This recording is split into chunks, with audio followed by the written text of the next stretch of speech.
Should I have anything to sign in? No, I'm just looking for the normal stack of people. Oh, it's not here. And we have no proclamations for the first time in months. Wow. Looking forward to reading.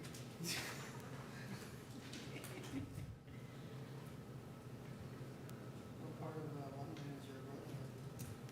He is in There he is. northwest an area called Willesden Green. So like outside, still on the tube, easy to get to. Yes. Nice. I've been there once.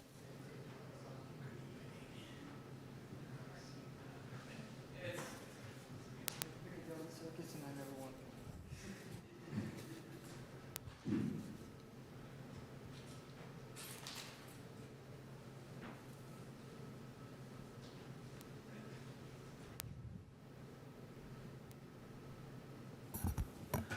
I would call this meeting of the Albany City Council to order, and I will read the land acknowledgement. The City of Albany recognizes that we occupy the land originally protected by the Confederated Villages of LaShawn. We acknowledge the genocide that took place on these lands and must make strides to repay the moral debt that is owed to this indigenous people, specifically the Ohlone tribe. We thank them for their contributions, which have transformed our community and will continue to bring forth growth and unity. The City of Albany commits to sustaining ongoing relationships with the tribe and together build a better future for all that now make this their home. City Clerk, can we please have the roll? Yes. Councilmember Hanson Romero. Here. Councilmember Jordan. Here. Councilmember Lopez. Here. Vice Mayor Mickey. Here. And Mayor Tiedemann. Here. That brings us to our closed session, and we will go right into closed session. Oh, thank you. I don't think there is, but I might as well check. Is there? Do we have any public comment? No one raised their hand. Okay. Thank you. We will now go into closed session and return once we finish.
That is obviously big news. If you haven't heard yet, there will be a lot of reports on it tonight.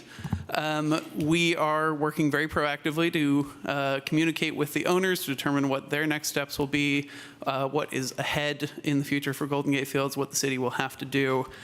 We do not have all the information yet. We're very early on this process that will take a lot of time, but I want to assure everyone we are being proactive and working on this, and staff has been very fast in their reaction to it, and I thank them all, especially some who are on vacation who took time out of their vacation to come back and discuss. On a similar vein, as I'm sure some of you are here to talk about tonight, we know that the Albany Twin is planning on closing.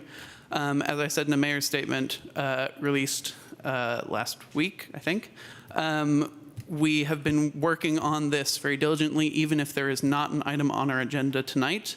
I have met with staff various times. We have met, both myself and staff have met with other people in the theater business, with the owners, with various people involved to try and determine what our options are. This, again, is not going to be a quick process by any means, but we are being very diligent and will release information as it is available. I apologize that I have to ask for patience, but please be patient with us, and we will try and do, we are really doing our due diligence, and there's a lot going on behind the scenes. With that, I will throw it over to the city manager for her report.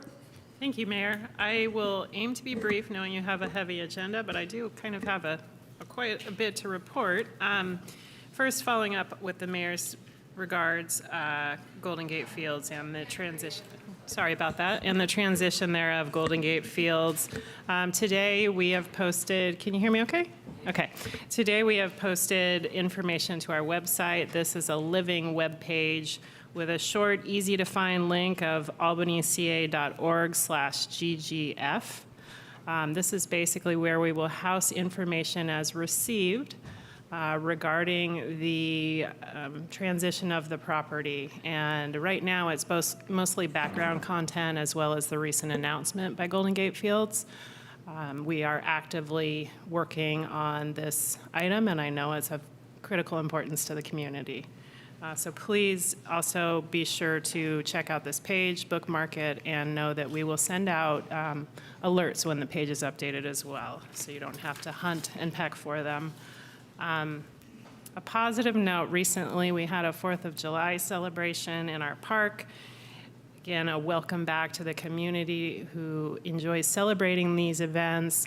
It was a great turnout, very community friendly, all ages from 0 on up had an opportunity to enjoy something at the park. Here's a great collage of some of the fun that was had, and again, a sincere appreciation to our Recreation and Community Services Department for volunteering their time, really, to set up beginning at 5 a.m. for this event. So a major feat that they made look pretty simple once folks came to enjoy.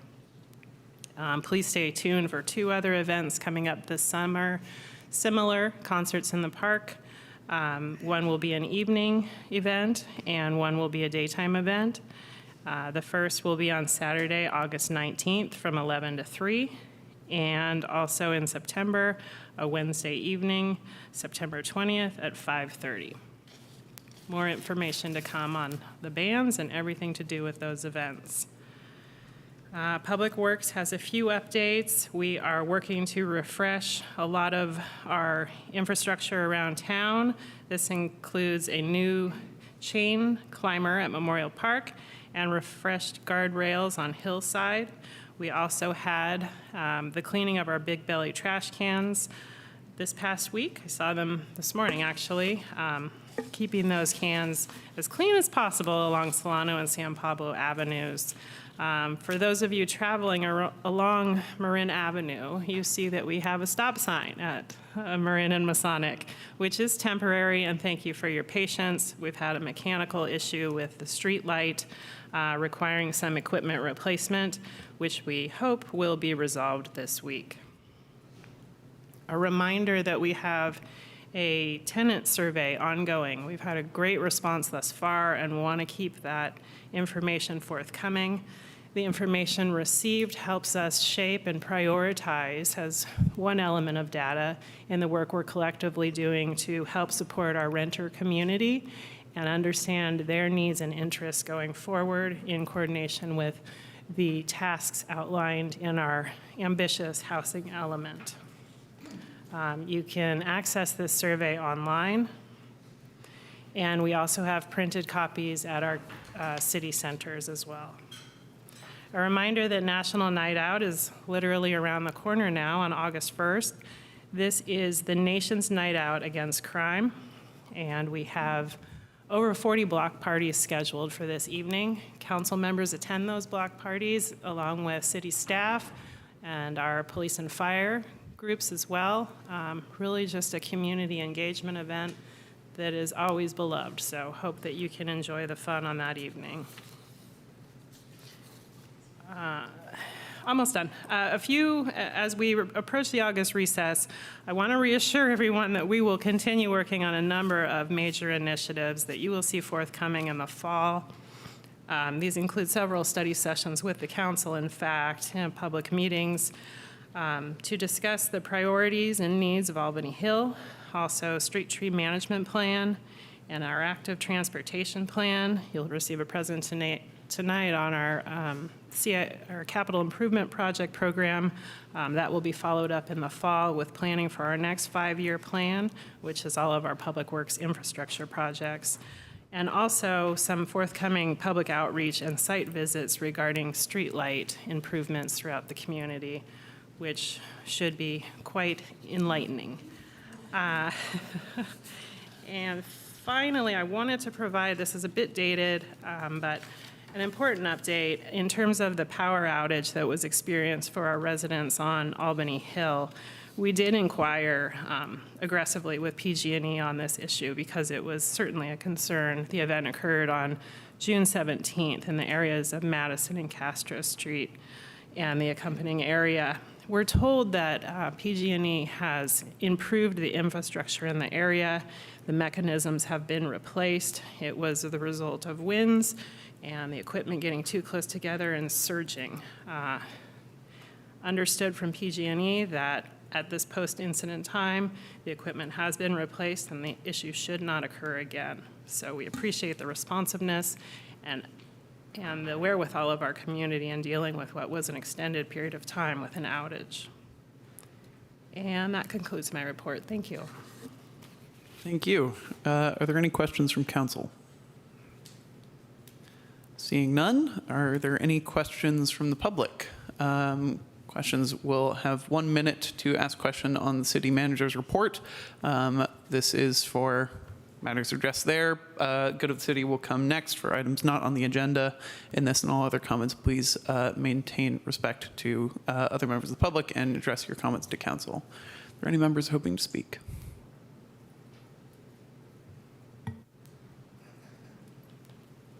Good evening, City Council, City Clerk, and City Manager, City Attorney.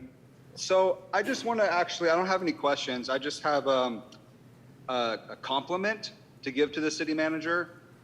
You know, I've seen a big growth and a really big difference than the City Manager reports last year or the year before or year before that. I just want to say this City Manager report is this one was great. There was jokes in there about, you know, the lights, the enlightenment. I got the pun. That was funny. I'm really glad you're incorporating some sort of comedy in your manager report. And your voice sounds really happy and energetic. And now it looks like you're having fun reading the report and you're getting into it. So I just want to say, keep up the good work, keep up the good jokes, and you sound great up there. Thank you for your comment.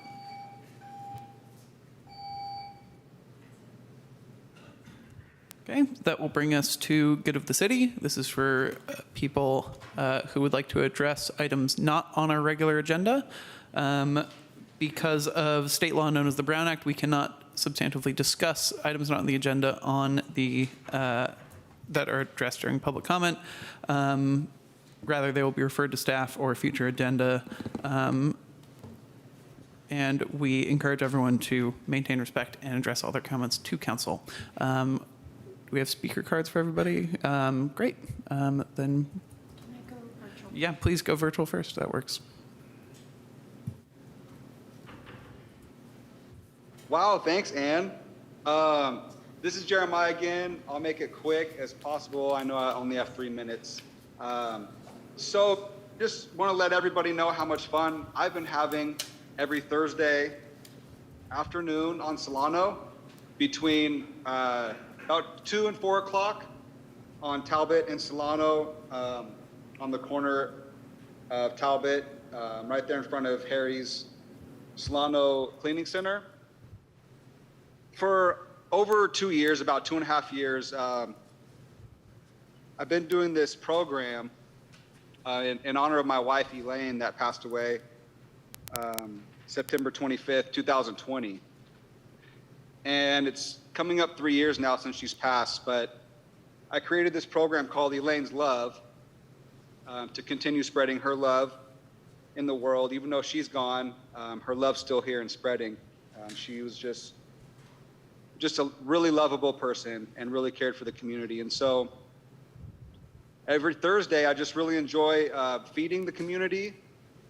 I get a lot of food, about 300 to 400 pounds of food from the Berkeley Food Network. They're located on 9th Street and University. And I'm food handling certified by ServSafe, one of the two. But I'm food handling certified, and it's just so great. I get to pass out, almost 50 dozen eggs and all sorts of fruits and vegetables. It's really fresh, and it's just so great to see these community members so happy to receive food. One of the best part about it is when I get there at 2 o'clock, maybe 10 minutes or 5 minutes before 2 o'clock to set up, there's a line of people waiting for me. And these range from grown adults to senior citizens to students. And as soon as I get there, this line just, Jeremiah, what can we do to help to set up? So everybody, grabs a box of fruit or vegetables, and I set up the tables, and it's so great. And then this line, everybody takes their own turn, and there's no limit on anything. Everybody gets whatever they need. And I serve about 100 people a week. And also on the inside, I'm paying for people in the community that can't afford laundry or their washers broke at their house. I pay for their laundry services out of my pocket. And if I'm able to serve about 400 people a month, I was hoping that the community center, the city's food bank project that serves about 130 people a month, I was wondering if we could step that up, because I'm serving more food to the community than the city is. So maybe we could up the city's program. Thank you. Thank you for your comment.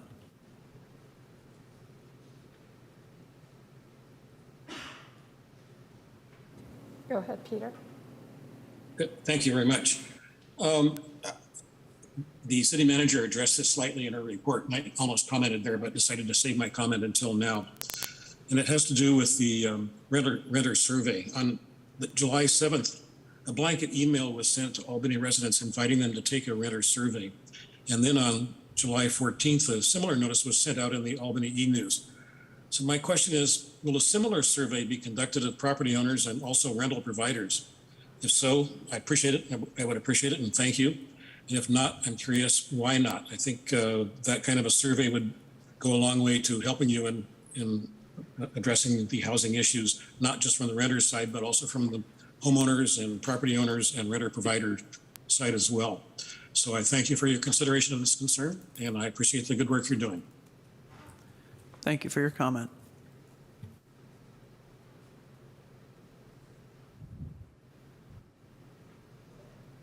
Go ahead, Jess. Hi, my name is Jess Hutchison, and I spoke at the City Council meeting on June 20th about the closure of the Albany Twin. Shortly after Landmark announced that they were going to stop operations at the theater, I started the Friends of the Albany Twin group on Facebook. And members, we've been using that space to organize the community, and we are Albany residents, business owners, community activists, and we all feel that a working movie theater is essential to the character and economic success of our downtown. We can't imagine theater. The last time I spoke, I encouraged the Albany City Council to take up the first other members of the City Council for responding all our various requests for updates and for the reassurance that this issue is being looked into. Again, I'd like to ask the City Council to add the Albany Twin situation to the agenda for the next City Council meeting. I think that all the members of our community, we need to be made aware of the steps that are taken, some public information about what's going on and can be done would be very helpful. And I just want to say that on behalf of, we want the Albany Twin Cinema to be preserved as a theater for the good of our local businesses and also for the Albany community. Thank you. Thank you for your comment.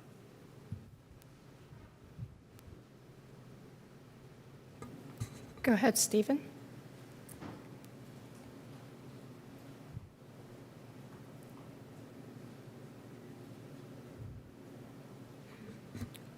Stephen Alpert. We'll come back to you. No, hello, sorry. Okay, go ahead. All right, good evening. This is Dr. Stephen Albert. I reside in Berkeley, 2 blocks from 1600 Solano Avenue. Those watching and listening to this meeting should be aware that I have previously provided city officials with a detailed outline of the issues I'm about to review. They are not being blindsided. I'm calling in tonight because the owners of 1600 Solano are in violation of 3 Albany City ordinances. The first violation involves overgrown grass and weeds on the front of the property. The second involves improperly stored trash, recycling, compost bins in full public view on the front lawn. And the third and most flagrant involves an unsecured conduit for a live electrical service drop power line, which I will now address. On April 26th, a delivery truck pulled down the overhead power lines at the corner of Ordway Street and 1600 Solano Avenue. The property owners on Ordway, directly across from 1600 Solano, promptly hired a contractor to secure the power lines to the building, and all repairs were completed within 3 weeks of the accident. In stark contrast, the owners of 1600 Solano, Piedmont residents Dr. Pablo and Lila Cosrovi, have yet to attend to the damage at their property. Specifically, the metal conduit for the power lines was pulled away from the building and is now hanging unsecured. Concerned Albany residents on Ordway noticed the unsecured conduit and called PG&E. Employees from PG&E inspected the damage, and the residents were informed that the property owners are responsible for repairing the unsecured conduit. Over the past weeks, via emails and attached pictures, I've alerted the Albany City Council and Community Development Director Jeff Vaughn that the power line remained unsecured to the building. Hard copies of my emails were provided to ensure that everyone was aware of the ongoing code violation. During the City Council meeting on June 5, I called in to alert the City Council that the conduit was still unsecured to the building. In response to my call, Mayor Tiedemann and City Manager Allinger stated that the city had contacted the property owners of the need to make these necessary repairs. At that time, 40 days had transpired. I see that I'm running out of time. The issue is, why has the city been unable to address 3 ongoing code violations at 1600 Solano Avenue? Why have the city owners the property has not been compelled to make necessary repairs to the power line to the building as required by city code? Now, 82 days since the accident on April 26th. Why the all too evident no hurry, no problem attitude in regard to this property? Thank you for the opportunity to address you. Thank you for your comment.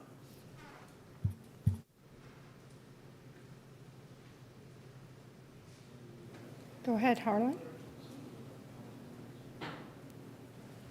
Harlan, Oh, hi, thank you. I'm sorry, I'm barely able to hear you.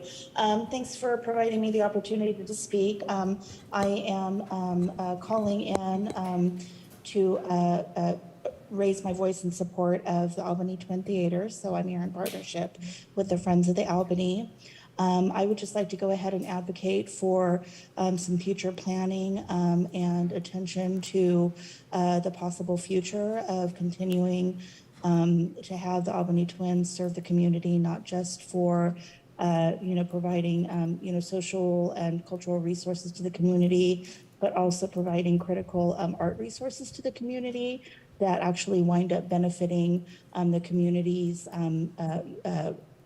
overall health in terms of supporting mental wellness for citizens in the community that rely on art and cinema and other types of community engagement to find social connection and ways to remove themselves out of isolation and become part of the community. Additionally, I just wanted to support some future consideration of what's going to happen with the Albany Twin, given that Albany is so very close to the University of Berkeley, California, where there's a very robust film program, and a lot of students that attend and are enrolled in the undergraduate film program at the university, and while at the same time seeing a lot of local theaters closing down. My child is a sophomore going into the film program at the University of Berkeley and really relies on small local theaters like the Albany Twin to provide the enrichment and connection to their area of interest. So I believe for the community, it seemed to be a real sudden shutdown. So I would like to just throw my voice into the ring in partnership with the Friends of the Albany Twin to see if there's anything we can do to make sure that this wonderful city council, supports future efforts to see how we can get the theater up and running again and support it for current and future generations. That's it. Thank you. Thank you for your comment. if I call your name, if you could line up next to the public comment podium. Michael Ranney, Tweed Conrad, and Vanessa Lowe. Go ahead. Hi, thanks. I'm really glad to hear that you're working diligently on this, and I hope to further motivate you. I'm going to be talking about the Albany Twin Theater. I'm Michael Ranney, and I'm here at, in Albany, an Albany resident. I'm actually a professor at the graduate school at Cal, and I'm also part of the Albany Friends of Albany Twin, and I'm also part of a much wider group of people who are really saddened and some angered even about the closing of the Albany Theater. Several people have said they're heartbroken, and I think it's important to think about that because, you know, we known a year ago that they were closing. We could have rallied ourselves much more effectively, even months ago, you know, but just having a few days, I think, has upset people quite a bit. And it shouldn't mean that, that the love of our theater shouldn't be expressed, and I'm here to express that. And our group is going to be Zooming tomorrow to chat more about this. My wife and I have been residents here and parents for 33 years. We like it a lot here. Every time we drive up Solano, we're showing off to our visitors. We say, this is the heart of our town. Here's our theater. And up the street, we have a post office. And this is a fine building here. But really, the Albany Theater is our city's nucleus. It's our little town's nucleus. When people say they're going to the Albany, they mean the movie theater, not the Arco station, not even one of our fine restaurants, right? The theater is the centrix of our town identity, along with the school district, of course. But imagine Orinda if it didn't have the Orinda Theater. And when the Oaks went down, that was really sad, right? But it wasn't called the Berkeley Twin. It wasn't the only theater in Berkeley. Albany's it for us, right? And without that theater, we're just some sort of interstitial hunk of metropolis that fills in between Berkeley and El Cerrito. We don't want to have that as our identity, right? people in our town see the Albany sign, and it's a beacon of comfort in this sort of maelstrom of change. And like a lot of people, I see it from my windows, right? So please help us keep the Albany's identity intact. We need that movie theater.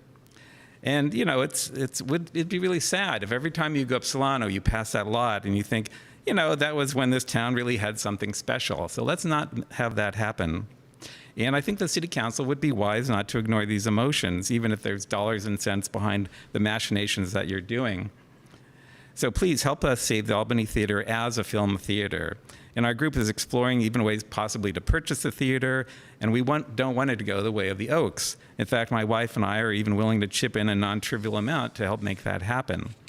So summing up again, please do your best to allow us to have the time to implement a plan to save the Albany Theater, assuming that whatever you're working on isn't just golden.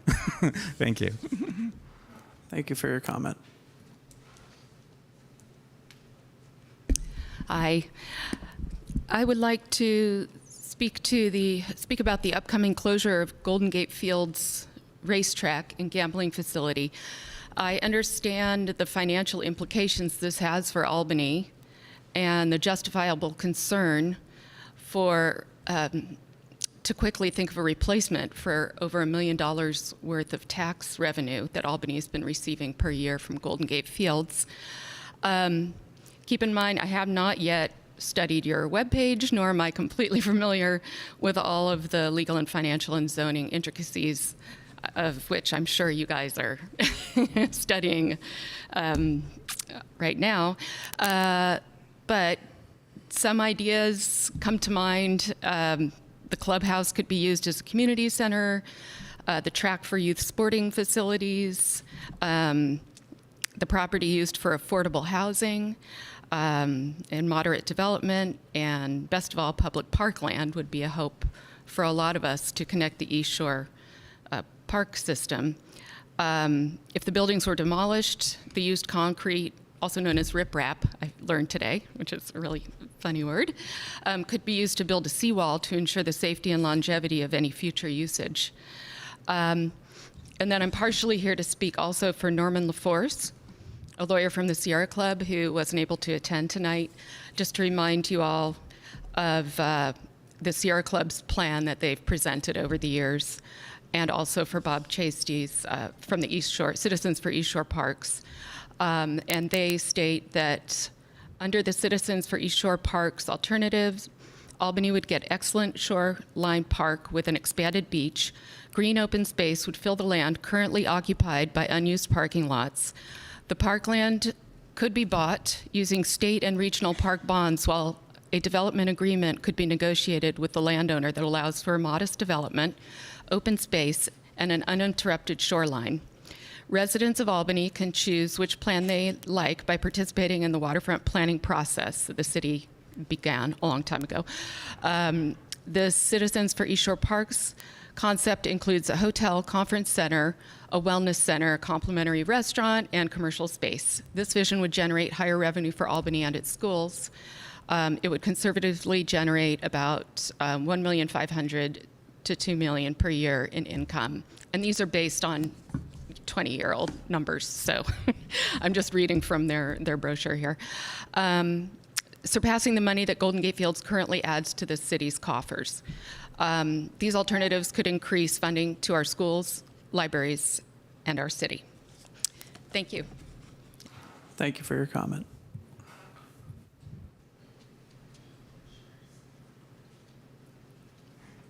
Hi. After Vanessa, it would be Kent, Lena, and Marge, please.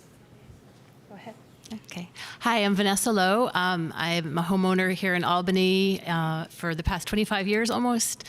And I'm here to support, just to lend my voice to supporting your investigation of how we could potentially save the Albany Twin as a movie theater here. Just for context, I'm originally from New York City. I've lived in various places around the country. I am madly in love with Albany. It's just a very special, unusual community. It truly is an urban village by the bay. just in the 3 weeks before the movie theater closed, my husband and I actually walked from our home and had dinner on the Avenue and went to the movies at the Albany Twin, and we're actually excitedly talking about how wonderful it was that our tiny little 1 mile square village has world-class restaurants and this wonderful movie theater, and we ran into neighbors as we were walking around. So I'm one of the people that's heartbroken that it's gone, but I also think we have an incredible opportunity. It's a historic movie theater. This is an incredibly pivotal time for movies in this country. That was a place that showed beautiful, artistic movies, not big blockbusters. It was movies that our community could go enjoy together, talk about. There's opportunities for education. There are plans, with the people that are thinking about how we might save this. I just encourage you, please have an open mind and listen to the ideas. And there is an opportunity for revenue with the things that are happening on San Pablo Avenue, in Albany. I just think that there's so much opportunity to save it and have Albany be an even more special gem in the larger Bay Area. So thank you. Thank you for your comment. Hello, my name is Kent Sparling, also an Albany resident for 25 plus years. And I'm also here speaking in my support of the Albany Twin, and thank you for your efforts going forward. I just want to say, in recent times, movies have split into two distinct offerings: big budget studio and tentpole films, and smaller artist-driven independent films, what remains of what we used to call cinema. The studio films have plenty of venues to be seen and enjoyed by audiences, but the theaters which present smaller independent films are closing at an alarming rate. There is, to my knowledge now, only a single movie theater in Berkeley, all of Berkeley, whereas when I was growing up here, there were more than 24 places to see films. My appetite for a wide variety of movies as a youngster led me to a 30-year career in motion pictures. Cinematic art is created to be seen with a diverse group of people, presented on a large screen with an excellent sound system. Cinematic art needs public spaces where citizens can come together and enjoy stories which teach us about empathy and show us the lives of others. It's not sufficient to relegate these kinds of stories to home television or, God forbid, a laptop or a cell phone. Albany was fortunate to have an excellent hometown theater which presented these important films and gave us a space to come together as a community and share in the storytelling magic of this art form. We cannot allow economics to drive the closure of every public space in which we experience cinematic art, leaving us only tentpoles and blockbusters to see in the theater. A group of us have come together to preserve the Albany Twin as a venue dedicated to independent voices and the cinematic art form. We hope the city will recognize the value of this theater as an asset to the community at large and aid us in our mission to preserve it. Thank you very much. Thank you for your comment. Hi, good evening, everyone. My name is Lena, and I've been living in Albany for 1 year now, and in Bay Area for 3 years. I'm here to discuss about the Albany Theater, and I am a part of the group Friends of Albany Twin. So this is just my personal and very emotional story that my husband and I are pretty much heartbroken. We moved in here, before living here, we were in Berkeley, and the Berkeley Theater closed, where we would watch interesting movies, not just big blockbuster movies, which we don't watch. We moved here, which we were very happy that we have this theater very close to our house, but now unfortunately it's closed. So many of you have already discussed this and brought this issue up, for which I'm really glad. And I would like to echo similar thoughts that could the council please keep this on their agenda and then discuss this in future. And could we please preserve the place as a theater where people who are interested in watching movies, interesting movies, movies from small directors, producers, can just go and enjoy their lives. And this is not just about watching a movie. We could all do that while living at home, staying on Netflix or some other streaming services. This is definitely, we're talking something more than that. This, as we all discussed, this kind of brings the community together. We all go out of our houses, we watch a movie, we go out, have dinner. This is definitely something more than just watching a movie. So yes, I'm just here to bring this issue up, and thank you for looking into it. Thank you for your comment. After March, it would be Hi. Susan Schwartz. Hi, good evening. Sorry. Is it on? Yeah, just a minute. After March will be Susan Schwartz and Christina Osborne. Thank you. Go ahead. So hi, good to see you. I'm here to represent Citizens for East Shore Parks. I'm on the board there. And I do want to say that one of our founding members for CESP is Sylvia McLaughlin. And for over 40 years, we've had people in this small, very powerful environmental group fighting for open space on the waterfront.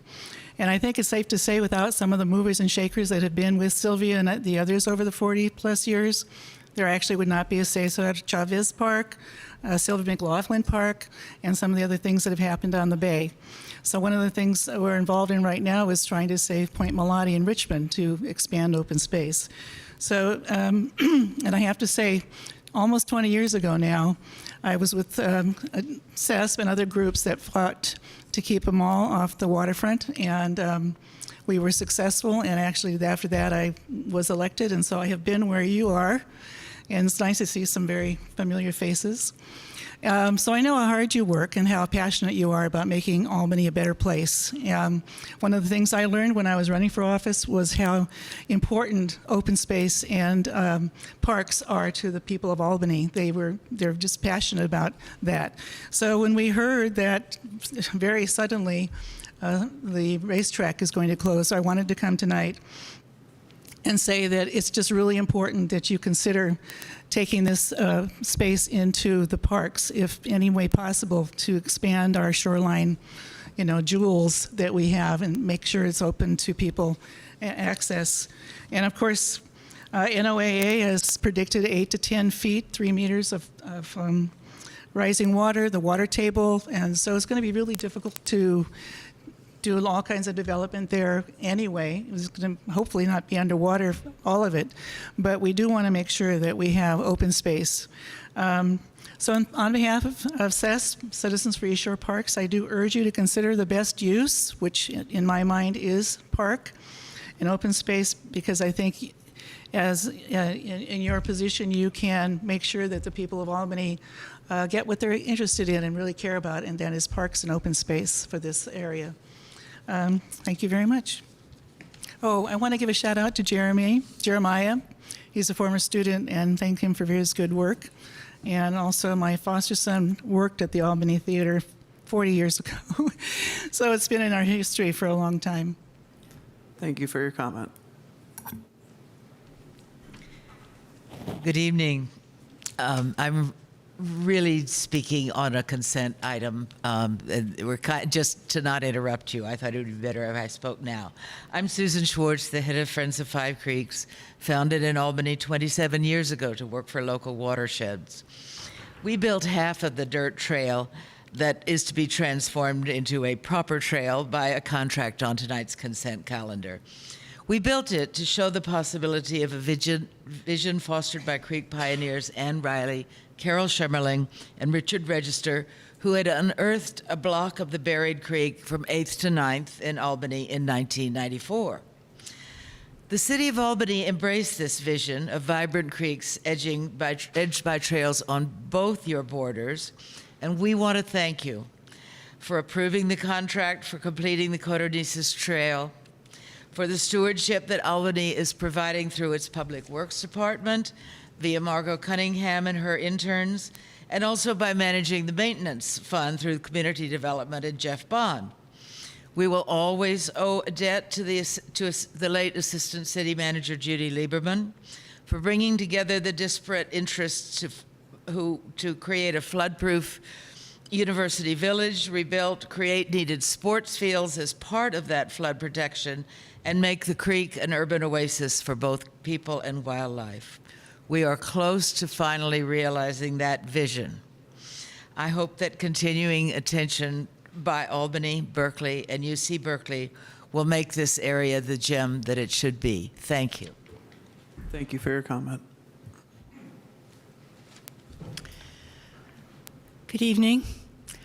I'm Ann Oganowski. I've been volunteering with Friends of Five Creeks for at least 24 years, and I am here also to thank you for approving the Phase 4 completion project of the Codornices pathway. I'm not sure when I first worked on Codornices Creek. It was when I was much more agile, before knee surgery.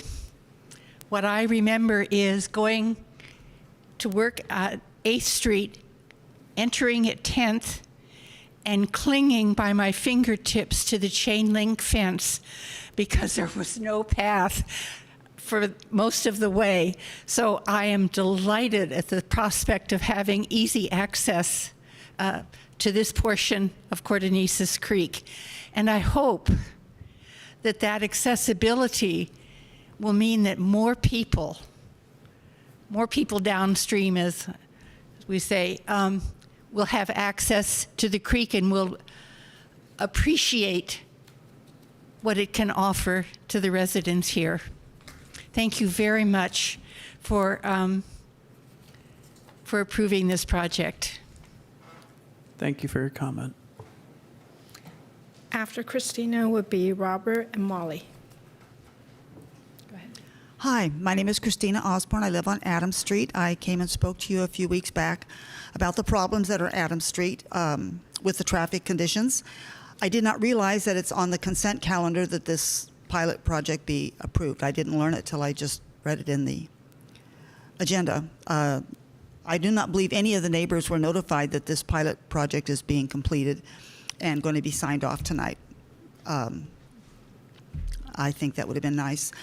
But there's still problems, and I will stay and speak later, too.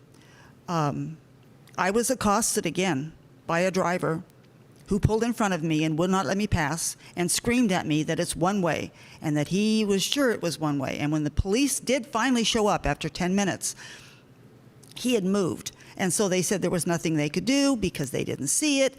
And basically, he was allowed to leave. He didn't have a driver's license, so he was allowed to leave. And I question a lot of what happened there. But as a city council, do you condone this kind of activity, and will you do anything to change it? The signs are not adequate. People believe that those signs only apply to bicycles. I do have other people that stop me. They'll pass me, and they're going like this. And I stop, and we roll down our windows, and we're smiling. And they say, you know, this is one way. And I say, no, it's been changed. And they say, oh, I didn't know. I'm sorry. Great. One person said, oh, thank you for telling me. I was just concerned about you going the wrong way. But not everybody is that way. It's still confusing.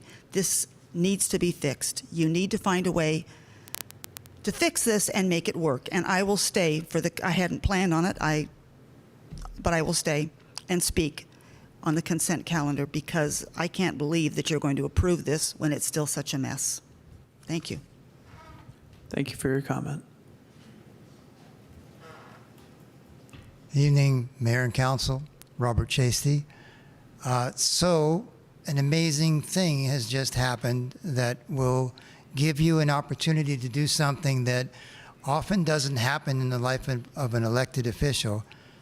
You have an opportunity to add massively to the East Shore State Park.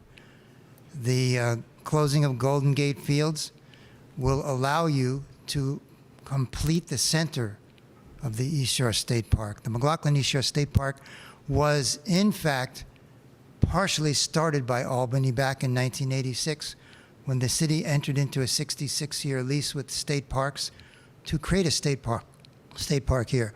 And the importance of that is Albany has always been in the lead with regard to the creation of the McLaughlin East Shore State Park. And now this opportunity will present itself. We have a very, very large footprint of private ownership in the middle of the park, in instance of Golden Gate Fields. So the obvious and the best use of this land will be to put it into the park. And there's some things that have changed over the years. For example, when we first started, nobody was worried about sea rise. Nobody was worried about the rise of the water table. Well, as you all know, probably from high school science, saltwater is heavier than freshwater, and as a result, it pushes freshwater up. And we're going to have very, very serious consequences from the sea rise that we have coming in. According to the National Oceanic and Atmospheric Administration, we're looking at between 8 and 10 feet of sea rise by the end of the century. And that means that we will probably have an infield that's completely underwater. So when you start talking about what uses and what planning to do for Golden Gate Fields, we need to take into account some new issues. This is not the moment for us to take the position that, well, we're going to wait for the developer to come in or the owner to come in and suggest a whole new set of plans for the use.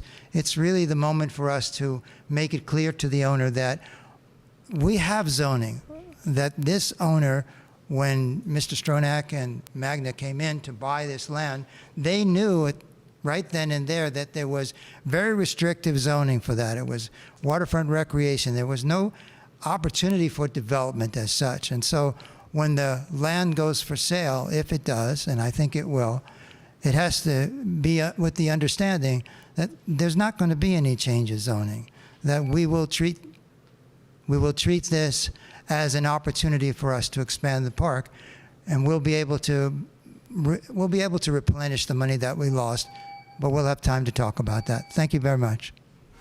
Thank you for your comment.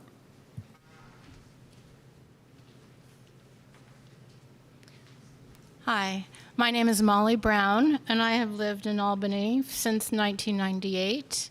And I am here as a friend of the Albany Twin, and I don't have any eloquent remarks to offer. I'm just here to show my support, and I can say, in all honesty, I am here representing so many of my neighbors and friends who can't be here tonight to express their heartbreak and their urgent desire to keep Albany Twin as a movie theater. It is such a cultural and community builder place that just can't be replaced. I mean, we all know that if it gets converted to something else, the economic pressures are terrible, right? And housing is supposed to be put on every available square inch of the city, but community doesn't happen by itself, and the Twin is a tremendous community building resource that if it's lost, Albany will just be hugely poorer and worse off because of it. I do appreciate everything that you've done so far to help maintain the Twin as a theater, and I just would like you to remember that there is an army in Albany that is behind your efforts.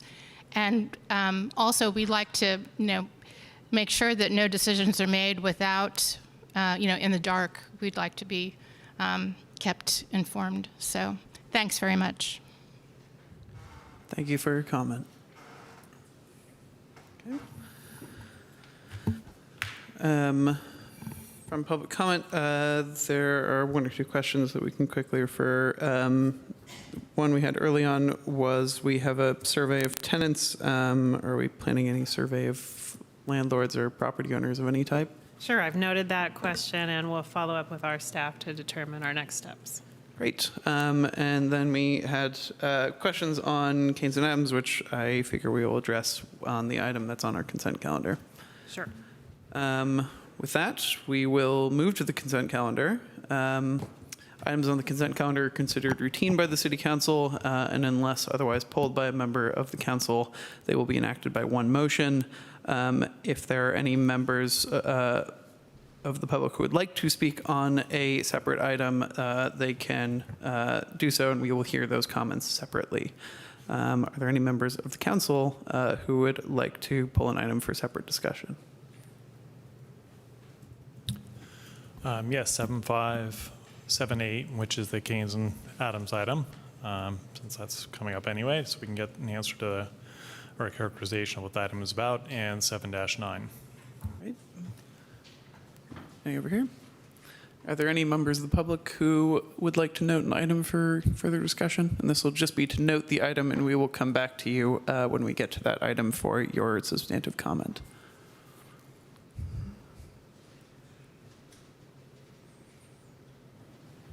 Jeremiah?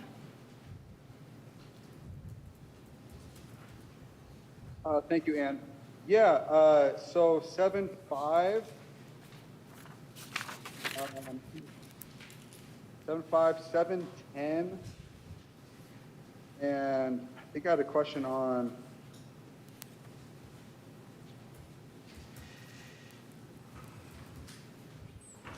sorry, not 7.5, 7.7. So not 7.5, but 7.7 and 7.10. Thank you. Thank you. Do we have any others?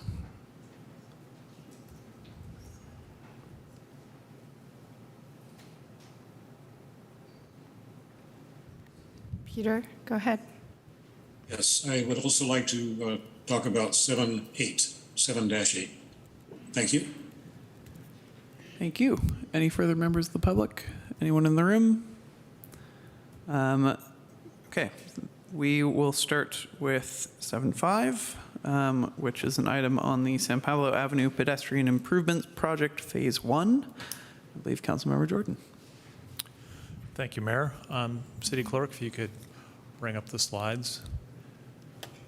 It's exciting to have this project in front of us. It's been many years coming. And just while those are coming up for people who are attending, this is a project to improve the safety for sidewalk users along and across San Pablo Avenue from the intersection of Portland to the northern limit of San Pablo Avenue in the city.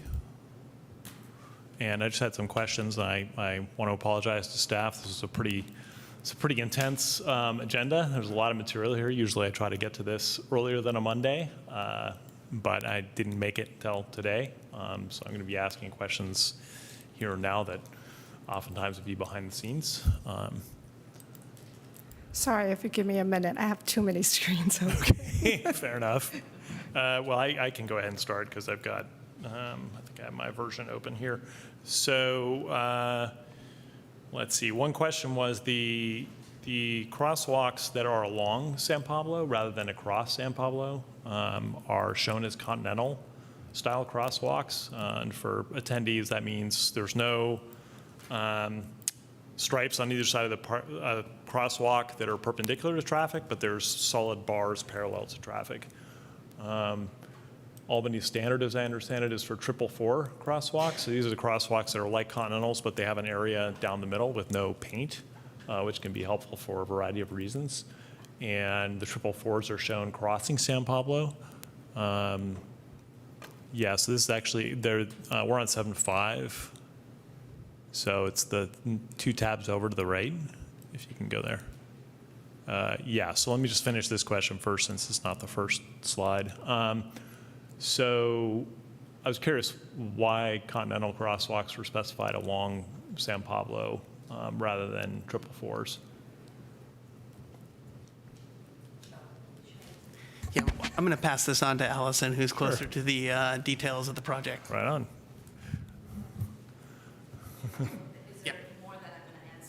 There'll be, yeah, there's a few more. Yeah, thanks. The trip will be worthwhile. Thanks for being here. I actually don't have a great answer for that. It might have been an oversight. We submitted based on what was kind of previously approved in the plans. Okay. And if it's something like that, we can work with Caltrans to see if we can adjust it. Okay, simple enough. So I can add some context to that. Sure. This project started before we adopted that standard. Actually, it started before I arrived at the city, so there might be a couple of these nuggets still within the design that we haven't pushed out. Okay, no problem. So yeah, it'd be great if you can follow up on that. So this is, so taking up another issue, this is the crossing at Brighton. So Brighton is coming in from the top there, and San Pablo is running left to right on this. So if you go ahead to the next slide. Actually, could you, you might need to go to, I don't know. I've got these animated. I probably shouldn't have done that, but I did. Just in the sense that things appear, so it's not going to show up properly if it's not being shown native in PowerPoint. But we'll make it work for here. So the ramp on the west side is displaced from the center of the sidewalk, and I don't know why that is. There are some utility boxes there, but in the plans it says the utility boxes are to be moved, and these are subsurface utility boxes. There is a signal pole, but the signal pole is further back, and so my desire was to actually have the center of that shifted over so it would line up with the crosswalk more effectively. Without the slides, I can't really show the details of what I just described, but I think I can see it on the screen here. I see what you mean. Generally on our projects, Marin being a good example, we do try to match those up. I'll take a look and see why we have that particular configuration there. It wouldn't be something we would do without, we would want to keep without good reason. Great. And then finally, the curb ramps, new curb ramps on the south side of Washington, which I love because they're nice and wide, and I walk with other people and we can pass through. But they have such a low slope to the street that they flooded repeatedly during this winter. Now was a particular winter, and if you think about the amount of time that they flooded, it's less than 1% of the time that they're flooded. So actually, here you can. This shows it. So sorry, back to the last issue. So go ahead and go forward, if you would. Yeah. So this shows. So there's two utility boxes. Go ahead and go forward. So there's two utility boxes, and it says remove and relocate. So those apparently aren't the impediment. And if you go forward again, and that's where the signal pole is. The other two poles are for the do not cross here, and those are going away. So go ahead and go forward again. So it seems like the ramp could be lined up. Now, I don't know, maybe there's something else going on there, but. That's something we'll look into. Okay, great. If you go ahead to the next slide. And to the next slide, so this is about the 444s. So you can see there's 444s crossing San Pablo, which is left, right, up, to the top, but Continental's parallel to San Pablo, so that was that issue. If you go to the next slide. And so go ahead. And so that's a picture of one of the Washington ramps this winter. So basically impassable, at least to people who don't want to get their feet wet, which I'm a geologist, so I don't care. But if you go to the next slide. And so this just shows what, at the top, the way those ramps are, they have a 1% slope to the drainage, so water just backs up onto them. So I was wondering if it'd be possible to actually have the 1% cross slope for people who are going around the corner, but actually have more slope where the truncated domes are towards the street, so you get a little more elevation for the corner. And if you go to the next slide. And so there's two planned curb ramps that have that same design as exists on Washington with that very low slope and so at risk of flooding. This one is at Castro, southwest corner of Castro and San Pablo. And if you go to the next one. And this one is at the southeast corner of San Pablo and Portland. So I would ask you to look at those and try to see if you can raise the elevation of the turning portion of that. So those ones we looked really closely in during construction. Okay. Part of this is for ADA compliance. When you don't have a lot of back of sidewalk area to work with, including kind of entrances to facilities, there's just no way to create the level landing that you need in order to have a 5% slope. So that has greater requirements. You have to have significantly more behind the ramp space than you do with a directional ramp or with the modified C, the ones where it's wraps around. The part of this comes with our desire to have directional ramps.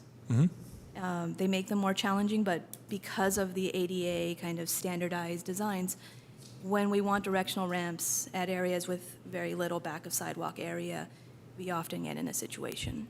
Specifically for this one in front of the screen, this is at, I believe it's a salon over there, and they have some entrances and exits, and you can see that we have to maintain ADA compliance there. And so we're working around kind of keeping that level landing, getting into and out of businesses, while still working with making that it's a directional ramp.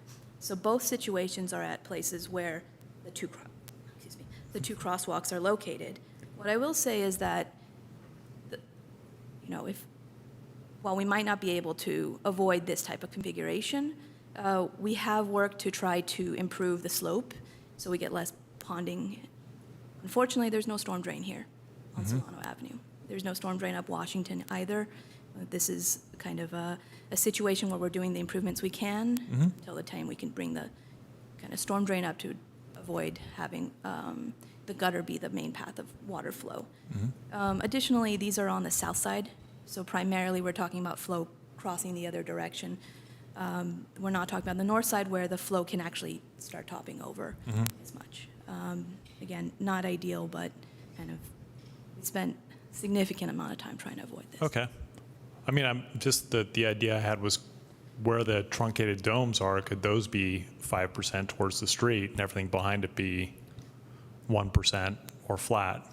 But what you're saying is I think what you're saying is you need 4 feet between the top of the 5% and the back retaining curb?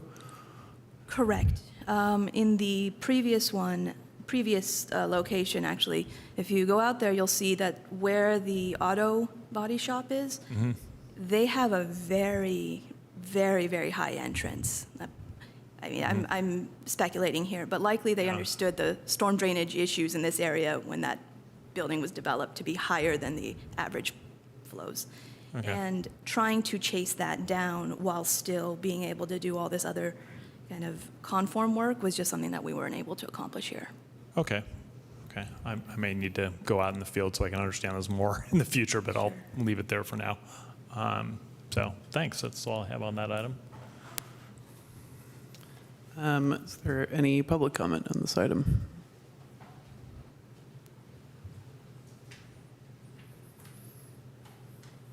Yeah, thank you, Ann. This is Jeremiah. Yeah, I remember maybe about 4 years ago, there wasn't even one pedestrian crossing sign for the crosswalks on San Pablo. Between the Berkeley and El Cerrito city limits, there wasn't one sign for a car to say there was a crosswalk for a pedestrian crossing. And I had talked to many Caltrans people myself. I remember I spoke numerous city council meetings and transportation committee meetings that, San Pablo needs to be a lot safer. Why isn't there any signs? And city council, city staff told me it's Caltrans property, and so I guess Caltrans came and installed those signs. Well, I wanted those signs there because I was thinking about the students and ADA, people in wheelchairs or crutches, trying to cross San Pablo. Students coming from Albany Hill, going to the middle school or to the high school in the morning, crossing San Pablo with morning rush hour traffic is very dangerous. And so is there any plans to install LED crosswalks, a push button so you could, if you want to cross the street on San Pablo, if you want to cross the state highway, if you want to cross the state highway, is there going to be implemented a push button LED crosswalk? So you could press a button and lights will flash, and so cars will say, oh my gosh, there's someone crossing the street. Especially for nighttime. We have a lot of taverns on San Pablo, and all those people under the influence trying to cross the street to hopefully not get in their car, something safer for the community. So that was my main question, and this whole thing is about pedestrian safety. And I remember when the Pedestrian Safety Act came about, I think it was 2012. I've said this in city council meetings before, but I was probably the most excited person in America when the Pedestrian Safety Act came about, because that meant on the national level, pedestrians mattered, and hopefully someday school zones matter. You know, we still don't have school zones yet. I won't go there. I'll try to stick to this agenda item. But yeah, hopefully someday we get school zones in Albany. But for now, I'll leave it at that with the push button LED crosswalks. I think that's really important, and I hope we're not missing out on that, because that's a win-win situation for safety. Safety first, not last. Thank you for your comment. Is there any plans for push button LED crosswalks, anything like that? Again, I'm going to rely on Allison. The push button LED crossings for Solano or San Pablo Avenue.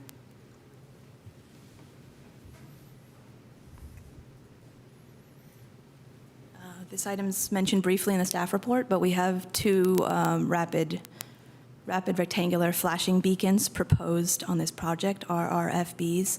I'm sorry, I am forgetting which are the exact locations. Do you remember? Portland and Castro. Thank you, Justin. Thank you for that detail. Is there any further questions or comments from council?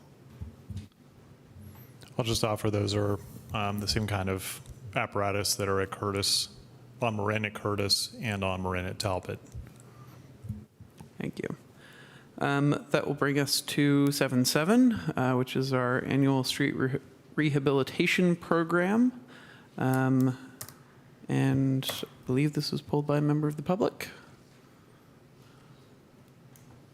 Thank you once again. So I was watching the Transportation Committee meeting last month, and they approved this to send it to City Council for approval, right? I was wondering if every single City Council member sitting up there actually knows what streets are going to be paved before you approve this. You know, my biggest concern is the fact that Pierce Street, the entire Pierce Street from city limit, Ranch 99, all the way to possibly Buchanan, is going to be repaved.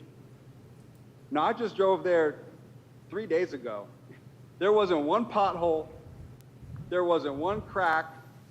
There wasn't anything wrong with Pierce Street. So why would you want to repave it? Now, I'm just using common sense. That street is perfectly fine. Perfect condition. Why would you want to repave it? When you have a street like Solano, from Masonic up to the city limits of Berkeley, which is in terrible condition. Why would you spend all that money to repave a street on Pierce Street that doesn't need to be repaved? If it's not broke, don't fix it. Solano is broke. Do you know how many tripping hazards there are for Solano stroll pedestrians? We're talking about pedestrian safety. What's up with Solano? Why isn't Solano from Masonic to Ordway a concern to anybody? The street of Solano has so many potholes, so many cracks on there, and I could just only imagine how many unreported twisted ankles, falls, trips, and spills happen at Solano Stroll for people walking on a grade. Was it 5%, 10% grade incline? There's people with high heels trying to balance. You got guys walking down Solano on stilts. You know, the fun clown guys, right? So the point is, if you really look into this report, why would you approve something that doesn't make any sense? Common sense. I think Solano between Masonic and Ordway should be on there. That should be a priority. Not Pierce Street. Thank you for your time. Thank you for your comment. I wonder if staff can give some detail about when and how we choose streets to repave and how we prioritize these to make sure we're doing projects that need to get done. Certainly. Thank you for the opportunity to talk about our street paving program. Generally, there's kind of a motto that we use, I think, in the paving program, is industry-wide. It's keep your good streets good and improve your bad streets, meaning that there's a balancing act between how do you make sure the streets that are in good condition stay in good condition, and how do you find the funding to rehabilitate the streets that are in slightly worse condition, and how do you find the magnitudes greater funding to take care of the streets that are failing. And it's not a straight line. This is an exponential curve in terms of costs. And unfortunately, the way that street deteriorate, it's an exponential or logarithmic deterioration curve at that point. We're close to. So there's a kind of an uphill battle. When we get to a point where we're struggling, we end up spending a lot more money to rehabilitate streets than if we had maintained them to begin with. Pierce Street is a perfect example of that. That was paved in about 2012, 2013. Generally, it's about 3 to 7 year cycle for maintenance. And this staff report is not for repaving. This staff report is the equivalent of saying we need a new coat of paint on the side of our house. Something like Solano Avenue is saying we need to tear the wall down and rebuild the wall. There's a drastic difference there. This project is essentially a CIP project that takes many, many small maintenance requirements. And we're talking about $2,000 to $10,000 per street, depending on how much striping there is.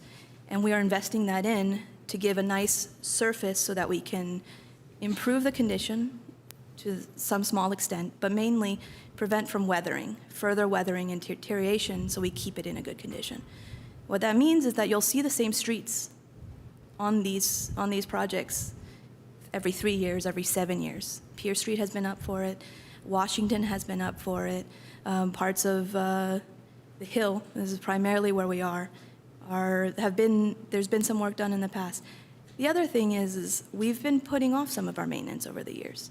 And some of that comes down to other utilities within the streets taking precedence, because you don't want to do rehabilitation or maintenance until we take care of what the problems are. Otherwise, they're just going to reappear. And so we've gotten to a point now where we can take care of these maintenance on a broader swath, and we can take care of them in a way that's more efficient for staff.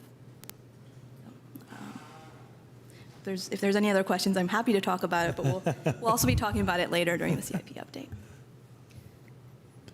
I just want to thank staff, because I think those kinds of analogies are really useful. I was thinking in my mind, this is like an oil change, a very expensive oil change in your car versus a complete engine rebuild. It's very similar. You want to do this maintenance consistently, or else you're going to have major problems later. So. Correct. Yeah, so just to clarify, all the streets that are proposed for sealing or painting, as you will. And if you don't do it now, then 5 to 10 years from now, you've got to spend 10 times as much per square foot to repave. So that's why it's happening now. I'll also add that the nice benefit of this is we refresh our striping out of this as well and take care of some red curbs. So there's other benefits. Thank you very much for that additional detail. That brings us to 7.8, which is the Kains Avenue Street Bicycle Boulevard pilot project. I know we'll have some public comment on this, but I want to start to staff to give us a sort of intro and also address the, I know last time we briefly talked about this, there was going to be additional signage. Does this sort of completeness include the installation of that additional signage? Does this mean we are washing our hands of the pilot? Can you give us that sort of additional info? So there's a couple things going on. So we did install the additional signage, and we have the ability to install more if needed. What this item is doing is more of an administrative task to close out the construction contract that that put the original project in place. It allows a couple of things, us to release retention that we're holding for the contractor. So this is the end of the construction contract, but not the end of the project. And if it's a pilot project, so if there's things that need to be done, we have the capacity to do that, just not as part of this contract. Great, thank you. Any other questions from council?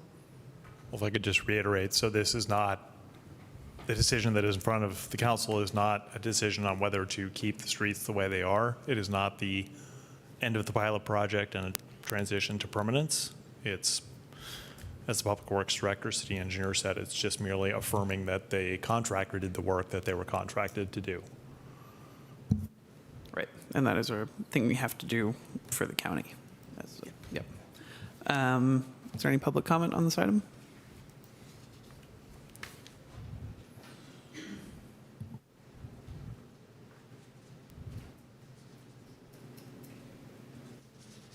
Clay Larson, I certainly recognize that this is a pro forma closeout. I actually tried to talk on this topic at a Zoom meeting, and somehow I raised my hand. It was never recognized. So I just had a couple comments. First, I wanted to comment on the staff report, which uses the term bicycle boulevards. And it uses it between the staff report and the resolution, I don't know, 10, 15 times. And I think it's important to note that it may be important to note that the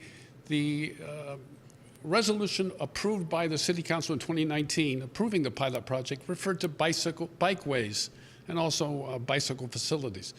Was that important? In the hierarchy of bicycle thoroughfares, bicycle boulevards can mean something.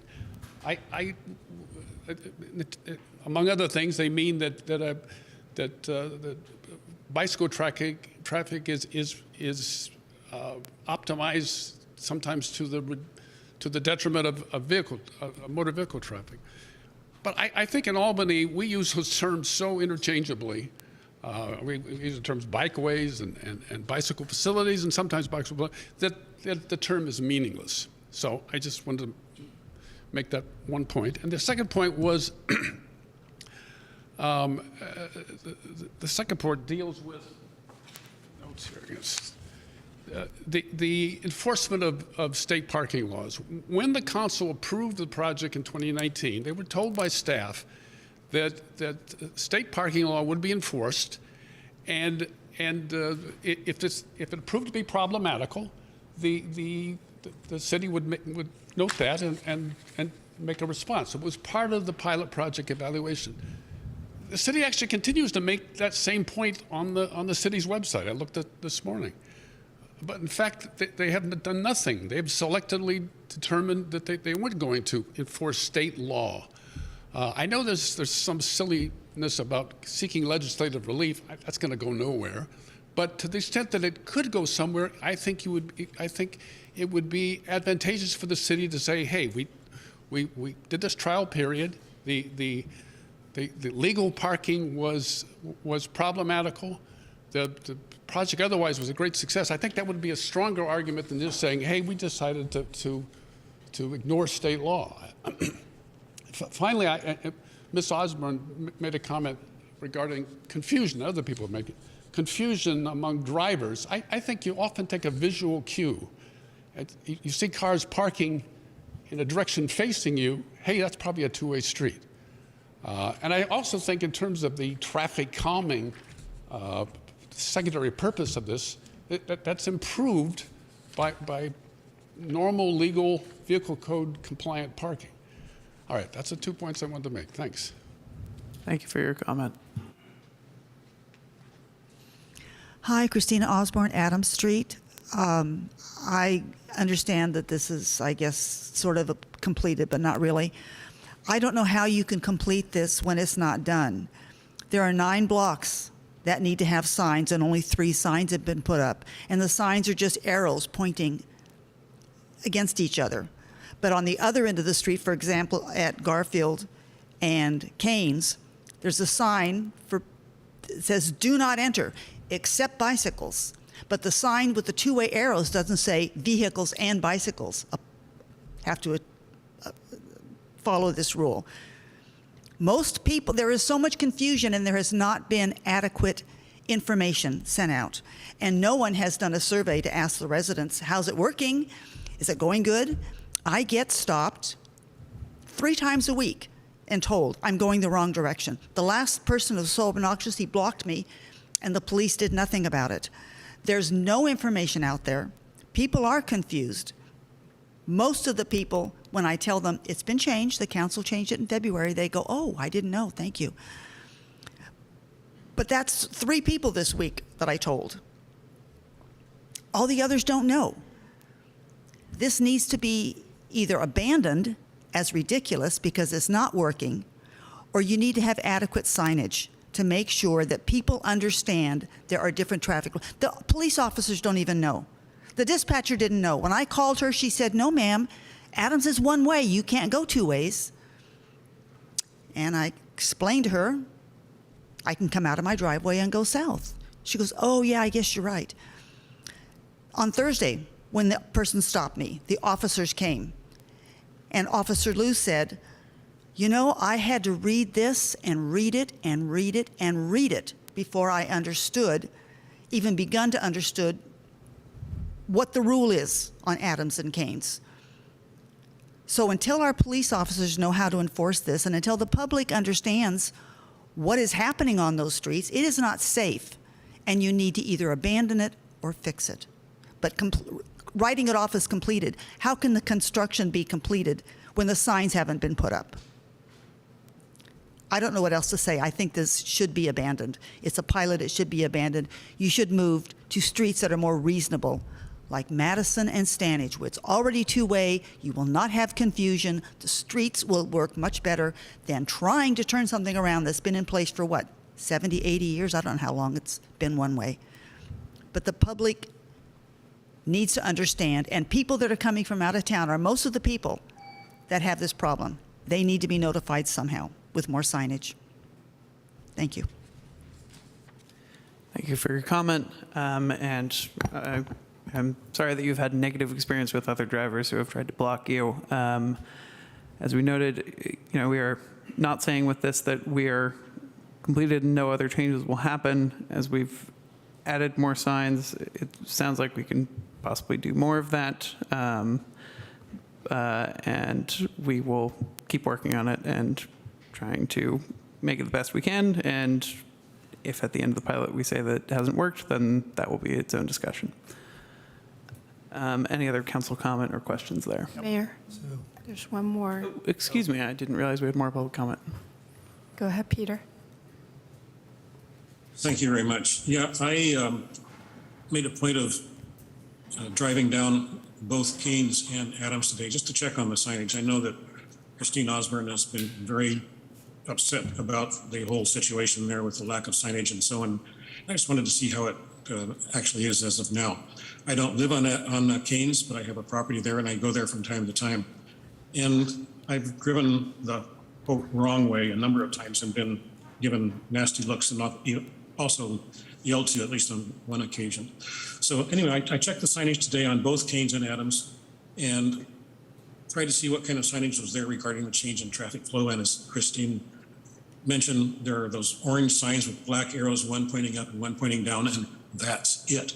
And that's there are only about 3, maybe 4 of those on both Kains and Adams combined. So the signage is just minimal at best. And the signs really don't mean anything to anybody. How difficult is it to put up a sign that says, traffic now travels both directions? Vehicle and bicycle traffic now travels both directions. Use caution, whatever. It should be a simple matter. But putting those yellow signs up there with arrows that may or may not mean anything to anybody is kind of a, I don't know, I don't want to say it's a joke, but it almost is. Now, as I say, most of the intersections have no indication at the entrance point that there would be traffic flowing in both directions. At the exit of each block, there is a sign that says, do not enter except bicycles. Well, that's great, but people are leaving that way. They don't look at that. People driving a car are leaving the street that direction. They don't look at that. They don't think about it, what effect it might have on traffic traveling in the opposite direction. So you say this is, you're just going to announce the completion of the improvements that have been completed. I'm looking at the agenda item and it says, file the notice of completion with the county recorder's office. That sounds like a notice of completion. I don't quite understand how that's just a partial completion. It says notice of completion. So I think we need to look at that. So I encourage you, this is a one-year pilot project and it's been going along for a while now. I'm curious when it's going to be completed. When is the year going to be up? Has that year started already, or does it get started when the notice of completion is filed? I don't know, and I suspect nobody else does either in the general public. So I hope that you will look at this further and take appropriate action to make sure that the public is informed, knows what's happening on that street as far as traffic flow is concerned. Put up some signs. How expensive can that be? Thank you for your attention, and I look forward to some resolution on this issue. Thank you for your comment. What is the term of the pilot program? Excuse me, I didn't get. What is the term of the pilot program? So it's a one-year term. I don't know. April? April is the start. We can evaluate additional signage. And again, this just closes out the construction contract that did not include this additional signage in its scope. So while we can make tweaks and modifications of the overall project as we go forward, the work under the original contract is complete. Right, and the city would just and we will just do that mostly with our forces, maintenance staff. Great, thank you. Sure. Any other questions or comments from council?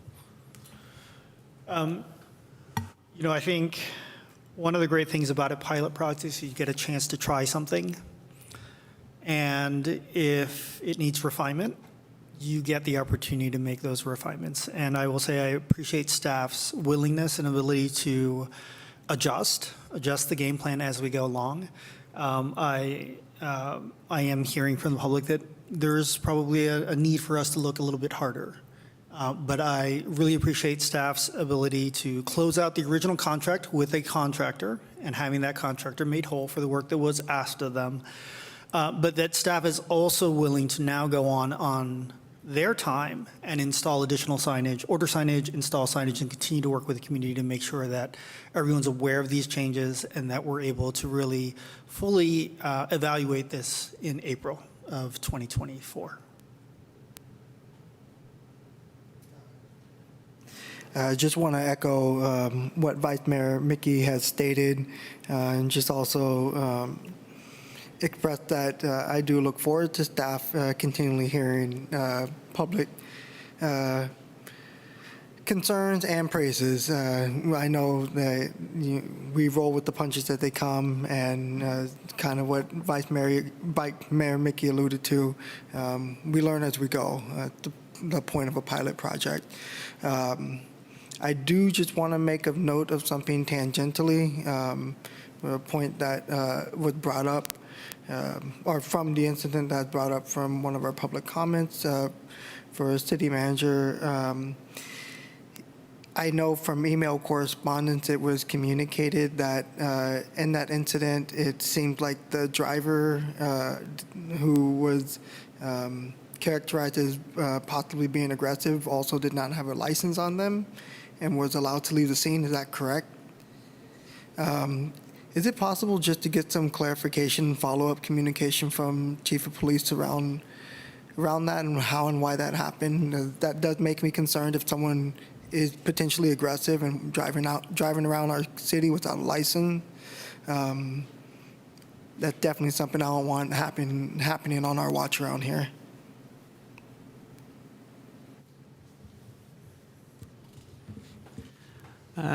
Thank you all. Thank you for the public comment. We will continue to keep checking in on this and hearing more about the further work that we are doing to improve this and respond to the feedback, which we do very much value getting. With that, we will go to item 7.9, which is the second reading of our seismic retrofit ordinance.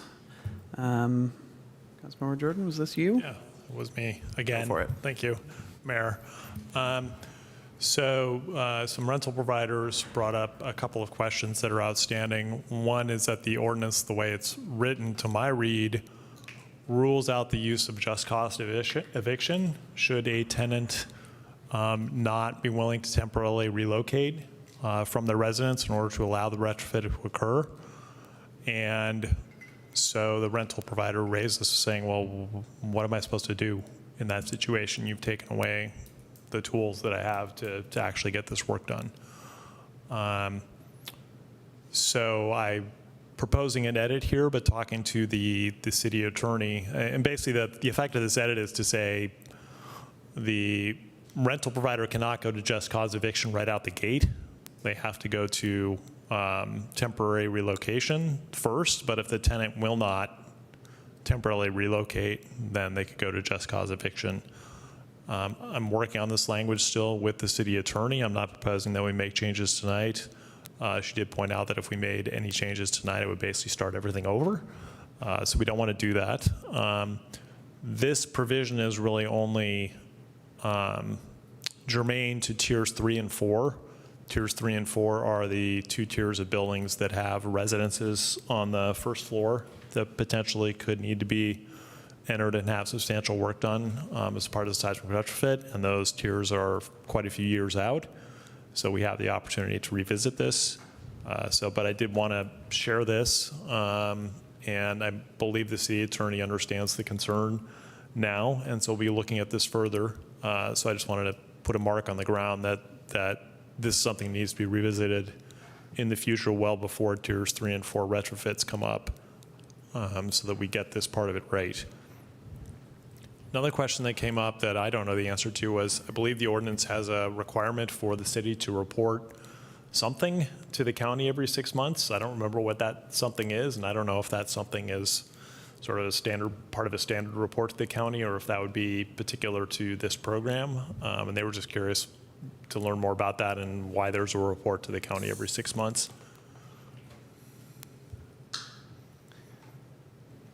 Michelle? Hi, can everyone hear me okay? Oh, hey. Hi there.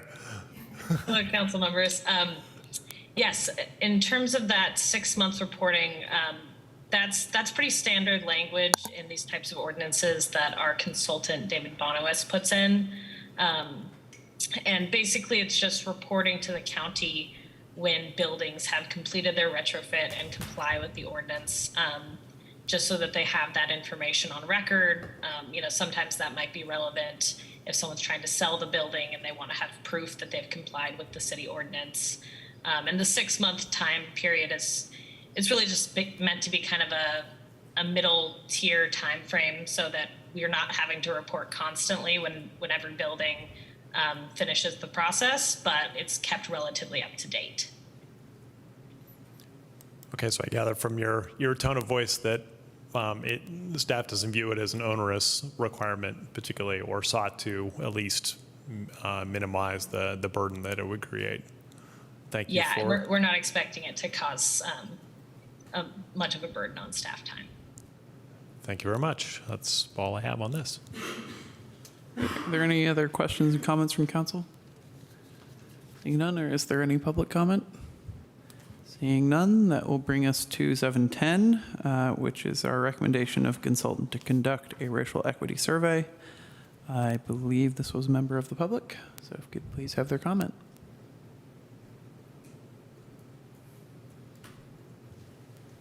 Good evening, City Council. This is Jeremiah Garrett Pinguelo. I was a member of the Social Economic Justice Commission and part of the subcommittee that spent a long time, many hours working on this. And really happy to see that this is finally going in place.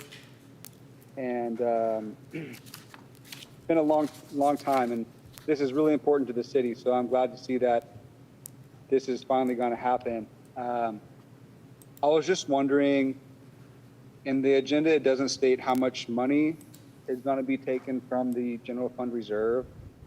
I was just wondering, is there a budget in sight for this? So my question is, what's the budget? What's the amount that it's going to be taken from the city general fund reserve?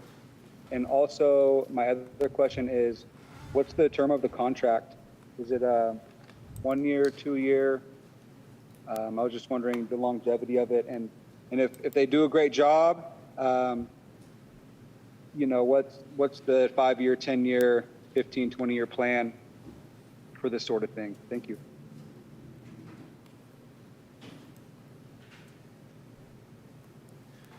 Thank you for your comment. I don't know if we have answers to all of that on term and whatnot. Sure, happy to answer the questions as stated in the staff report. The financial section indicates the dollar amount, as does the attachments. It's $123,700. Also, the term is for 18 months. That can be addressed depending on the project scope as we move forward. The funding is not included in the current 2-year budget, so as expressed in the resolution attached to the staff report, should the council take action on this item to approve it, it would be an appropriation of funds from your surplus. Great, thank you. I believe that brings us to the end of the consent calendar. Sorry, Mayor, there's another Excuse me. We will go back to public comment.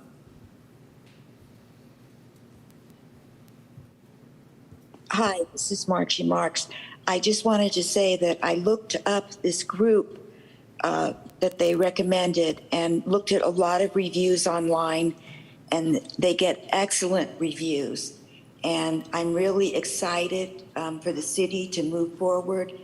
I love the choice of group and the comments that were made about this group, and I think it's just what Albany needs. So I urge the council to vote yes. Thank you. Thank you for your comment. Are there any further? Okay. Now I believe that brings us to the end of the consent calendar.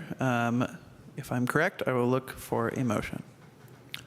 I will move the consent calendar with the additions of looking at the crosswalk style in the San Pablo Pedestrian Project Phase 1, as well as the alignment of the curb ramp on the west side of San Pablo at Brighton. I'll second. It has been moved and seconded. City Clerk, will you please call the roll? Councilmember Jordan, Yes. Councilmember Lopez, Yes. Vice Mayor Mickey, Yes. Mayor Tiedemann, Yes. and Councilmember Hanson Romero. Yes. The motion carries. Thank you very much. Before we keep going, taking a while to get through public comment and the consent, which is totally fine, but we have a long agenda ahead of us. I want to check in. Do we need a short break, or are we good to keep going? All good. That brings us to item 8.1, which is a status report regarding the Albany 5-year capital improvement plan for fiscal year 2019-20 through 2023-24. Staff, can we please have your report? Sure. So while Allison and Devorah get set up, I'll do a quick introduction. So again, this agenda item is a status report on the capital improvement plan, and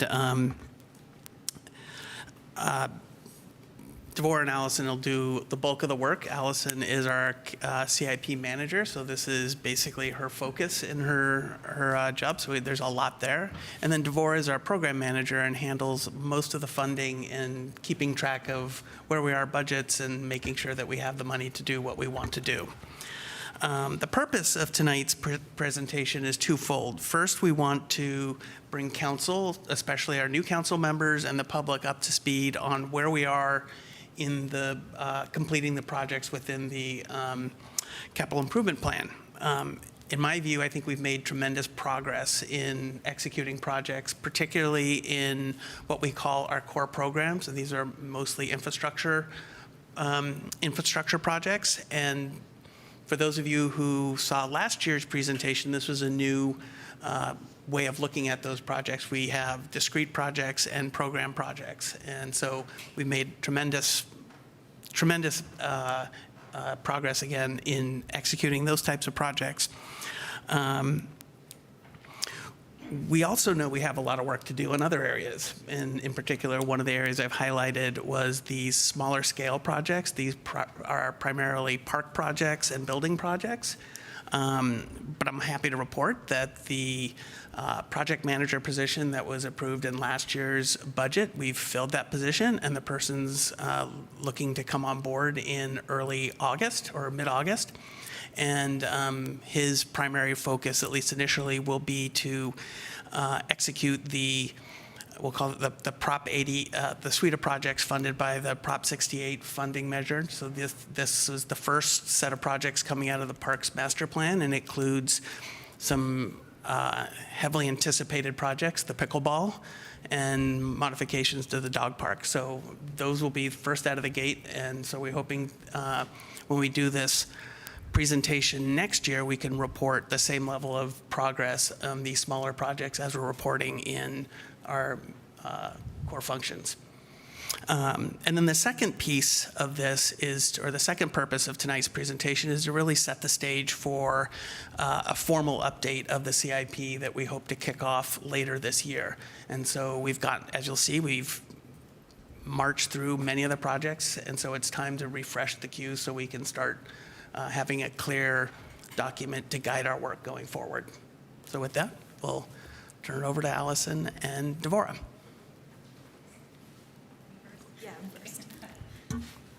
Hello, everybody. Thank you for having us today, and I hope everyone's having a good evening so far. I think Mark actually, there we go. So introductions, I think, are covered, but I did want to also recognize some of the engineering staff that are on our team. James Sorelli and David Lamb, they are integral to kind of project delivery. They also focus on a lot of program and planning level efforts, along with Devorah for kind of making sure programmatically we're not going out of line on the finance and funding side. Jamira Johnson, who's our administrative support, she's key to making sure everybody's communicating. And Andre is joining us shortly, which I'm really excited about because that will definitely spearhead more work, kind of delivery and acceleration of projects. All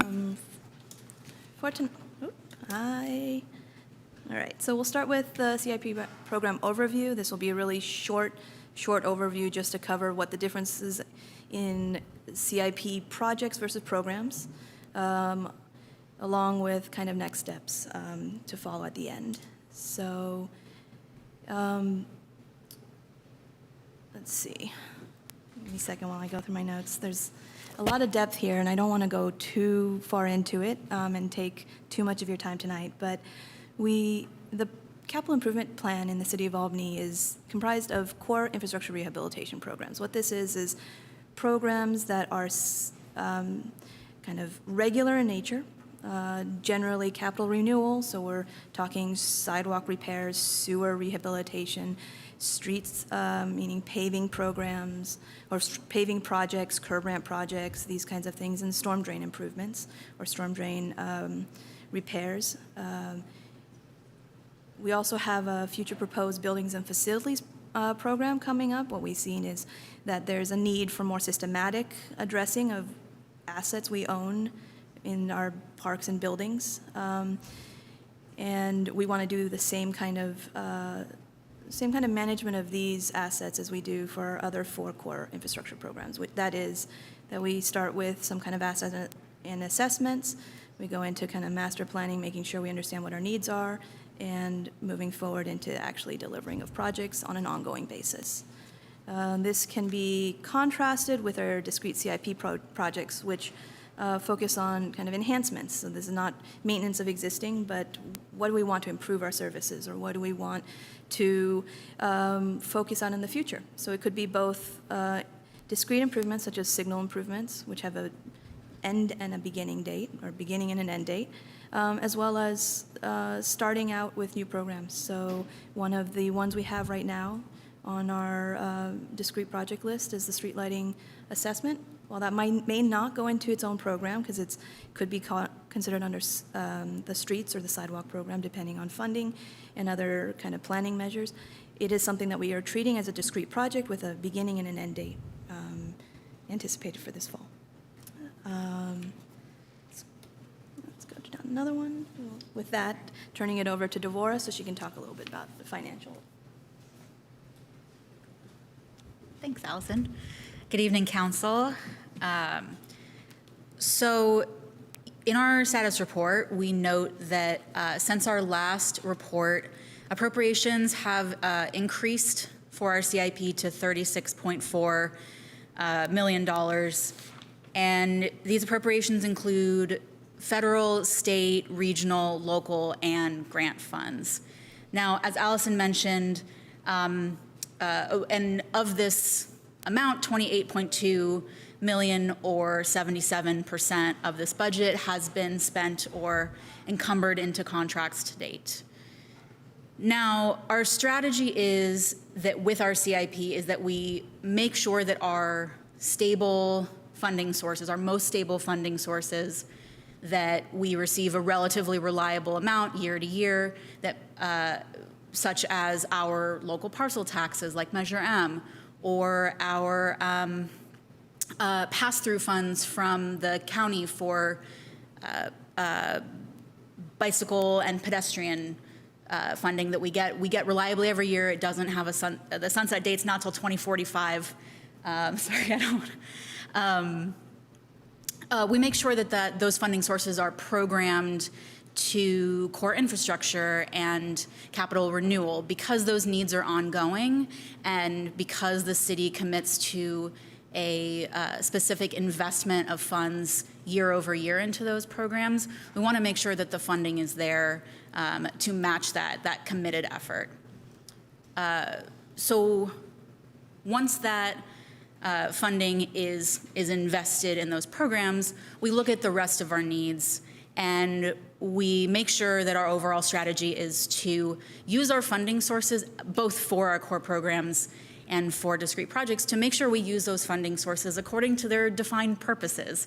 A funding source, again, like local Measure M, which was committed to the voters as a parks and open space funding source, is put towards projects in our parks, our open space, our street trees, et cetera.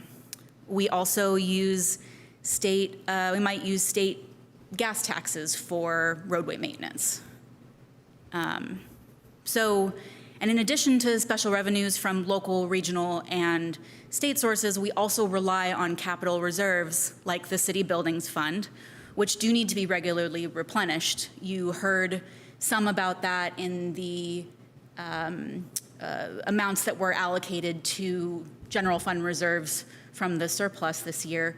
Our finance director spoke with you about that and the need for an ongoing strategy for funding these general fund reserves. So once we've matched these stable funding sources to our core programs, for discrete projects, we use the funding that we have and that we are able to allocate, and we fill in the gaps there with grants. We have had great success having a grants management consultant for support who can contribute nuanced knowledge to our grant searches, to helping us develop projects in ways that might be more appealing to grant funding, and help us work through applications as needed. So in general, we partner very closely with the finance department, and their work on the city audits and biennial budgets has been crucial to being able to understand what resources we have available, plan thoughtfully, and put the puzzle together of both the CIP program with our biennial operating budget and the city's other needs. And you'll see in your staff report that we perform ongoing analysis of this with both our status reports and during a proper CIP update process. That's all I have. Great, thank you very much. We have a few more slides, and Allison's going to say some things, but I'm done. You fooled me with that's all I have. Sorry. Okay, we can stop now. I mean, I'm pretty happy with.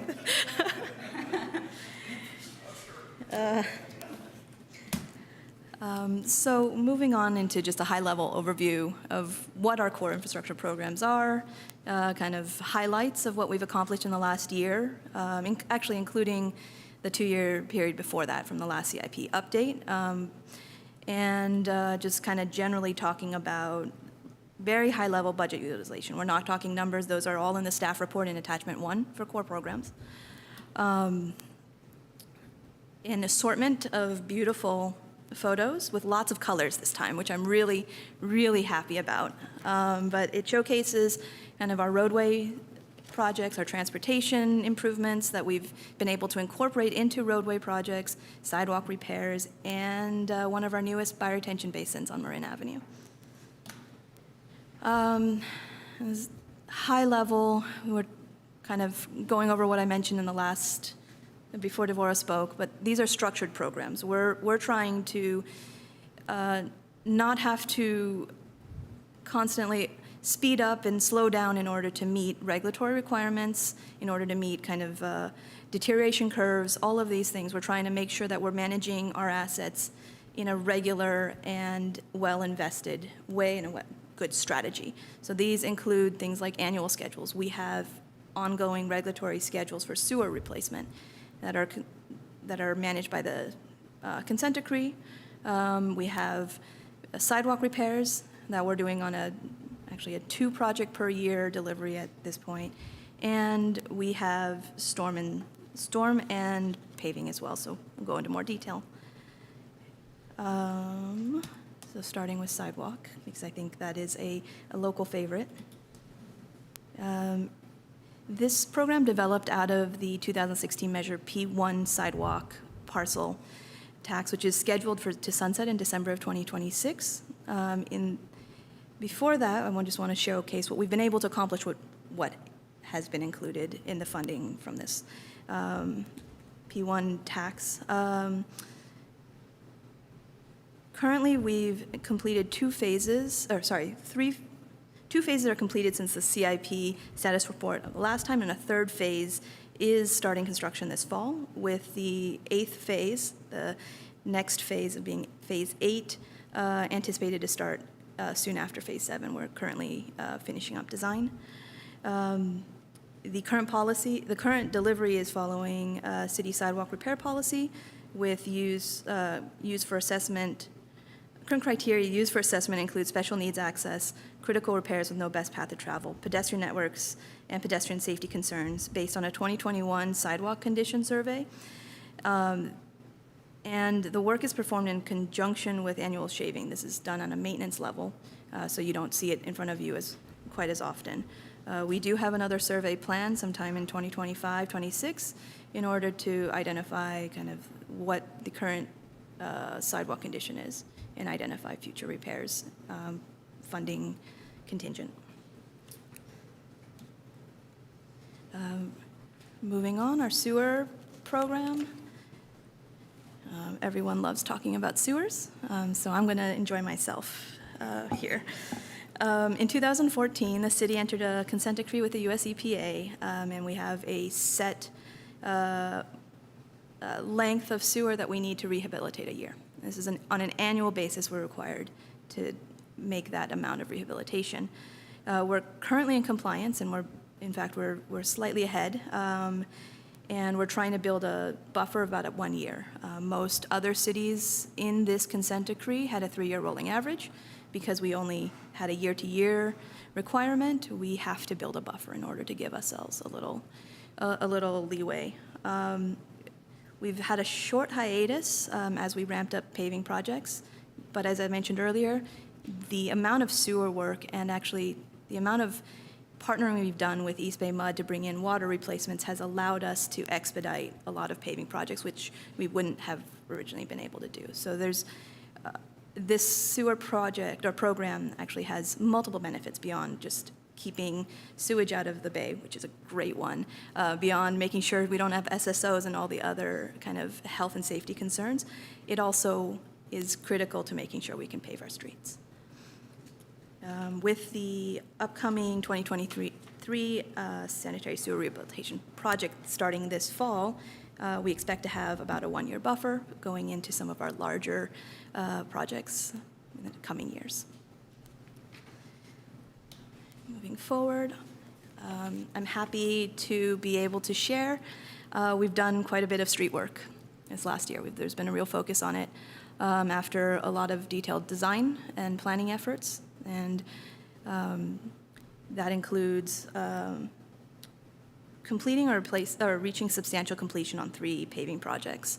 This is the Washington Phase 2 project, our 2022 annual pavement project on residential streets, and Marin Phase 1, which is in substantial completion, but we're working on final punch list items.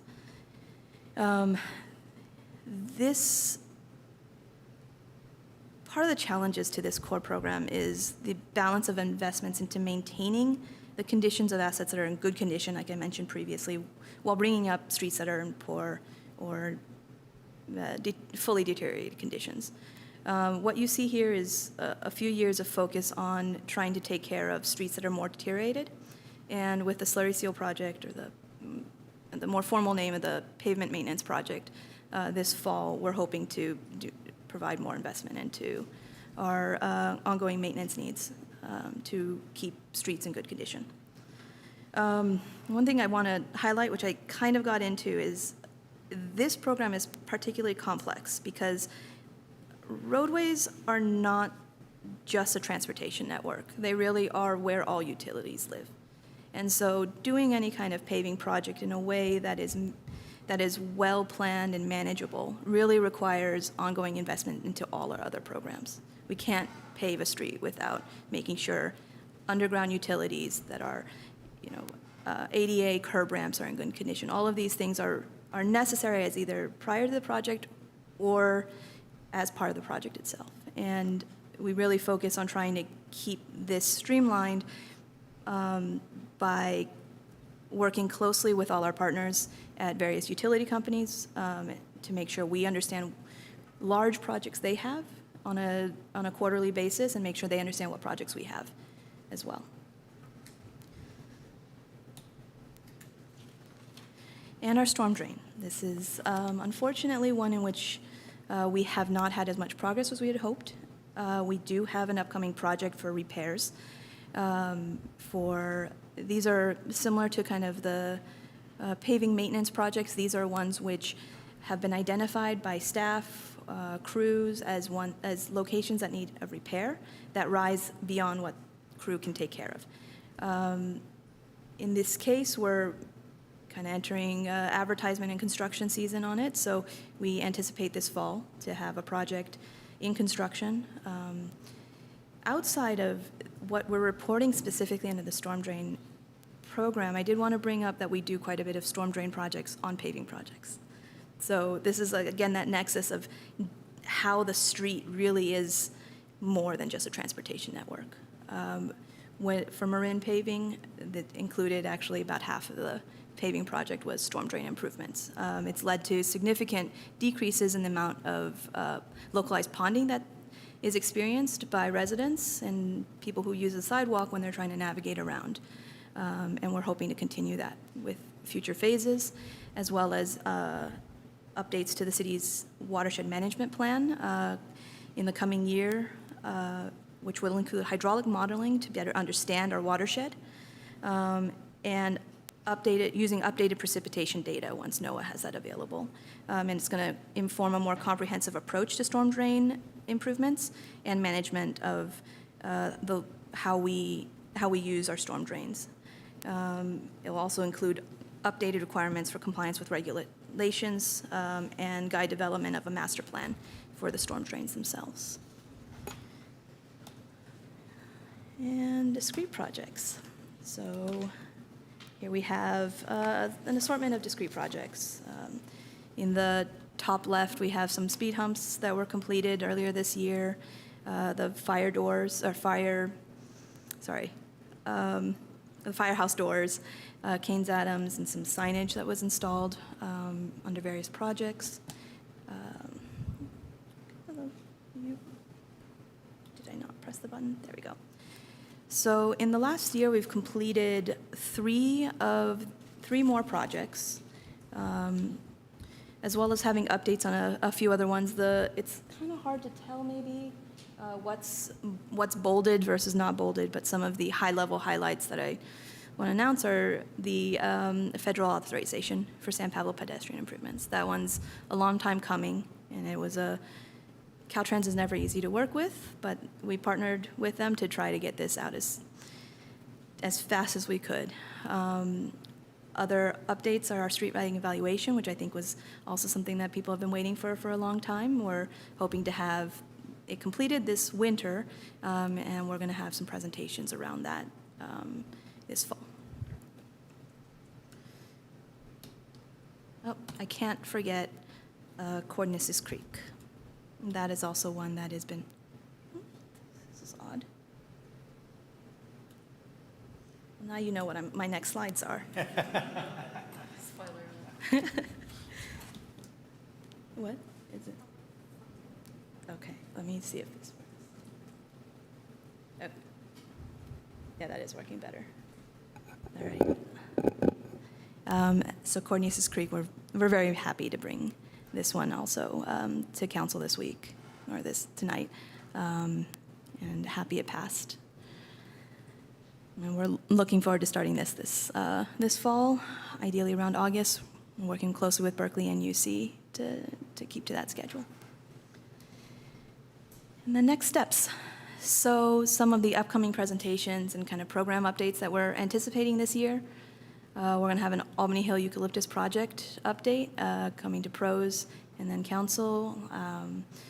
We have Prop 68 projects update, and with great chance to introduce our new project manager and let him get to know everybody. We'll continue with sidewalk program presentations. This will be probably part of phase 9 and talking about criteria. Our 2024 pavement management plan update is anticipated to be completed in spring of 2024. We're working with consultants right now to kind of get all the assessments set up. And I think everyone's looking forward to this, our CIP update. So this will start this fall early winter to early spring, going to different commissions, as well as kind of ongoing planning on our end and talking to stakeholders to make sure that everyone's aware of what we're doing, and then make sure we receive comments and kind of plan out what we're planning to do, I suppose, over the next 5 years. Followed by spring 2024, we hope to bring analysis session to council. We plan to finish our analysis, start a study session to continue analysis, and then adoption in the spring. With that, share kind of our upcoming construction projects over the close time horizon. This is looking at about 6 months to a year out for most of these. So you can see we have a pretty wide swath of the city that we're planning to do some work or another. The segment in the southwest, a lot of that was done more recently in this last year as part of various paving projects. And with that, any questions? We've been open to discussions. Thank you for your presentation. Are there any questions from council? First of all, very exciting. Thank you. Thank you for all your hard work. And I know a lot of it has been catch up from prior regimes, so I very much appreciate that. You mentioned the plan currently is to do another sidewalk condition data gathering in 2025. The council has talked preliminarily about putting a reauthorization on the ballot for 2024, so as not to take it right to the deadline and potentially have a funding gap. In that regard, I wonder if there'd be utility to moving it up to 2024 in order to help scope that measure. Should the council be interested in putting it on the ballot in terms of what kind of needs are there going forward? Because a lot of the need that has been met, courtesy of your work, was accumulated damage over, I don't know how many years, 30, 40 years, probably the entire time since Proposition 13 came in. So I don't know what your thoughts are on that possibility, if that would still serve your needs or if that would be too far off your needs to not serve them. So we can take a look at that. Just a point of context here, we've really have pushed but we're sensitive about the sunsetting of the initiative, and we've really pushed the schedule so that we can complete what we call all the critical repairs by the time this goes to the public for reauthorization. So maybe we can look at accelerating it, but it's a heavy lift in terms of getting it lined out, and I'm wondering how much information we would actually be able to use with the deadline. So let me take a look, and we can come back with the proposal. We wanted to get on a 5-year cycle so that we can very clearly show progress of defects within our sidewalks. Great, thanks. Yeah, I've noticed that 2 phases a year has been pretty amazing. So thank you all, and thank James, the engineer, who I believe is somewhat the lead on that.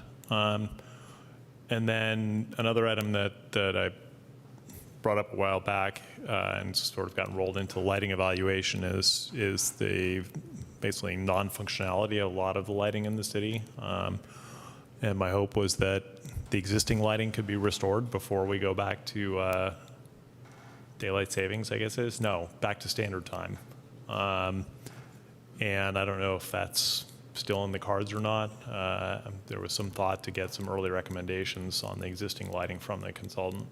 Right, so there's a couple things going on behind the scenes. So Rezu Ingen, our public works manager, has been working with Alameda County to see what they can do from a capacity perspective, because they have limited capacity. So we can come back with more detail of how that's coming together. So I don't have a clear answer right now, but we are working with both the consultant as well as Alameda County to figure out how we can tackle that.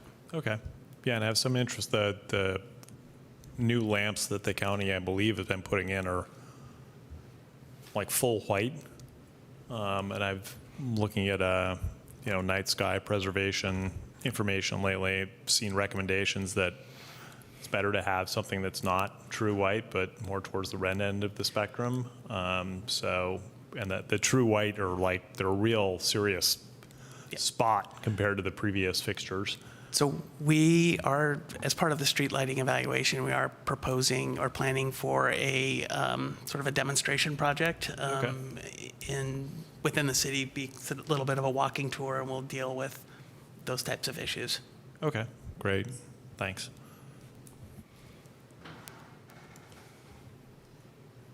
I have just a couple of questions on when you do get into the buildings and facilities portion. Are those going to include things like solar on city building rooftops, charging stations? Can we get another cell phone tower somehow? So I think there's 2 pieces of that, and this crosses the lines between the program piece and then the discrete projects. I think charging stations and solar would be more on the discrete project side of things. We're thinking more of, and this came before council a month or so ago, the budget for the gutters on City Hall. So there's a lot of what we call deferred capital reinvestment into our buildings that we want to catch up on. So primarily it's going to be focusing on those things, whether it's carpet, painting, upgrading HVAC systems. So it's more of those types of projects. Any further questions from council? Seeing none, we'll go to public comment.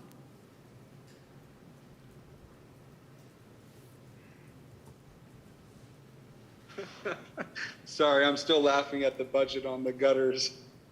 $80,000 for rain gutters, that still makes me laugh. But anyway, so you mentioned gas tax, state of California gas tax to help repave streets or something like that. And you showed a map of Albany, your projects of repaving streets. What's your 5-year plan? And I just noticed that Eastern Solano isn't on there. And my question is, in what year was Eastern Solano last paved? Was it 1999 or? It just seems like it's been getting, ignored. And the further you let it degrade, the more money it's going to cost to fix it. I mean, that's what you said, that if you don't fix them, they cost more and more money the worse they are. So it's like, how bad are you going to let Eastern Solano get before you fix it? I mean, what is it really going to take? No, I mean, I'm just curious on the plan on Eastern Solano. I mean, is that in the book somewhere? Is that even a priority for anybody? Or am I just the only one who thinks that Eastern Solano really needs to be given some proper attention? Solano Avenue is our avenue. A lot of people move to Albany for school district and also Solano. And it just looks like that street is from out of this world. It really just looks terrible. And so I just hope the city staff and city council can get organized and shine a light to Eastern Solano and give it the attention it deserves, because it's in really bad shape. And so my question is, I know I had a lot of questions there, but the one I really want answered, if you can answer it, is when was the last time Eastern Solano was paved? Because if you said you repave streets every 3 to 7 years, so why has Solano been forgotten? So that's just my main question is when was the last time Eastern Solano has been paved? Because it sure doesn't look like 7, 10, 15, or 20 years even. Thank you. Thank you for your comment. That's it. I don't know if staff has the answer offhand, but if we know when the last time the Eastern Solano was paved. I don't know if we have a record of that, but I mean, from a forward-looking perspective, that's what's important to kick off the CIP so we can make the decisions on priorities and whether Solano be viewed as a part of the program where we're not doing any upgrades, or more of a discrete project that has a lot of the complete streets components that are planned for that. So that's, I think, one of the key decisions we're going to have to make on when we go forward, because the paving does need to get done, and that drives a lot of other things with respect to curb ramps and so forth. Great, thank you. Is there any further comment from council? Seeing none, thank you all for your work and for the presentation this evening. That will bring us to our public hearings. The first is a public hearing to authorize collection of delinquent waste collection bills by placement on the Alameda County property tax roll. Can we please have staff's report?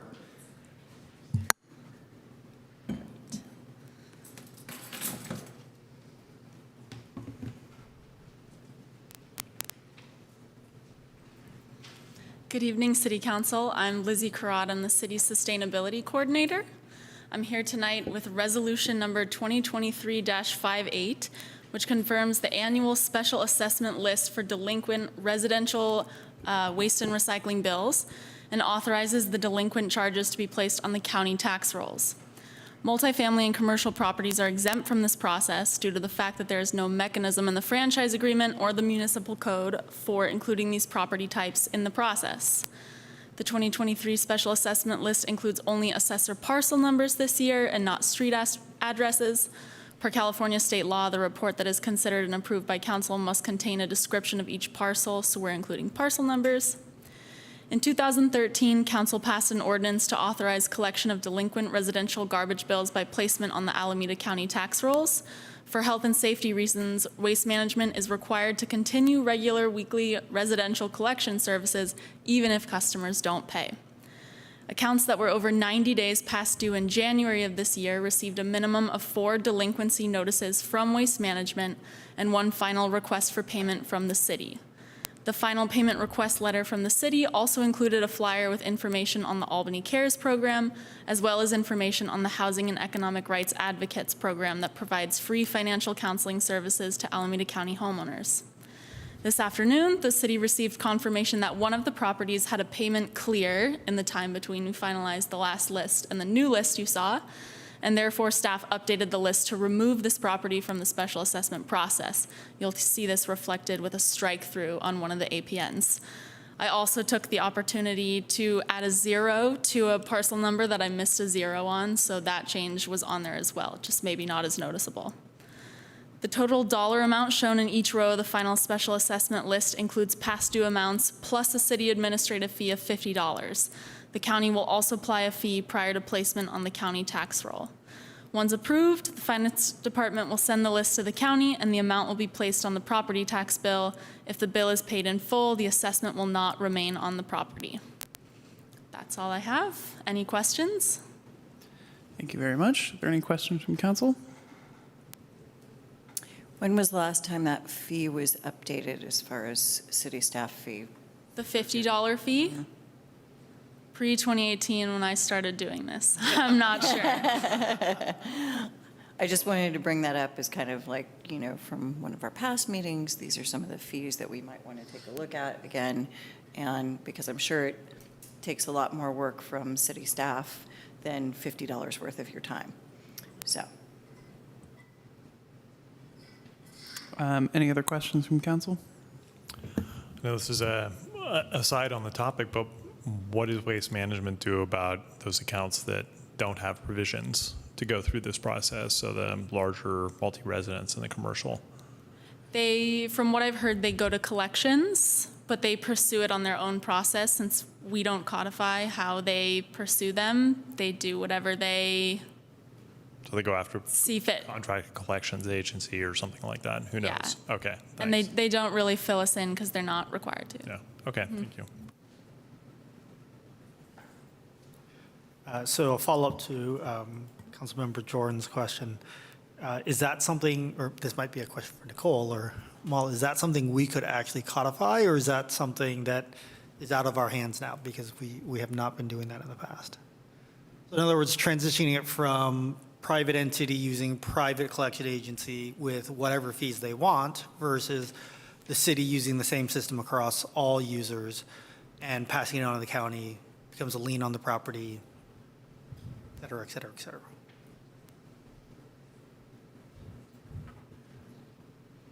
Currently, it is part of the franchise agreement solely for residential. I think we have the potential to explore that with Waste Management moving forward. The logistics of it may be a bit more challenging because usually it may not be the owner that's utilizing the service, the handoff component, but not necessarily impossible. So it's certainly something we could explore. Mm-hmm. And then, so now I'm going to try to remember my other part of my question. You mentioned that you send notices to delinquent accounts, advertising Albany Cares, other programs. Is there ever a cross-reference to double-check if any of those properties are already participating in some form of Albany Cares services? That's a good question. We don't do that. And in a lot of cases, it's because we don't know if the bill isn't being paid because the tenant isn't able to pay, if the property owner requires the tenant to pay. If the property owner isn't paying, I have heard that there are property owners who just choose to pay their bill this way. So we've never gone down the list and looked into who's in cares, who isn't, because it's a mixed bag of the type of person on the list. Okay. Not type of person, but if they're a tenant or if they're a homeowner. So no, we've never put a lot of effort. We just give the information to everybody. Okay. Sure. Yeah, I understand that this would be more work for staff, but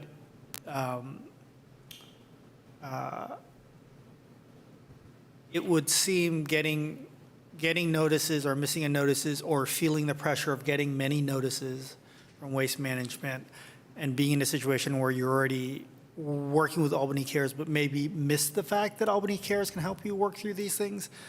It would be great if we could try and coordinate. you just started down a road that made me understand just how much more complex my request is.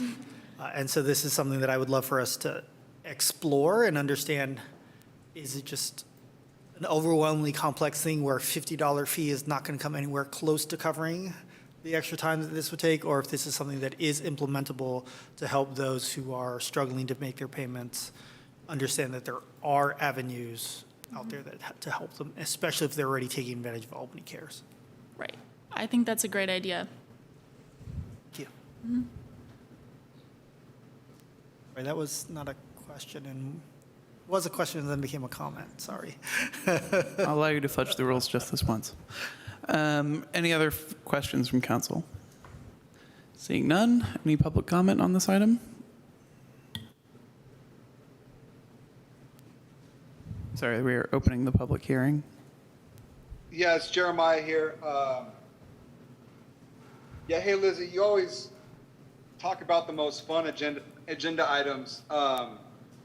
You know, this is one of my favorite agenda items every year. I know I've commented about this agenda item pretty much every year for the last, gosh, as long as I can remember.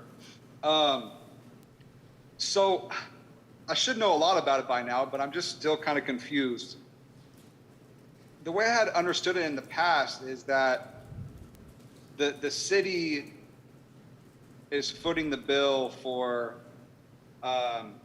these delinquent notices. I'm probably wrong, and now it sounds like it goes to the, you know, it becomes a lien on the house, is what Mickey said, becomes a lien on the property, and then so when you pay your property taxes, you know, once or twice a year,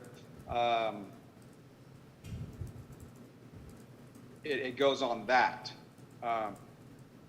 I mean, I know I pay property taxes twice a year, and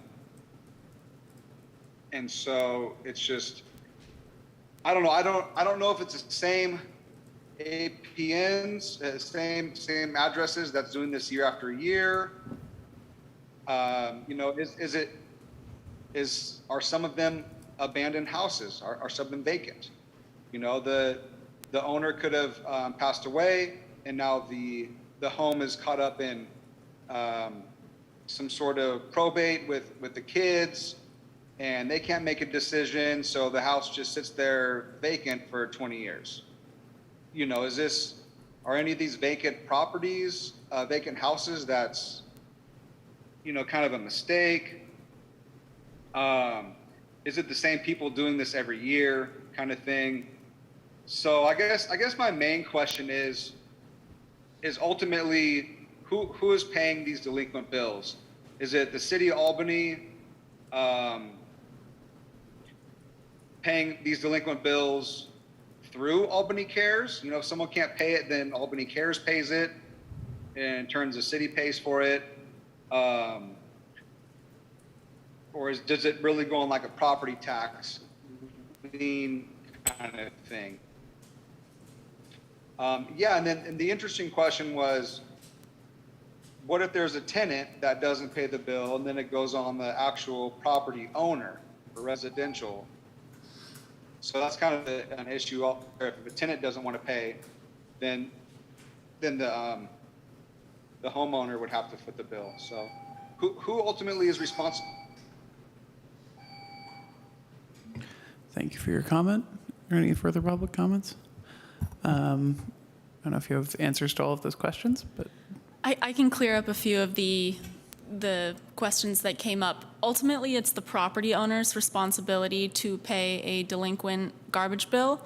And the reason we do this process is if it's not paid, whether it's the tenant not paying it or the property owner not paying it, it becomes goes through this special assessment process, goes on the tax rolls. If the tax roll isn't paid, if the property tax isn't paid in full, it becomes a lien on the property. So ultimately it becomes property owner responsibility. So the city is not footing any part of the delinquent charges. The intent of the $50 charge that we do charge is to cover the expenses incurred running the program, so the letters and the notices we provide. I think I covered most of the questions that came up. Let me know if I'm missing one. That sounds good to me. Any further comments or discussion from council? I'd like to make a motion. Seeing no objection, please go ahead. I move passage of Resolution 2023-58 with thanks for staff on the work on this. I'll second. We have a motion and a second. City Clerk, can we please call the roll? Mayor Tiedemann, Yes. Councilmember Hanson Romero, Yes. Councilmember Jordan, Yes. Councilmember Lopez, Yes. and Vice Mayor Mickey. Yes. Motion carries. Thank you. Thank you. That brings us to our second public hearing, which is an amendment to the transportation element of the general plan to modify off-street parking requirements. Can we please have staff's report?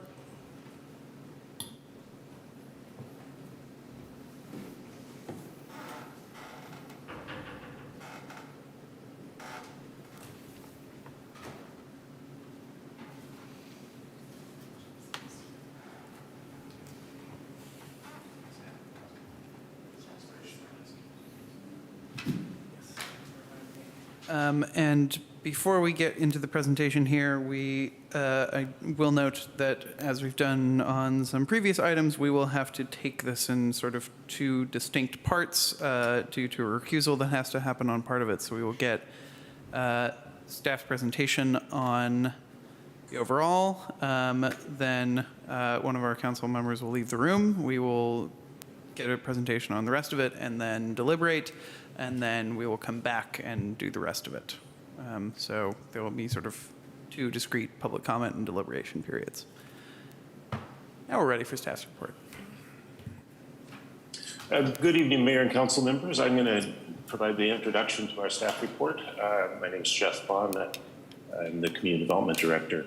The action before you is consideration of modification to the city's off-street parking requirements. As you know, off-street parking is often one of the most significant areas of discussion when the city evaluates applications for new construction and or is considering changes in use of existing buildings. And in a moment from our consulting team, you'll hear more about state law that has precipitated the need to consider some sweeping changes in the city's requirements. And this, while it's a sweeping change, it also does provide us an opportunity to address some of the city's goals and objectives, including reducing vehicle trips, reducing costs of building housing, and improved urban design. In the interest of time, I'm going to keep my comments brief. And as Mayor Tiedemann mentioned, we would like to propose that this be discussed in two phases. The primary presentation would address all elements of the proposal with the exception of the multifamily portion of this. This allows Councilmember Jordan to honor state conflict of interest laws. His primary residence is in a relatively small portion of the city that is within a half a mile of the El Cerrito Plaza BART station. And as a result, he should recuse himself from the discussion of the multifamily parking requirements in that area. And once you have that primary discussion, Councilmember Jordan can recuse himself, and you can discuss the rest of you can discuss the multifamily parking requirements. As I mentioned, in the interest of time, I'm going to just introduce our consultant, Jean Eisberg with Lexington Planning. Jean has served the city as a consultant for nearly a decade and is well versed in our codes and the types of projects that we see in Albany, and has done a great deal of work in other cities as well, so is up to speed on what's going on. Most recently, her work with us included the preparation of the San Pablo Avenue specific plan. So with that, I'd like to turn it over to Jean and her team for a presentation. Thank you.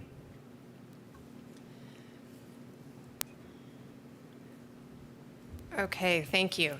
I'm going to start the presentation with the part one, as Jeff indicated.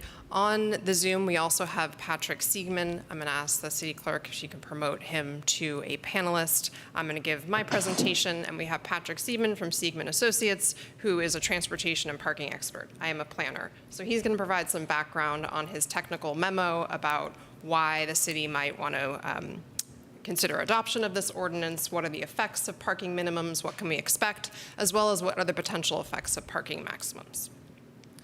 I recognize it's a late hour, so I'm going to go relatively quickly and, of course, can come back to any comments.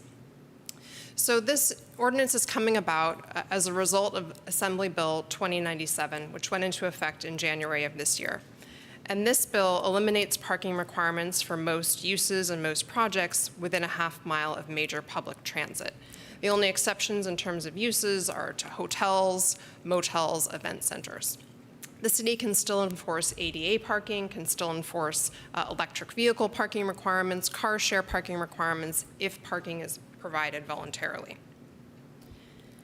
This map shows where the law is effective and applicable within the city. And so the sort of yellow shaded areas indicate areas within a half-mile of major transit. And that includes both the BART station as well as the intersection of bus lines that have at least 15-minute headways. And so as you can see, it covers most of the city with the exception of the waterfront area, the racetrack, portions of the CMX, that's the Cleveland Avenue commercial mixed use area, and then the R1 neighborhood to the east along the Berkeley border. And so we met with the Planning Commission 4 times over the last few months, and the first meeting that we had with them, the recommendation from the Planning Commission was not just to codify this ordinance for where it was applicable, but to implement the ordinance citywide.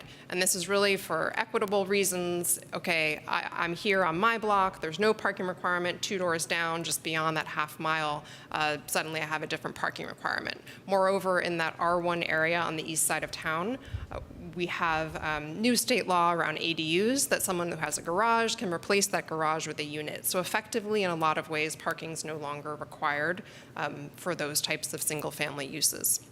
And then as we'll talk more about, this ordinance is not going to apply in the waterfront because that does require voter approval.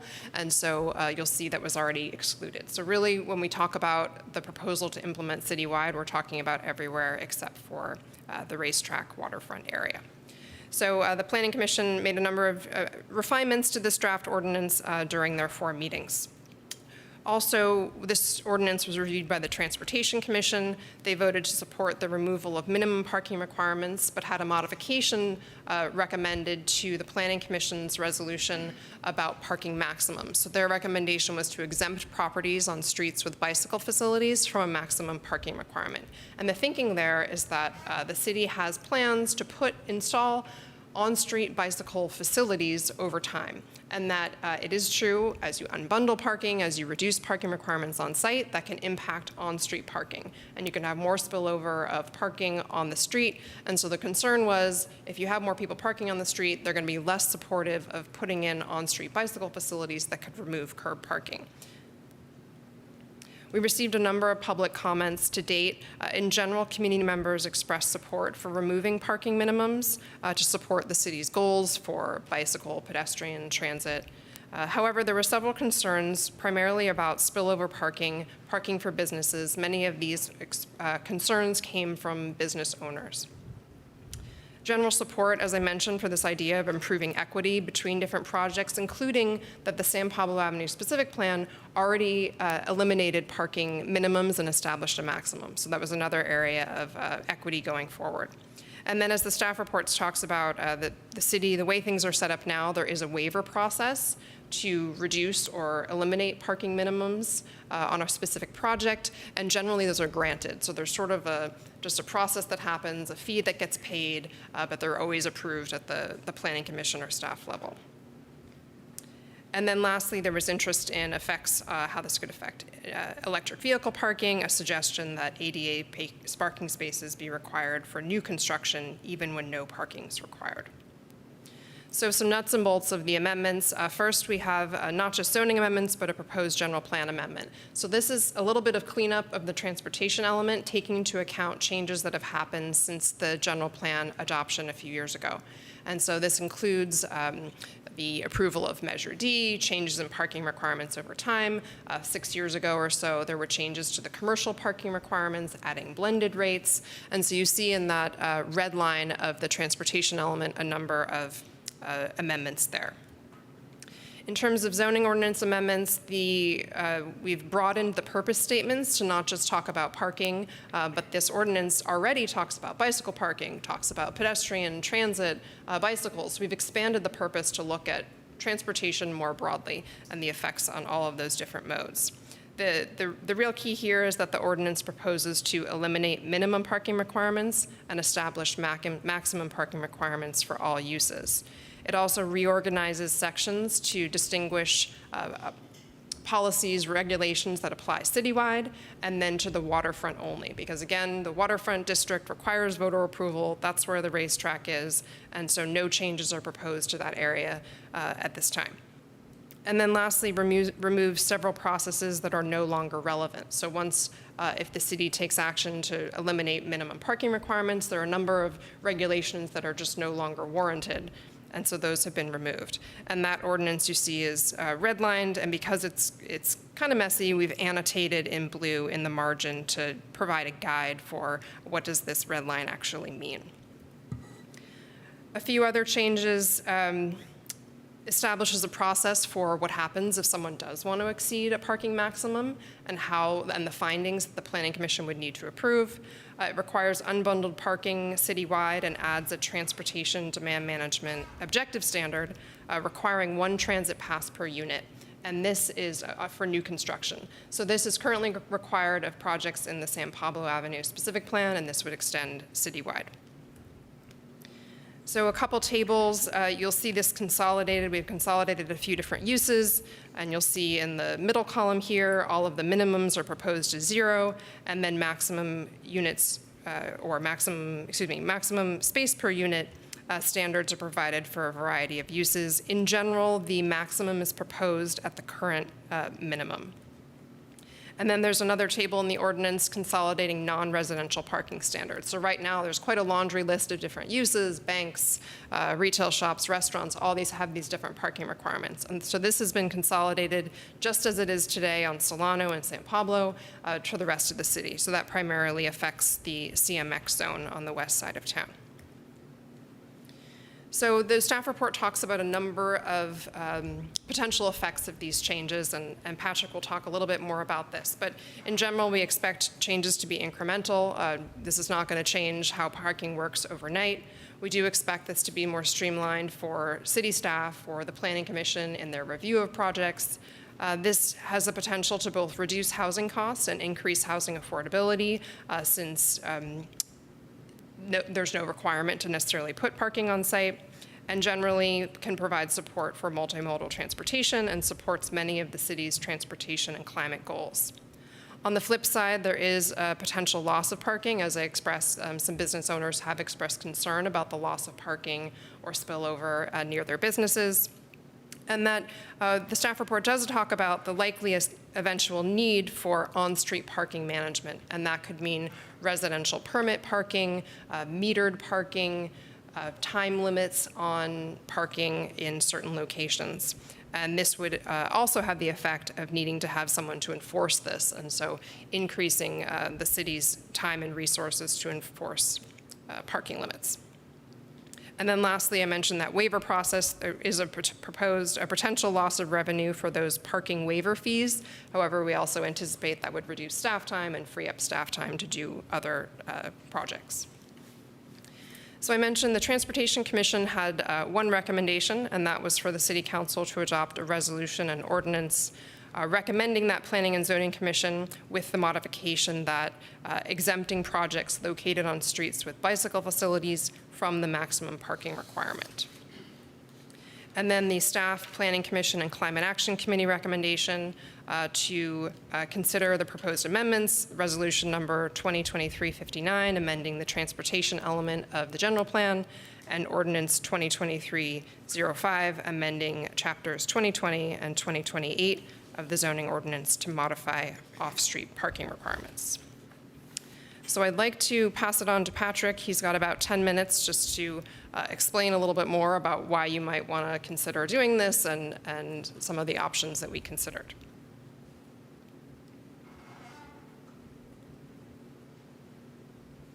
Super. Thank you, Jeannie.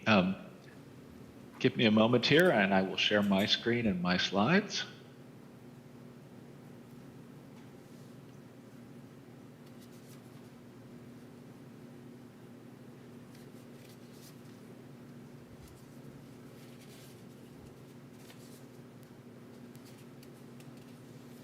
All right, and you should have my slides now up on the screen. Is that working right?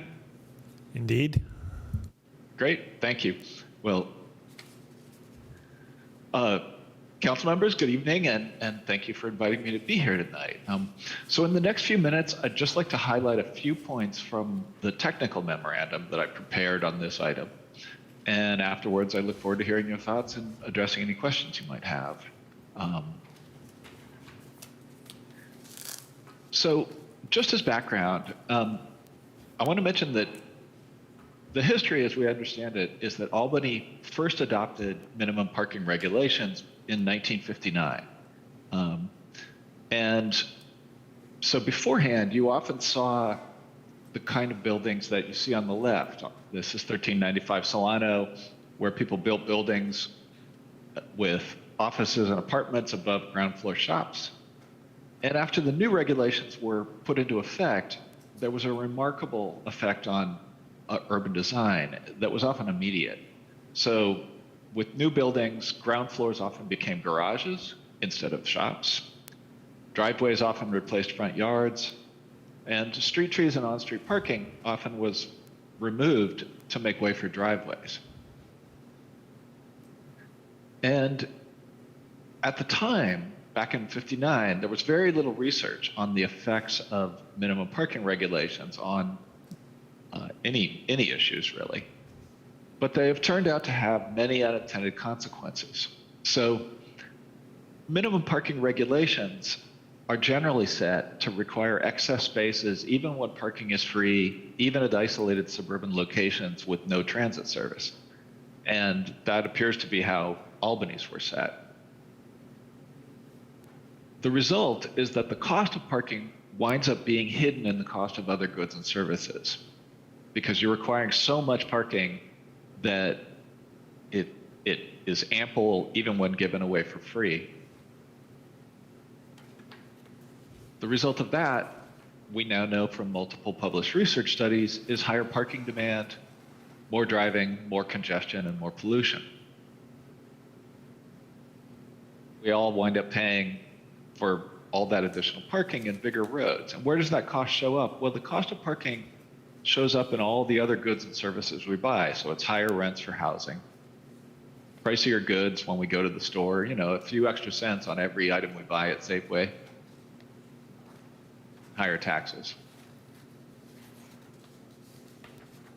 So the technical memorandum I prepared outlines the results of many of these studies, but let me just mention a couple that I think may be of particular interest. So a team of UC researchers found that nationwide, bundling the cost of just a single garage space into rents adds about 17% to the average apartment's rent. And of course, if you require more spaces, that's even higher. And what they point out is that the minimum parking requirements really create a big equity problem for the people who either choose not to or can't afford a car, because those people who are mostly low income wind up having to pay higher rents for parking they don't need and can't use. And similar results have been found for sale homes as well. Another significant consequence is increased automobile ownership and traffic and pollution. Essentially what happens is, once people are required to have a parking space and required to pay for it, they tend to want to use it, so they are much more likely to purchase their own automobile. Another team of UC researchers surveyed residents of 197 different San Francisco projects that were all built below market rate. And it provided a natural experiment because the residents were effectively randomly assigned to homes with and without parking on site. And here's what they found. It was clear that the residences with more on-site parking induced a lot more automobile ownership.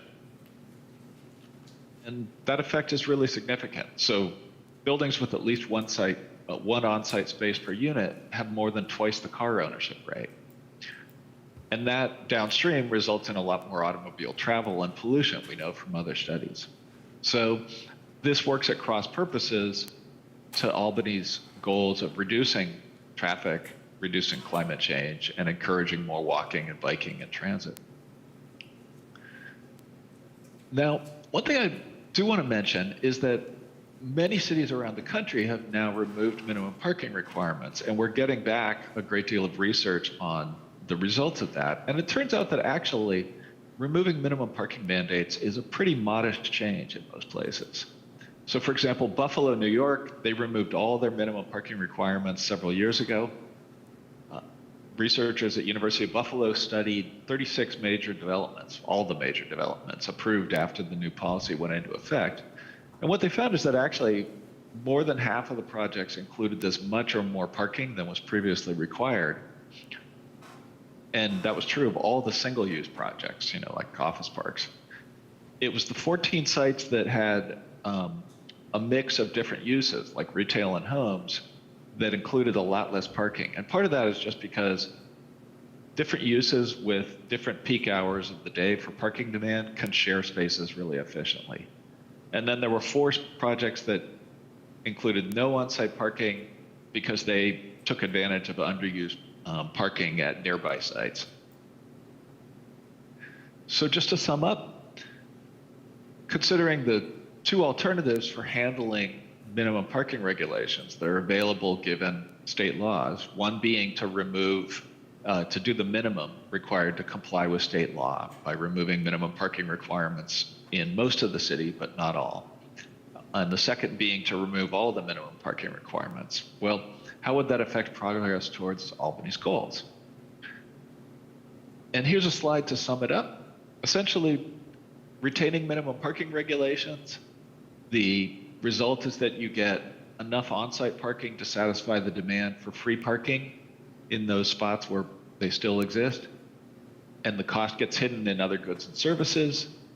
You wind up with more traffic, higher housing costs, and a good deal more pollution. And on the other hand, removing them, what that really means is that parking turns into much more of an ordinary commodity, and people are going to be buying and selling and renting and leasing it. So people will have more freedom to decide. What that does mean, we've seen from several other cities, is that in the places where significant change happens, it will become more necessary to manage the on-street parking to make sure it stays readily available. And so that can be done with a number of tools, permits, time limits, prices. Those are general plan policies already. And one thing I do want to mention is it's likely to take considerable time before a lot more on-street management is needed. It takes time to design and finance and approve new projects. It takes time to build them. And during that time, there's plenty of time to work on improving on-street management. So that may be a good work item for the future years. And with that, I'll turn it back over to Jeannie. Okay, are we taking questions before we shift to part 2 with Councilmember Jordan's recusal? Yes, so if there are any council members who have questions now, go for it. I have lots of questions. I'm trying to figure out what I can talk about with Councilmember Jordan here or not, what questions I can ask.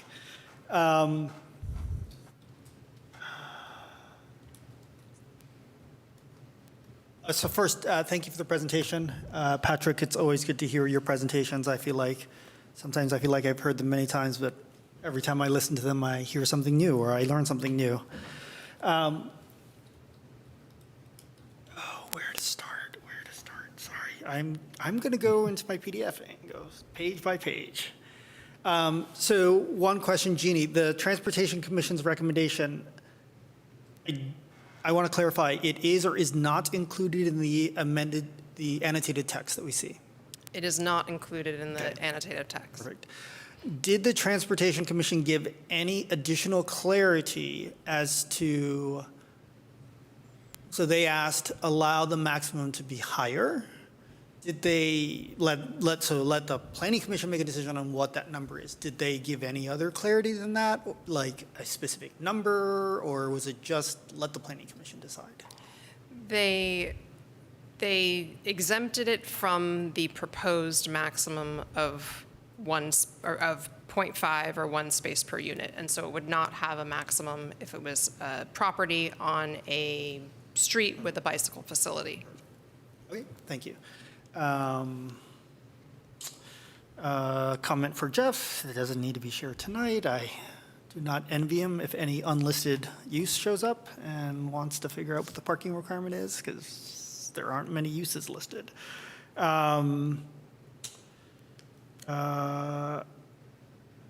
Let's see.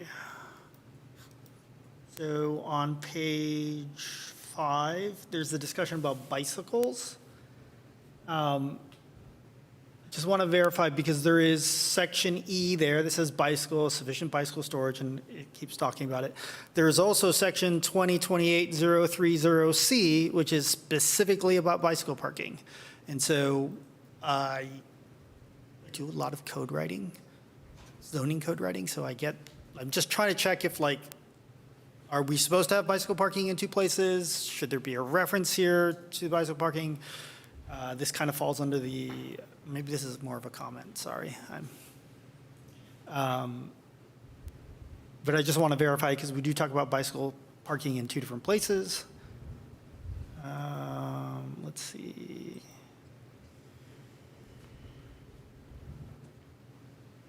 I will reserve my question about TDMs until Councilmember Jordan is out of the room. There is a discussion about mechanical lifts, which I understand is from the San Pablo Avenue specific plan. It is unclear to me whether or not we as a city have said, hey, anyone can use mechanical lifts anywhere in the city, because it is specifically under San Pablo Avenue specific plan. Given all that we're talking about tonight, sorry, that's going to comment. So I just want to clarify that the intent there is that it still only applies to San Pablo Avenue specific plan. Yes. Great.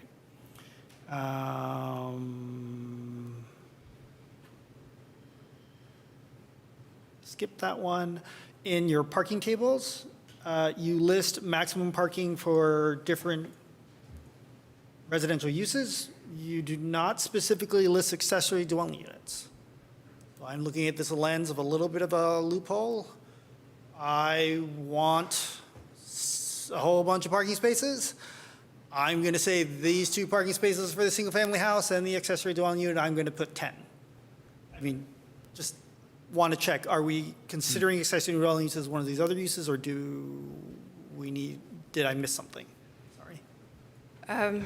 Accessory dwelling units are regulated in this section. I'm on page 10, table 4, the table of residential parking requirements. Oh, apologies, I missed it. It's at the bottom. Oh, yeah, second from the bottom. Yeah, apologies. That's it for questions, sorry. Other questions? Well, I think the TDM question is allowable under this item if you want. TDM applies to The whole across the city. entire city. Yeah, which makes it, I don't have to recuse from that, is my understanding. Okay, I'll ask my TDM question. So the TDM language here, I love, because it's way more specific than I've ever seen in the city's documents, except for the San Pablo Avenue specific plan. I wanted, my question though specifically was, it says a TDM plan shall be written. Now, world that I live in, or at least the way I think of that is, I need to hire a consultant to write a series of policies and a plan document that says, I'm going to do exactly what the city already tells me to do. So I want to check, are we saying the applicant has to hire someone to write a TDM plan, or is it the applicant just has to provide bus passes? So our proposal here was we didn't change any of the language around TDM. If it's a discretionary project, the applicant and the planning commission could work with that applicant to develop a TDM plan. The only thing we added was what we intended as an objective standard, so it could be applied to projects undergoing streamlined review, for example, that they would be required to provide, at a minimum, offer 1 transit pass per dwelling unit. Right? That'll lead to comments, but it's different. I just was interesting in this in this slide when you were bringing up the point of these parking requirements came in 1959. Well, not too many people had, like, many households didn't have many automobiles prior to 1959. And so I'm thinking that that's part of one of the reasons that that was then started to be implemented. I'm always cautious of going too far one direction and then finding out that we went too far in that direction and screwing ourselves up. So I'm trying to really make sure that we take a look at this in a very balanced, thoughtful approach with things, because I also, I hear a lot of, removing cars to get to our sustainability requirements, but there's all these electric cars that are all over the place right now, and, or hybrid cars. So I don't believe cars are going away. I also, I'm a real estate agent, and you brought up, the point of, the homes are more expensive. Well, it's part of the supply and the demand. I can tell you we sit on a lot of houses that don't have parking, and they don't sell because you know what people want? They want parking. So I just want to, put that out there to really think about those items, and as well as businesses, having my business on Solano as well, that is oftentimes we've had people come in, businesses who I really like this city. I really like Solano Avenue. I really want to do business here, but the problem is you guys don't have enough parking for us to be able to significantly do the business that we need to have done. And so it really limits our ability to draw in new businesses, new revenue, without having the proper amount of parking for these businesses to actually do business here. So I just want to preface everything with those thoughts in mind, and so thank you for your presentation. Keep.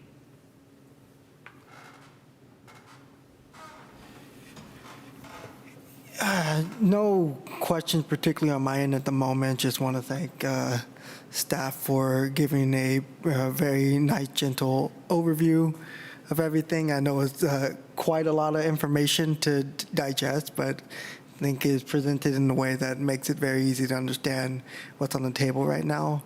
I'd also just want to share anecdotally, I think where I'm at in the UC Village gives a pretty good case study on how things can turn out if, when you're living in a community where parking is quite restricted.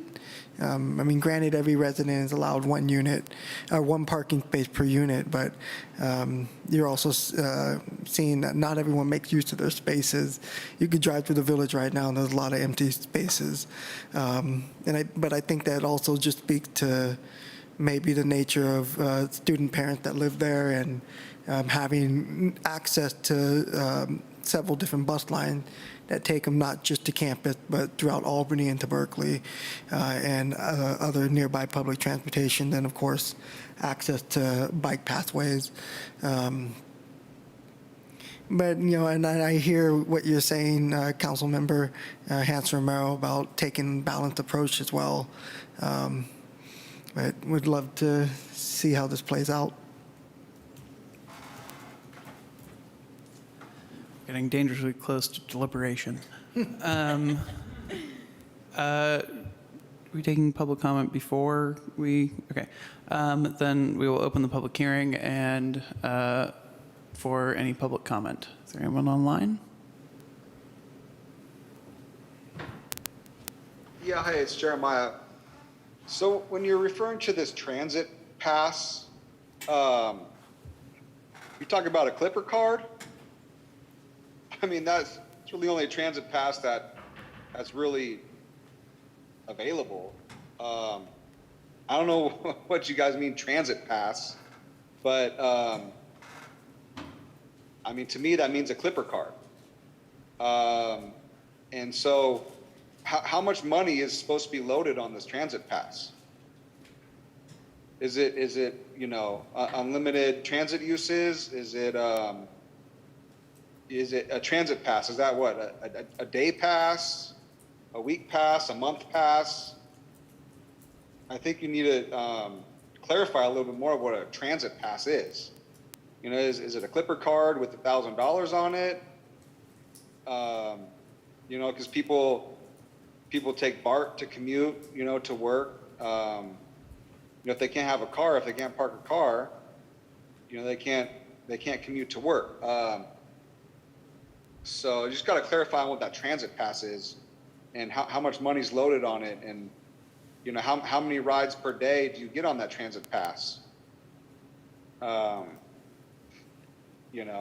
So let's see, what else? Yeah, there's obviously limited parking on Solano because 100 parking spaces went to the outdoor dining, and the outdoor dining, they only pay what does it come out to? $3 a day per space. I think that's what it comes down to per year, is these businesses are only paying about $3 a day for that space. Because what the outdoor dining is for 2 spaces or 3 spaces is what, $1,000 a year for that permit. So it's really only about $3 a day. Anyway, so and this has always been my question: is this a planning and zoning topic, or is this a transportation committee issue? Because every single time I watch planning and zoning, they grant a parking exemption 100% of the time. 100%, no doubt about it. And then what that does in turn, it puts more cars on the street for street parking, because they exempt off-street parking. So this planning and zoning issue in turn becomes a transportation issue. So who's really dealing with this? Is it transportation or is it planning and zoning? This is so confusing. Thank you for your comment.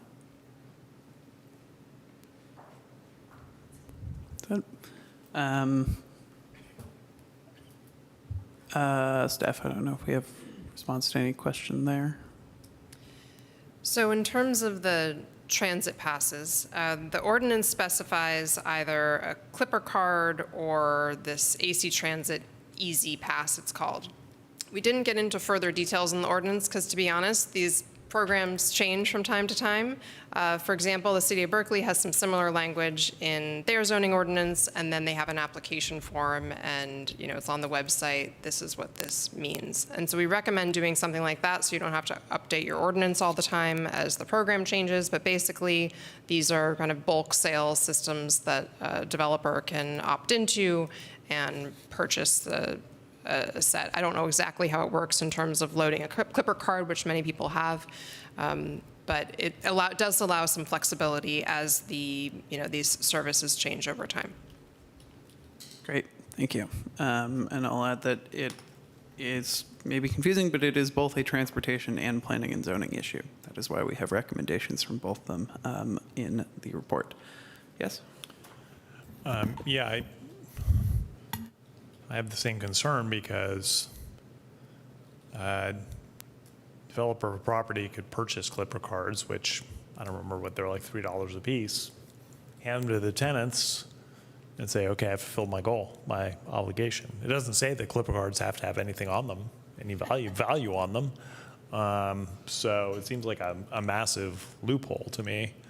Now, I understand the desire to not be too specific, but that seems too unspecific to me. I'd also prefer not to have the AC Transit Easy Pass mentioned, because then again, a property owner could provide an Easy Pass when what somebody really needs is to be able to use the value on BART, depending on what their needs are. So the Clipper card being good at, I don't know if it's all 27 agencies at this time, but certainly a lot of them. Seems like the best way to go. I agree with Councilmember Hanson Romero. I'm concerned about going too far the other way now, and I wish I had thought about this with the San Paulo specific plan. I apologize, but I don't support having parking maximums. You know, we're just undoing having parking minimums, and now we're going to go the other way and have parking maximums. I think we really need to leave it to the market and not be prescriptive, particularly when we don't know what is going to happen with the market and with particular uses in the future. And I think it's up to the property owner to figure out what's best and most economic for whatever they want to do with the property.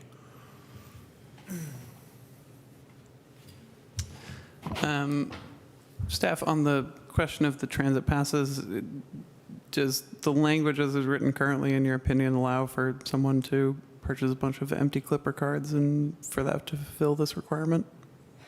It says at a minimum 1 monthly Clipper card and/or AC Transit Easy Pass. So I would say the monthly Clipper card, that provides some specificity, but it could allow someone to do an AC Transit Pass and not a Clipper card if, you know, in practice, how it's working in the city of Berkeley, the developer needs to offer it. And so you as the tenant decide what you want and you have an option. But we could spell that out more, whether it's in the ordinance or in this separate form that, you know, maybe gets updated from time to time that's on the city's website. Thank you.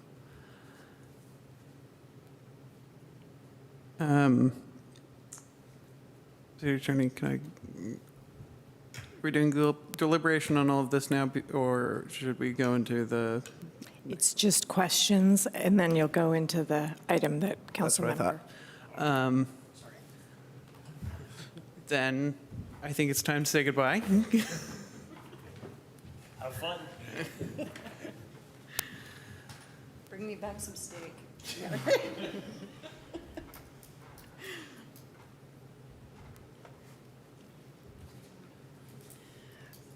Okay, so I just have 3 slides.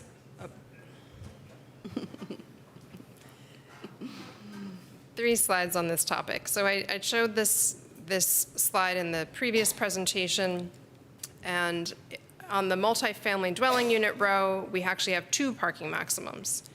And the first one is 0.5 spaces per unit when you're within a half mile of BART, and then 1 space per unit in other locations beyond that area. So what that looks like and how that came about, this is within a half mile of BART. And so here's El Cerrito BART, here's the Albany border. And so it's just this little piece right here. And this is coming about because ABAG, the Association of Bay Area Governments, MTC, has recently adopted this transit-oriented communities policy. And this was adopted by the ABAG MTC board last year. And it is related to potential future grant opportunities that the city could take advantage of.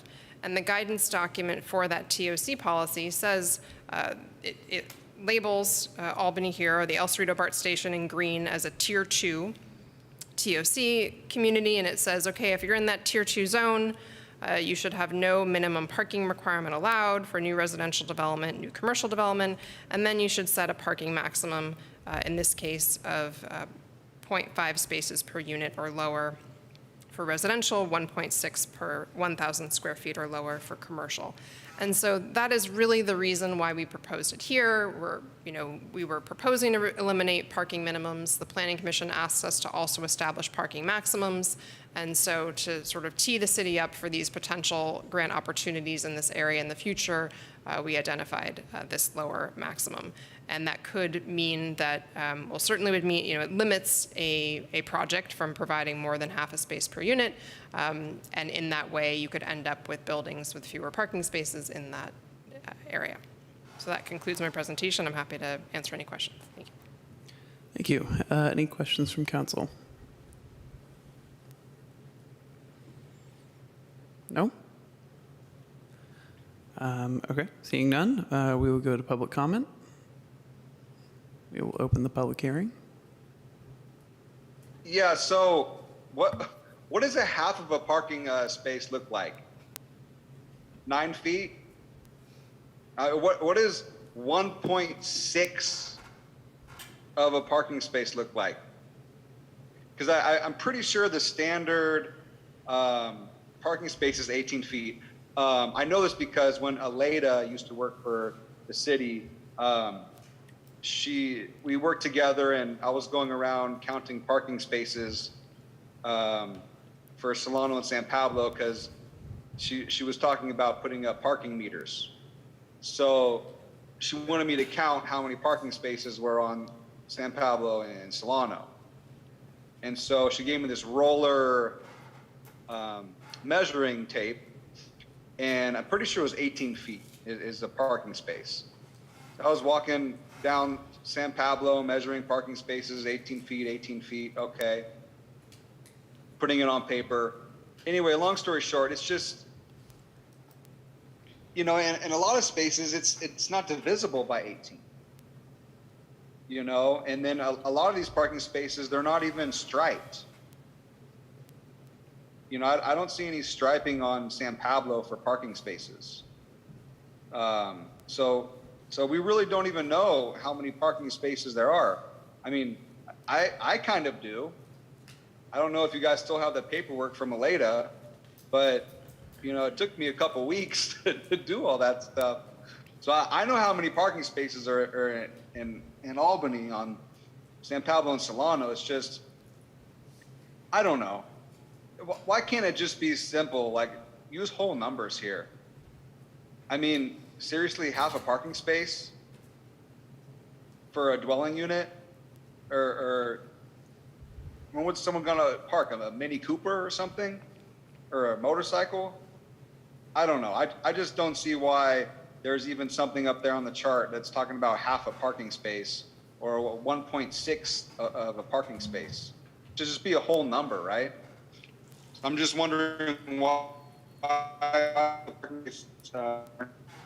Thank you.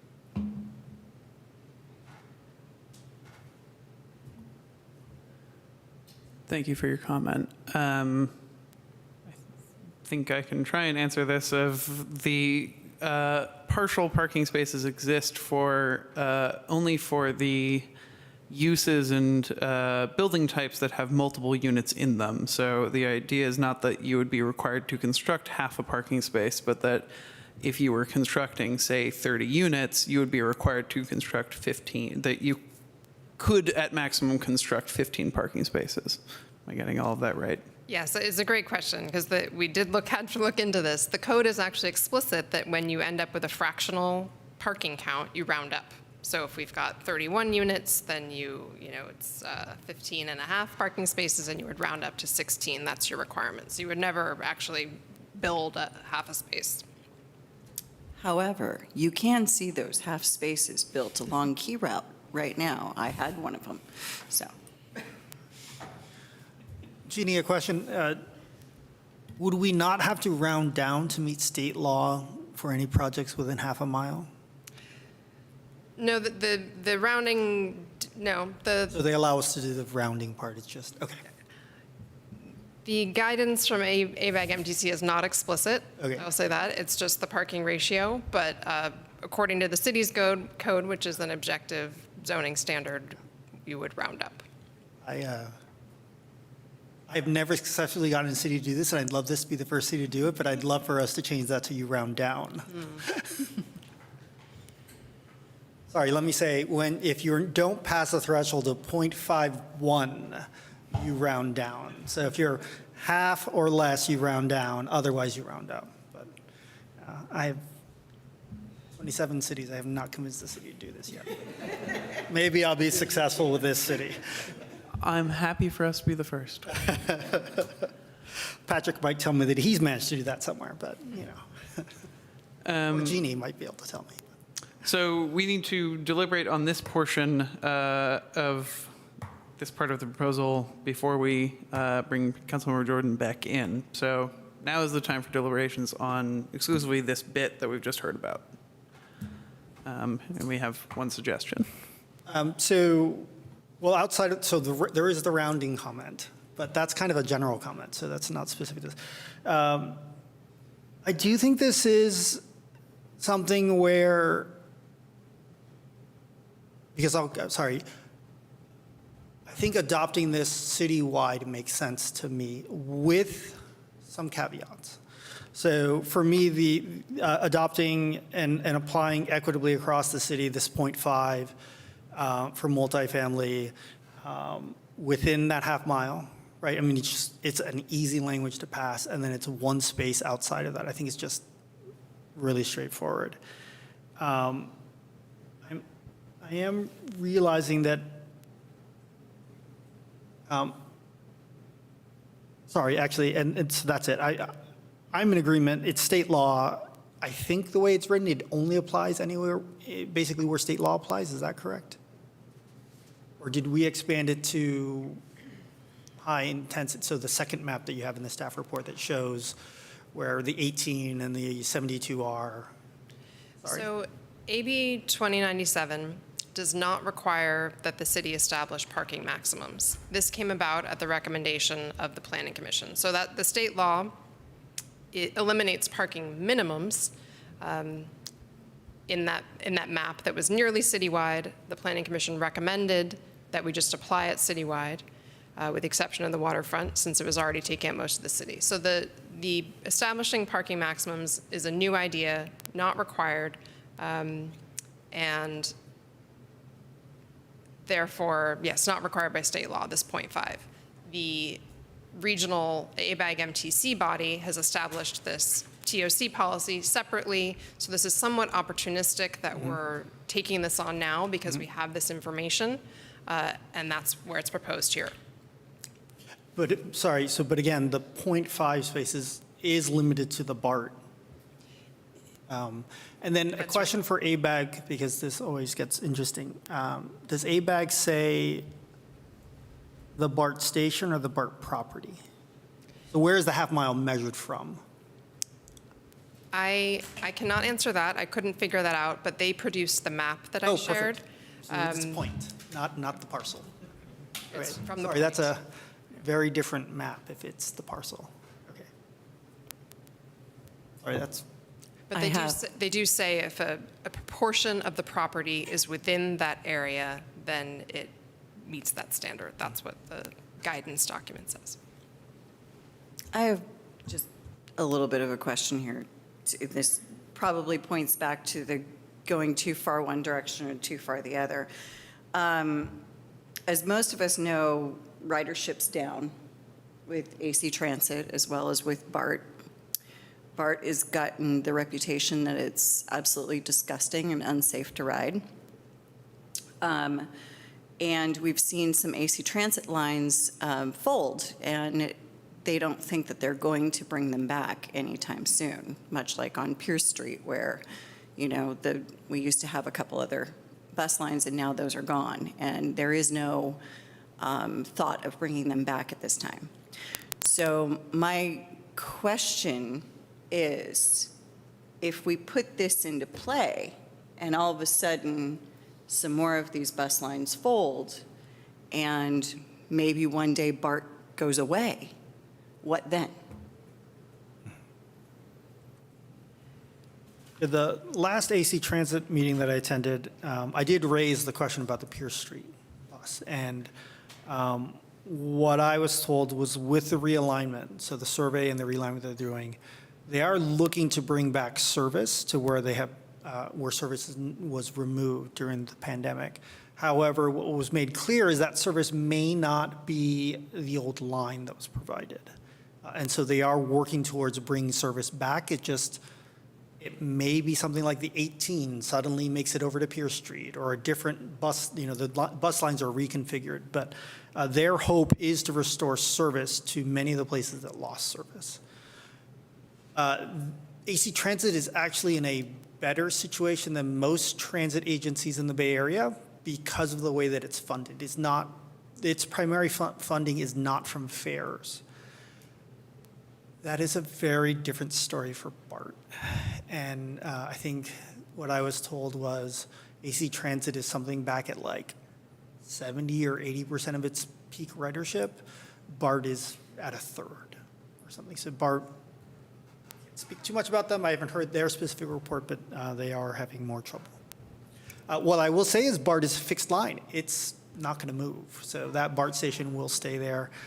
I can imagine an apocalypse where BART doesn't exist, but that would be pretty extreme in my mind. And then for AC Transit, given that most of the state law is based on the 72R, which is one of their, really they are focusing on improving that service, I imagine that that line at minimum will remain. I really hope 18 remains at the consistent service level that it's at now, because with the realignment, we don't know what will happen with that line or other lines in Albany. Well, and if we get rid of all the cars, we won't need roads to go on, or we get to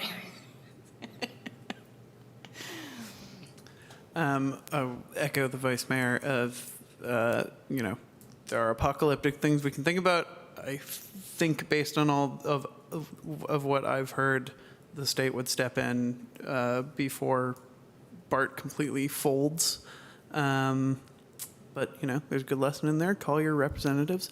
And the lines we do have of AC Transit, even if AC Transit wasn't healthy, I would find it hard to imagine the 72 service or the 18 really being taken away, as those are both sort of arterial and very, very heavily used. I ride the 18 a lot. It's a pretty used service, especially by a lot of students to get to campus.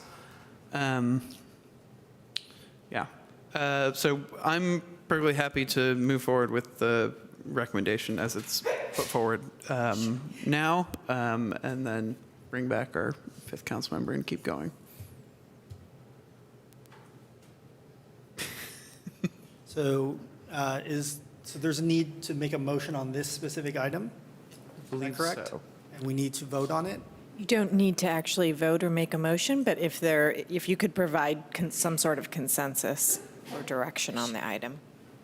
We don't have to provide a motion? Would it be beneficial if we did provide a motion? I wouldn't want you to backtrack with Councilmember Jordan back in the room. You don't necessarily need a vote on the item. If you'd like to do it, you're more than welcome to, but if you could provide direction. I understand how we would backtrack. Because when you come back to discuss the other items, then somehow you tweak this item and then take the vote on the entire item with the adjustment. I will say that I am in favor of the language on multifamily dwellings as written.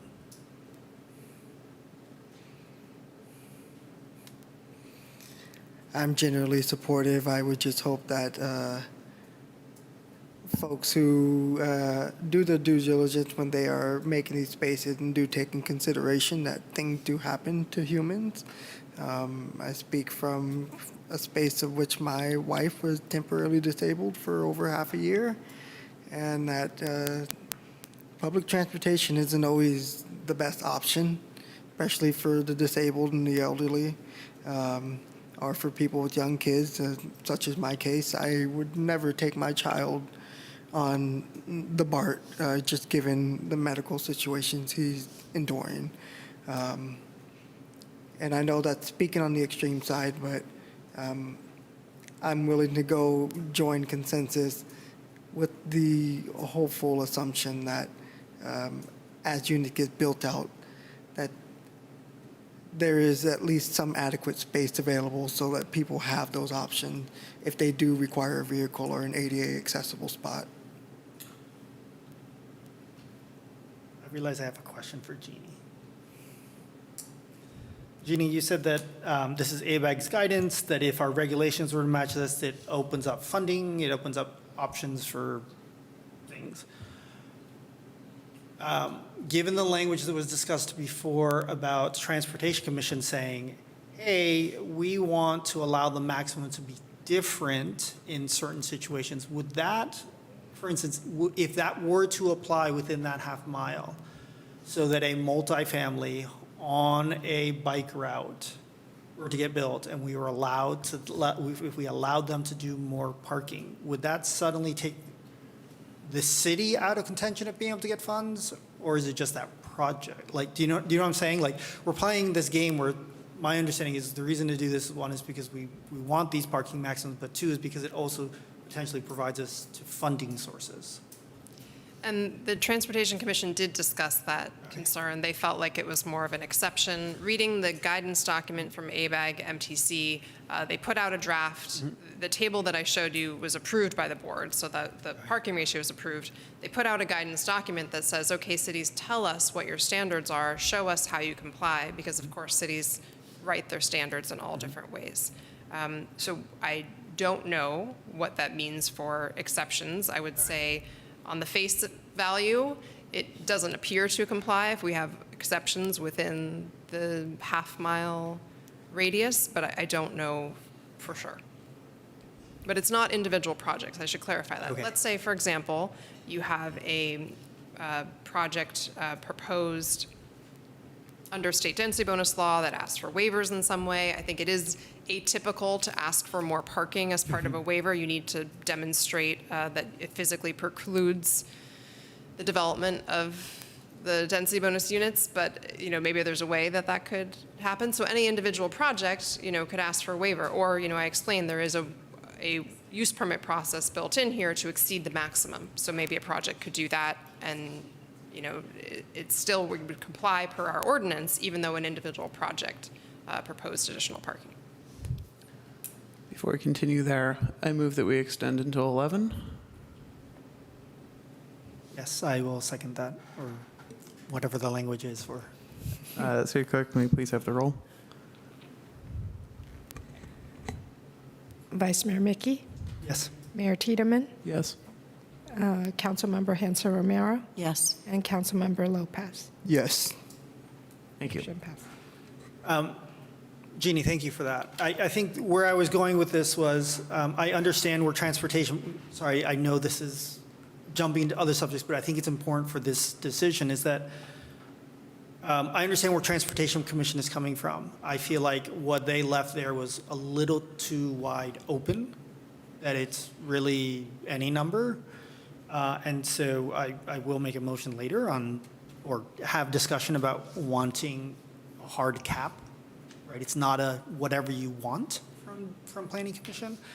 But I could imagine that we could also put in, if we're doing that for bicycle parking, would we not also put that in for 100% affordable housing projects? And I get it, most affordable housing projects are providing at most one, and our project provides one.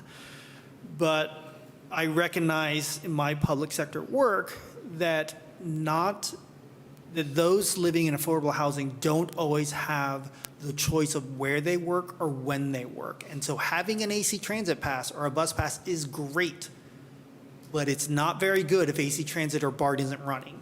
Not very good if the job that you have to take, or your second or third job to do to make ends meet, if you can't take transit to it, right? And so I would love for us to be able to provide concrete written out standards to say, hey, for these scenarios, an affordable housing developer who's providing 100% affordability could request more parking spaces. Do I expect them to? No, but I don't know who their constituents are going to be, right?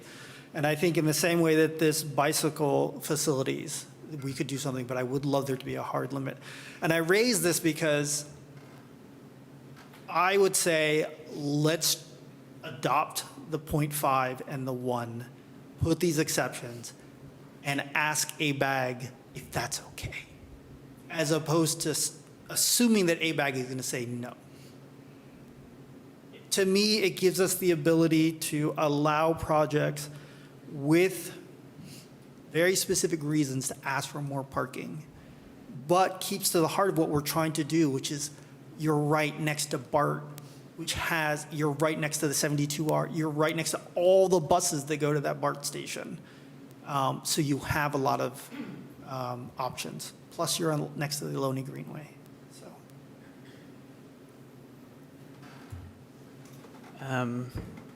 Any further discussion on this bit before we bring our last person in? Do we have consensus? Have we each expressed how we feel on this? I just want to make sure staff understands where we stand on this. I don't like, making a maximum. I'm Okay. sorry.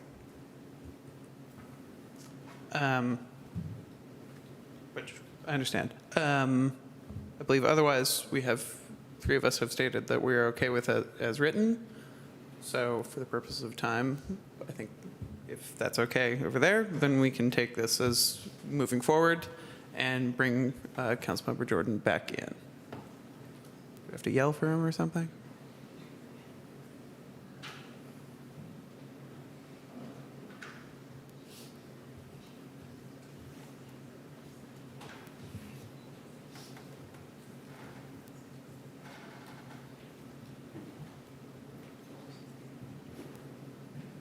Welcome back. Turns out I was really recused because the volume's off out there, so I have no idea what just happened. The most important thing is that we extended until 11. Okay. All right, now we have to deliberate on the entire thing. Who wants to start us off? I will save my questions for last in the hopes that you all will raise some of my questions so I don't have to go through all of my questions. Sorry, my comments. Well, as I said, my main comment is I would like to not have parking maximums, as well as some more specificity around that clipper card. But I second that. now I don't know what that does legally, if we like have to restart the clock or in their first reading so we can do that kind of thing in the first reading without causing ourselves all sorts of headaches. You can do that in the first reading. I don't know if that was considered by the Planning Commission. Was there a discussion on that issue? So at our first meeting with the Planning Commission, we did not propose parking maximums. They asked us to, and so the first ordinance that they reviewed included parking maximums. But it was their recommendation to establish parking maximums. Thank you. But that doesn't have any legal import if we remove them in terms of process, legal process. Sorry, I thought you were talking about the TDM and the Clipper Pass. Were you? I mixed the Did you two. pivot? Let's Okay, sorry. Take one at a time. You So, pivoted. removing parking maximums is something we can do now. Because that was legally without discussed. restarting. Exactly. Okay. Yes, you can do that. And then the Clipper card, I don't know. I don't have any good idea how to handle that one, but I just see a loophole there. One suggestion on the Clipper card, if you were okay with there was the language, as Jeannie mentioned, about one monthly Clipper card, and I think you were concerned that the AC Transit may not have anything on it. We could add or equivalent AC Transit Easy Pass, because there's some value to the monthly Clipper card that could then be the equivalency factor with. I mean, I would, yeah. Can I ask a clarifying question really quick? There is a monthly Clipper card? There is no such thing. Okay, that's what I thought. Like a high-value BART, you end up with. No, but you cannot, if I walk up to a Clipper card vending machine, it's not going to tell me a monthly Clipper card. Yeah, you can't. That's, I think, Mala, going back, that was the concern Preston raised, is that there is no such thing as a monthly Clipper card, or there's no value associated with a monthly Clipper card.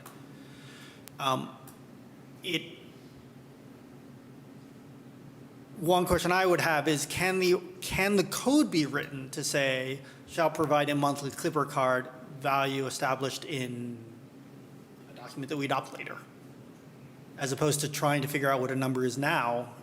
Yes, or waiting months to figure out what that number is and then coming back to us. All right, so Jeff? Sorry, Jeff. Thank you, Council. So a couple of suggestions for you. I agree at this hour, it's probably not the time to sort out exactly what's in the Clipper card for this ordinance.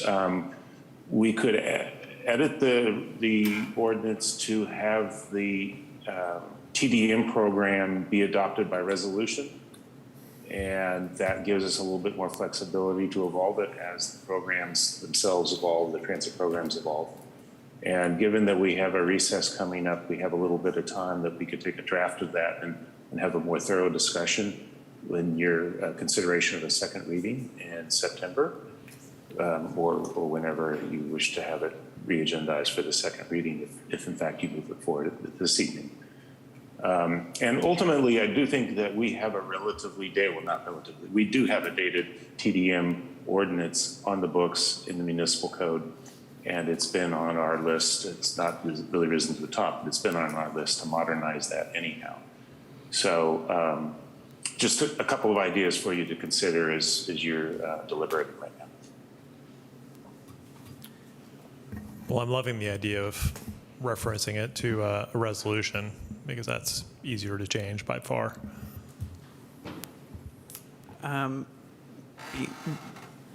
Before that, I was going to suggest if we wanted to keep it flexible, some version of, you know, substantive or some other word, meaning that, you know, that is loose enough, but meaning that it cannot be just a piece of plastic with no money on it. And I was going to go completely the opposite direction.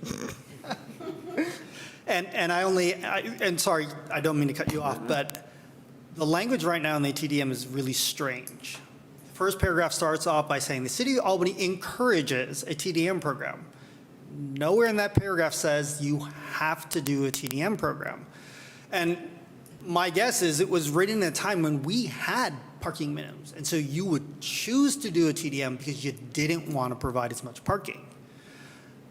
I'm a little confused because the first paragraph says encourages and the new paragraph says shall. And so the question is, are we saying all of these projects shall provide this? Or are we saying if you choose to do something we encourage, you shall do this? And that's like massively different things.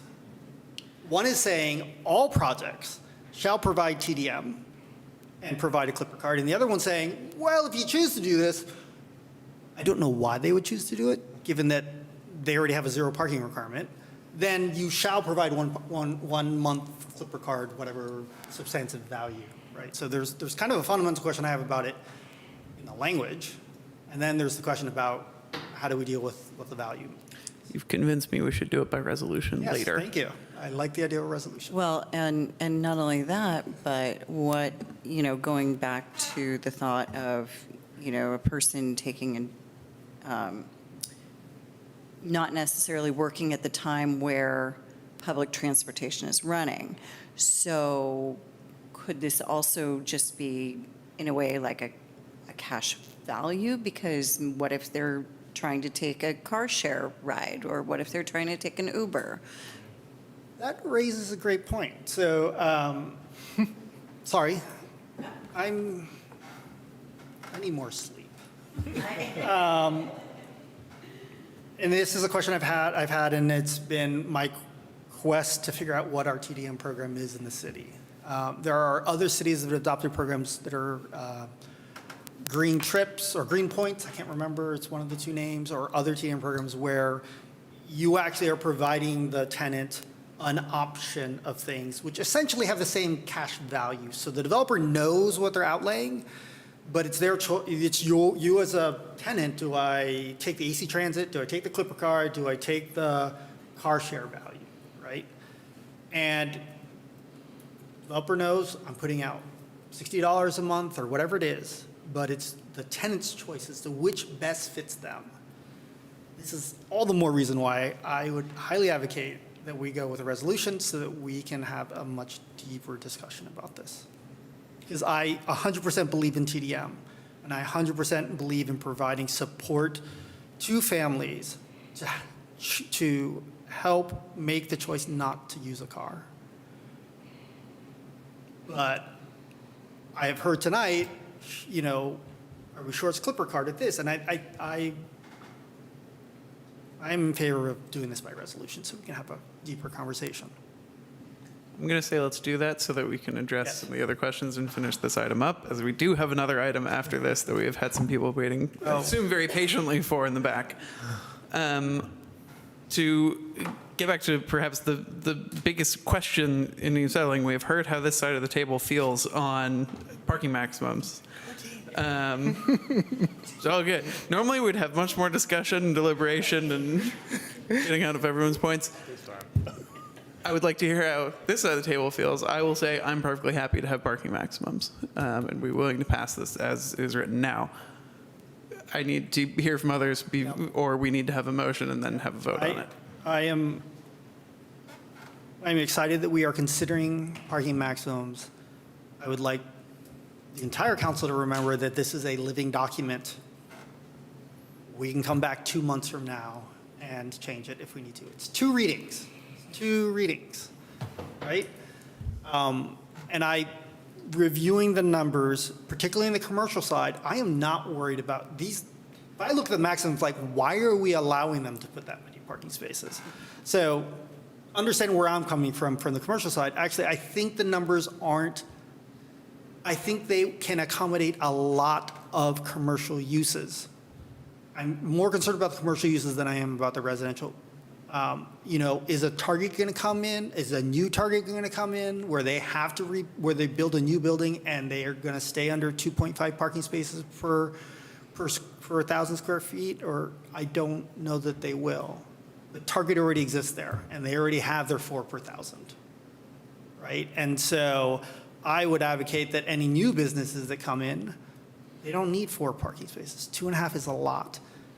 I would imagine also that Target these days with curbside pickup and delivery doesn't need, except for Black Friday, they don't need 4 parking spaces per 1,000.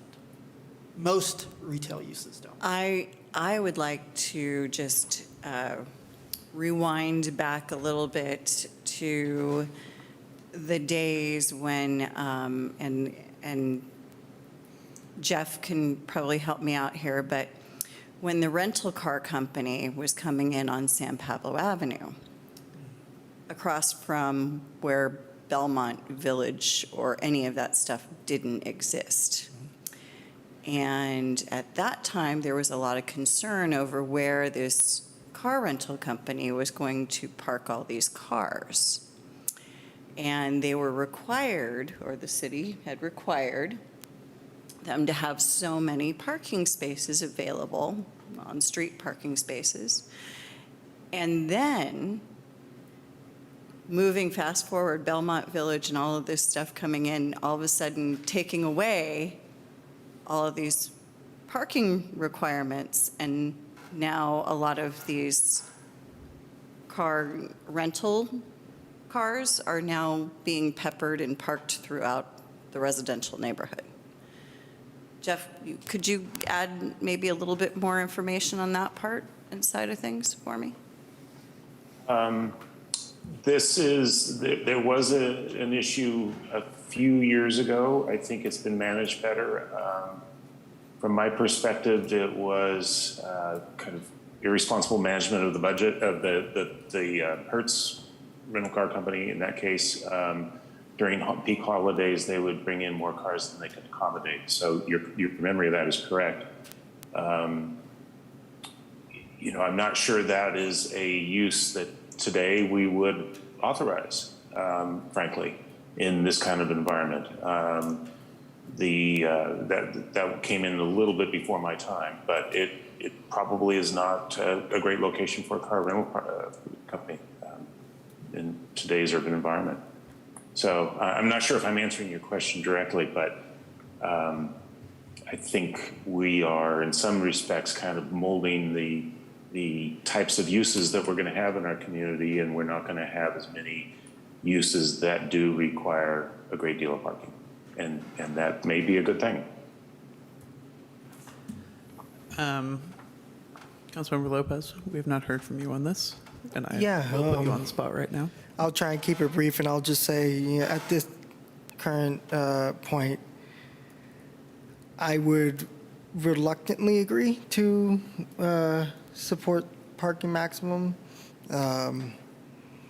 I come from this positionality and lived experiences where we grew up in a family where we relied on the accessibility of parking spaces and available spaces to get to work. Being 7 years old and needing to get to San Francisco at 3 a.m., 4 a.m. In order to work.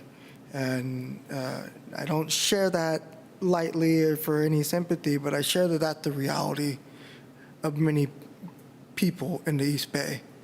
And to make generalized assumptions that folks from low-income background don't have cars or can't afford them is a bit negligent.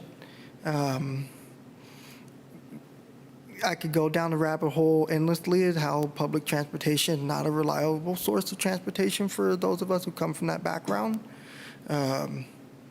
Even to this present day, when I need to get stuff done, I cannot rely on public transportation to get me to UC Berkeley, just given the nature of my family dynamics and such. But John raises a good point. It's a living document, things that could be changed and assessed. Again, it's a statement that, I think for the interest of time, this evening to try and move this forward with the hope that we could return everyone doing their due diligence to really critically look at this better with an equitable lens as well. I know we've made it clear we want to move on and talk about transit passes and the scope of a resolution, but I also just want to tangentially note that one transit pass for one dwelling not cut it. That is, in my opinion, extremely deplorable to even think that that's what's going to help support low-income family or just any family in general. They don't need to be low-income if there's no parking spaces available. I do not want to waste any time having to take anyone here on council to task on any courses around social justice and racial biases that come from these concerns. But again, I am willing to make my move to vote on what's necessary right now. One, to move forward with this evening because it's quite late. I have a tiny human who's probably getting ready to wake up in about 2 or 3 hours, and I want to make sure I'm there for him when he stands up out of the crib and creeps me out. But I would also hope when we return, we can have refreshed dialogue. I know it's quite late, and we feel a little pressed to try and make decisions right now. But I would love for us to explore this even further and take it where it needs to be if necessary. I'll leave it at that. It looks like Preston does have something to say right now, and go ahead. Yeah, I'll just offer, I think there's a sentiment that we can come back and change this. The reality in my experience of following Albany in government for 20 years is not nearly that easy, particularly given that it's an ordinance. You can see there's a lot of machinery that has to be spun up to do this. So I don't take the perspective that, we can just put this off. So I still stand on my perspective that I don't support having maximums because I'm not a developer. I don't know what they need, and I think there's tremendous market pressure not to overbuild parking already. So I don't think we need, as government, to have that regulation because the market is effectively taking care of it. That's where I stand. And I would agree with that. Yeah. So with that, maybe I'll make a motion. Sorry, I would say I agree. I did not mean to belittle the fact that changing an ordinance is did not mean to be flippant that ordinances are easy to change. I will say that it is harder to add new things later in an ordinance than it is to remove them or adjust them as need be. And I think after listening to Councilmember Lopez, I have of two minds. One is we adopt the maximums as they stand with a request that staff work with the RISE Commission to explore what does this really mean for our diverse community, at which time we can take up the ordinance again and look at the maximums based on what the RISE Commission says, where we might look specifically at the residential maximum or look specifically, maybe it's all of the maximums. Or the alternative is request that staff remove maximums, but again, ask that the RISE Commission, no matter what we do tonight, look at that through a lens of saying, what does this mean for our diverse community? Because, Councilmember Lopez, I'm very appreciative of what you have shared today. I understand that I am in a situation where I have a single-family house, and I have the ability to park 2 cars off-street, and I have the ability to park a car in front of my house because I live across from a school. So I have lots of on-street parking. But that's not the situation for everyone in Albany, nor in every location in Albany. And so I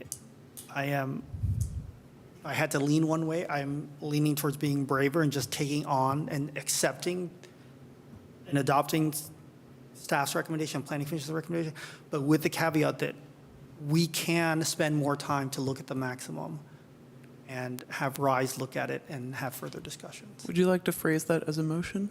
Yes.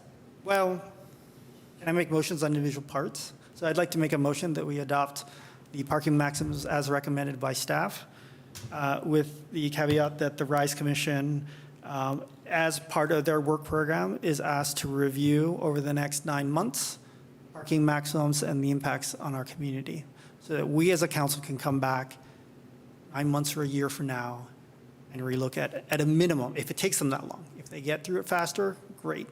We can. To clarify, are you moving the ordinance and/or resolution? I am moving a part of the ordinance. Well, if I could ask. 1054, John. Well, I told you I have questions.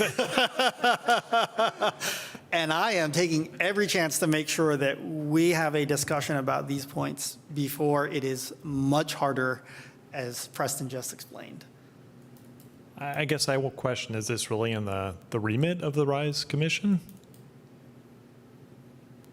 I don't know if this is in the mission statement. I would look to those who are on the ad hoc committee. I'd like, Jeff's had his hand up a couple times. He may have a clarifying point. Yes, I just want to thank the council for your robust discussion of this issue, and at this point suggest that you give myself and our consulting team some time to work on this issue and bring it back to you. I think we could do some more research on this, give you an opportunity to mull over the issues yourselves. Certainly happy to consult with the RISE Commission as well. And while we would like to get this ordinance done as quickly as possible for all sorts of reasons, I'd prefer to get it done the first time right. And yes, we can return with revisions anytime we're directed to do so, but we have a queue of other ordinance revisions that we'd like to work on in the coming months. So if you're ready to take an action, that's terrific, but I'm just offering to do some more research and staff analysis and consultant analysis to support you reconsidering this again in September if you wish. Thank you, Jeff. You took the words right out of my mouth. Unless there are any huge issues with that, I would recommend that we continue this. Well, yeah, so if I could ask, based on the example of the ordinance earlier this evening, are you proposing that something would come back for first reading again? Because my understanding is once something comes back for second reading, if you make any changes, then you're starting over again. So what is the process that you see from here? Again, it's the council's discretion this evening. I would, if I'm reading the council correctly, I think you're not quite to the point of a solid consensus on a first reading, and I would be inclined to recommend just simple continuance to a date to be determined, and we would come back with a perhaps slightly revised ordinance, perhaps with the resolution addressing TDN, and certainly with some discussion about the implications, the social and racial justice of parking maximums, so that we can have a first reading of an ordinance that would be hopefully closer to a consensus. Okay, thank you for All right. stepping in. Sounds like we are good on that. So do we need a motion to continue? As I understood it, I don't think Jeff wanted a date certain, so I think it'll just be brought back and renoticed once staff is ready to bring it back. Does that sound correct? That's correct.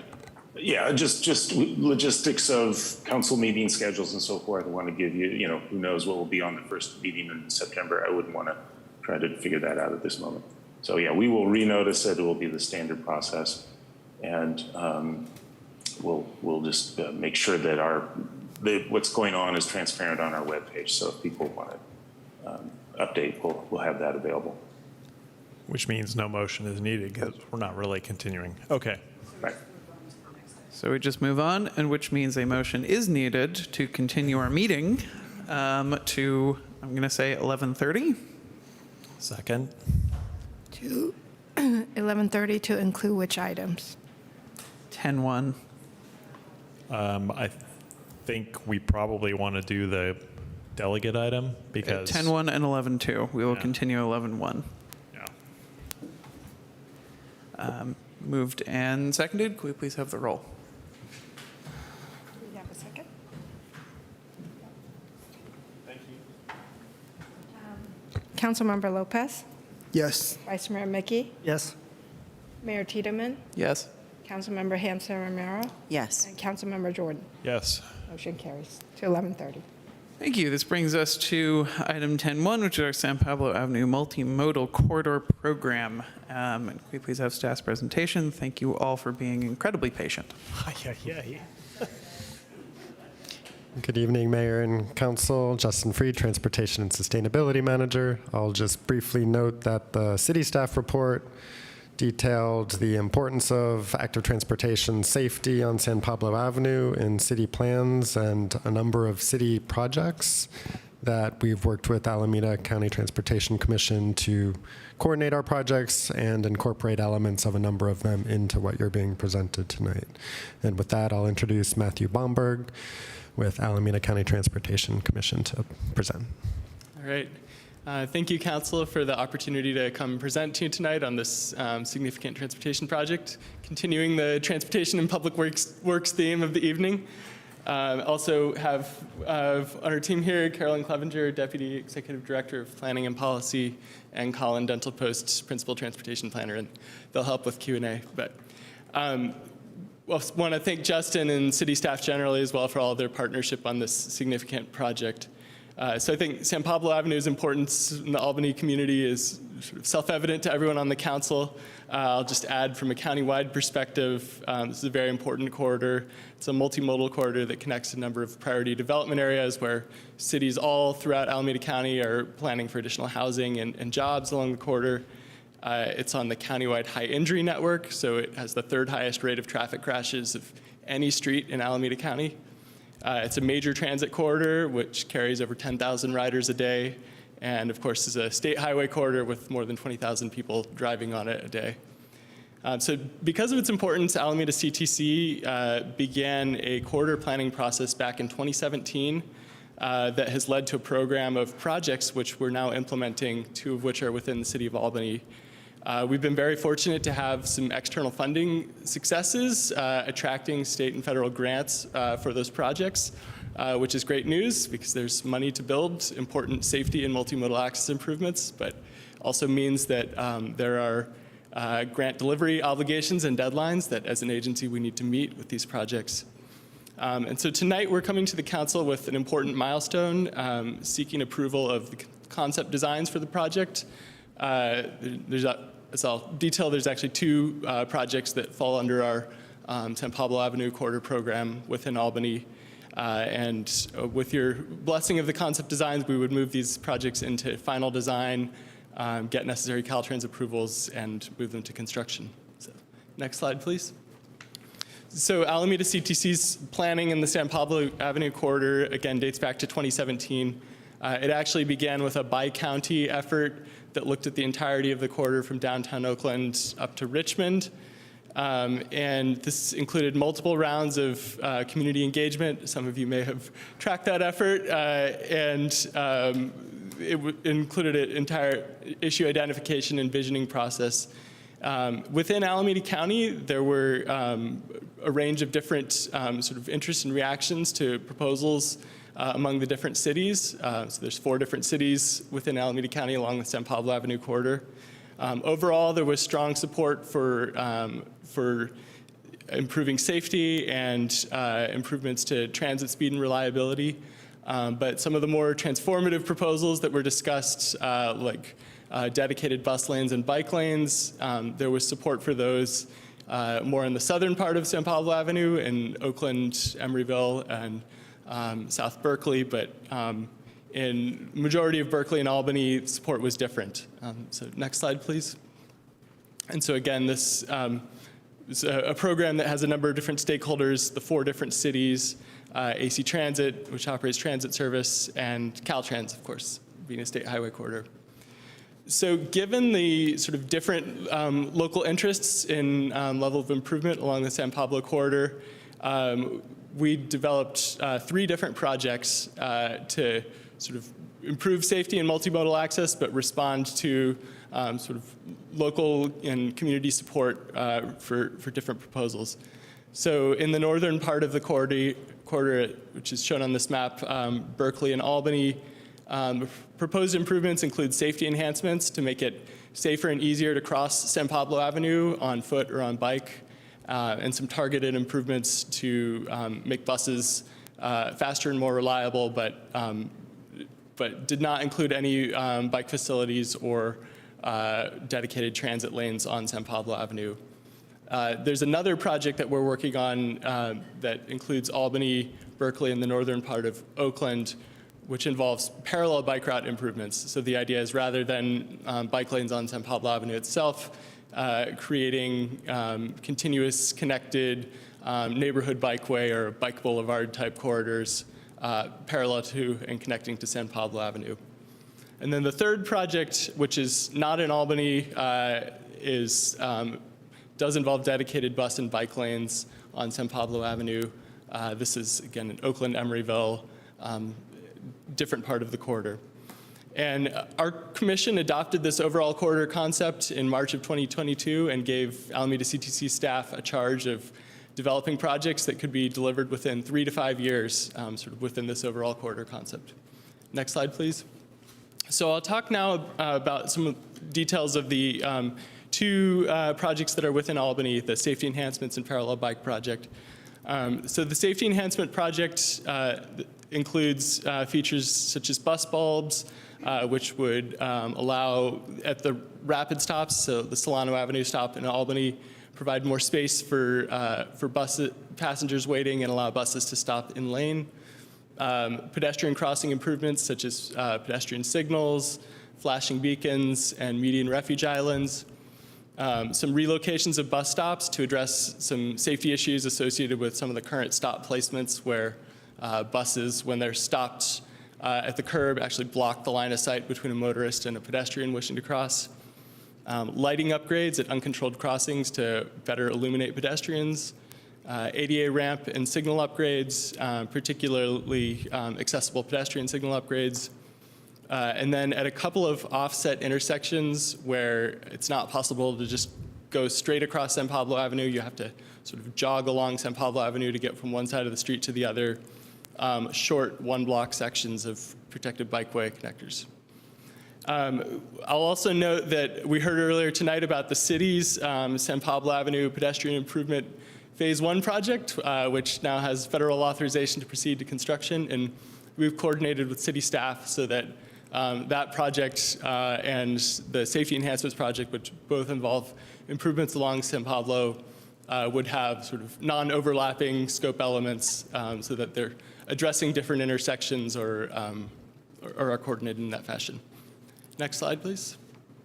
So I'm going to talk about the details of a couple of the locations within the safety enhancements project just to give you more of a flavor of the project. This is a subset of the total scope of the project, and I should add that this project's been reviewed by the Transportation Commission. They had a very sort of healthy and robust discussion about a number of project locations, but did want to just highlight a couple of locations for you all. So this is the intersection of San Pablo Avenue and Solano Avenue, so 2 major commercial corridors coming together. The proposed improvements that you can see here involve bus bulbs, which would again allow buses to stop in lane, so they wouldn't need to pull back out of and back into traffic, which causes delay to the buses. Also provides more space for passengers waiting and allows bus shelters to be moved further out away from the front door of businesses, so effectively widens the sidewalk. One thing that is worth noting here is there would also be some lengthening of the bus stops. There are some existing issues where the stops are not long enough, and when multiple buses arrive simultaneously, they can get stuck in the intersection, which is a sort of safety and traffic operations issue. So to address that issue, there is a proposed lengthening of the bus stop as part of the improvements. Next slide, please.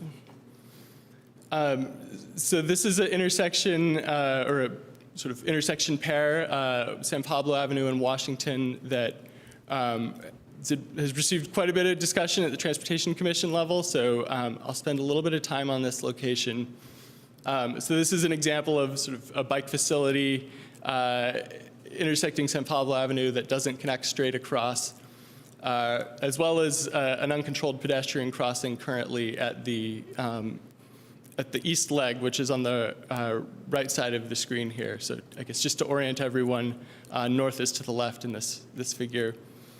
So the proposed design here is consistent with a significant past city study and review by the Transportation Commission, as well as some adopted city plans, such as the city's current adopted CIP. What's proposed here is currently Washington Avenue, the west leg is signalized, but the east leg is not. And so the design would construct a new traffic signal at the east leg that would operate as part of a single kind of combined traffic signal system. And that would provide a full signalized crossing for pedestrians wishing to cross, make it easier for motorists to turn out from Washington onto San Pablo Avenue. And then for bicyclists wishing to cross, there would be a signal phasing that allows them to get through the intersection without mixing with any vehicles proceeding straight along San Pablo Avenue. Next slide, please. And so if you'll permit a little dive into the technical here, and I know it's the late hour, but the way this would work is there would be essentially 3 phases. In the first phase, anyone proceeding straight across San Pablo Avenue would go. In the second phase, anybody who wants to turn out from the Washington Avenue side street, whether that's making a right or making a left, would have a green light. And so a cyclist wishing to cross San Pablo Avenue would make a right turn from Washington out onto San Pablo and wait in the left turn pocket. And then in the third phase, left turns from San Pablo Avenue onto Washington would have a green light. And so a cyclist would be able to get out of the intersection before any of the vehicles proceeding straight along San Pablo Avenue enter the intersection. There was some healthy discussion at the Transportation Commission about the sort of level of comfort of this facility. And I think what the Transportation Commission ultimately concluded was that this design, which is again consistent with a number of meetings and discussions that they had on it in past years, essentially provides an equivalent level of sort of comfort for cyclists as they're crossing San Pablo Avenue to what they experience when they're on Washington. I'll go ahead and move on to the next location and happy to answer more questions about that. This is the intersection pair of Brighton and Clay. This is the block with Albany Bowl Development site on one side, and Goodwill is the main use on the other side of the street here. At this location, what's proposed is converting the parking lanes to protected bikeways, which would allow cyclists to get through the intersection along San Pablo Avenue, as well as a median refuge island at the intersection of Clay, which make it easier for pedestrians to cross the street, particularly like elderly pedestrians who might need to cross in 2 stages. Next slide, please. And so the other project that is within City of Albany is the Parallel Bike Improvements Project. This one, again, involves Albany, Berkeley, and a portion of North Oakland. So this slide shows all of the different improvement elements, but not all of these are actually present within Albany. The scope includes treatments to manage speeds and traffic volumes along neighborhood bike route type streets, improvements to make it easier to cross major streets where neighborhood bike routes intersect major streets. So within Albany, that would be at Solano and Marin, as well as items like wayfinding, ramp upgrades, and some stop control changes. None of the stop control changes are proposed within Albany. Next slide, please. And so I'll just focus on one example location from the parallel bike project. This is the crossing of Kains and Marin Avenue. So this is Marin Avenue is a 3-lane, fairly high-speed street, difficult to get across as a cyclist. So the proposed design would install a pedestrian hybrid beacon or pedestrian signal, which is the same type of treatment currently present at San Pablo and Dartmouth. So a pedestrian or bicyclist crossing could activate the signal and would stop traffic and give them a dedicated phase to cross.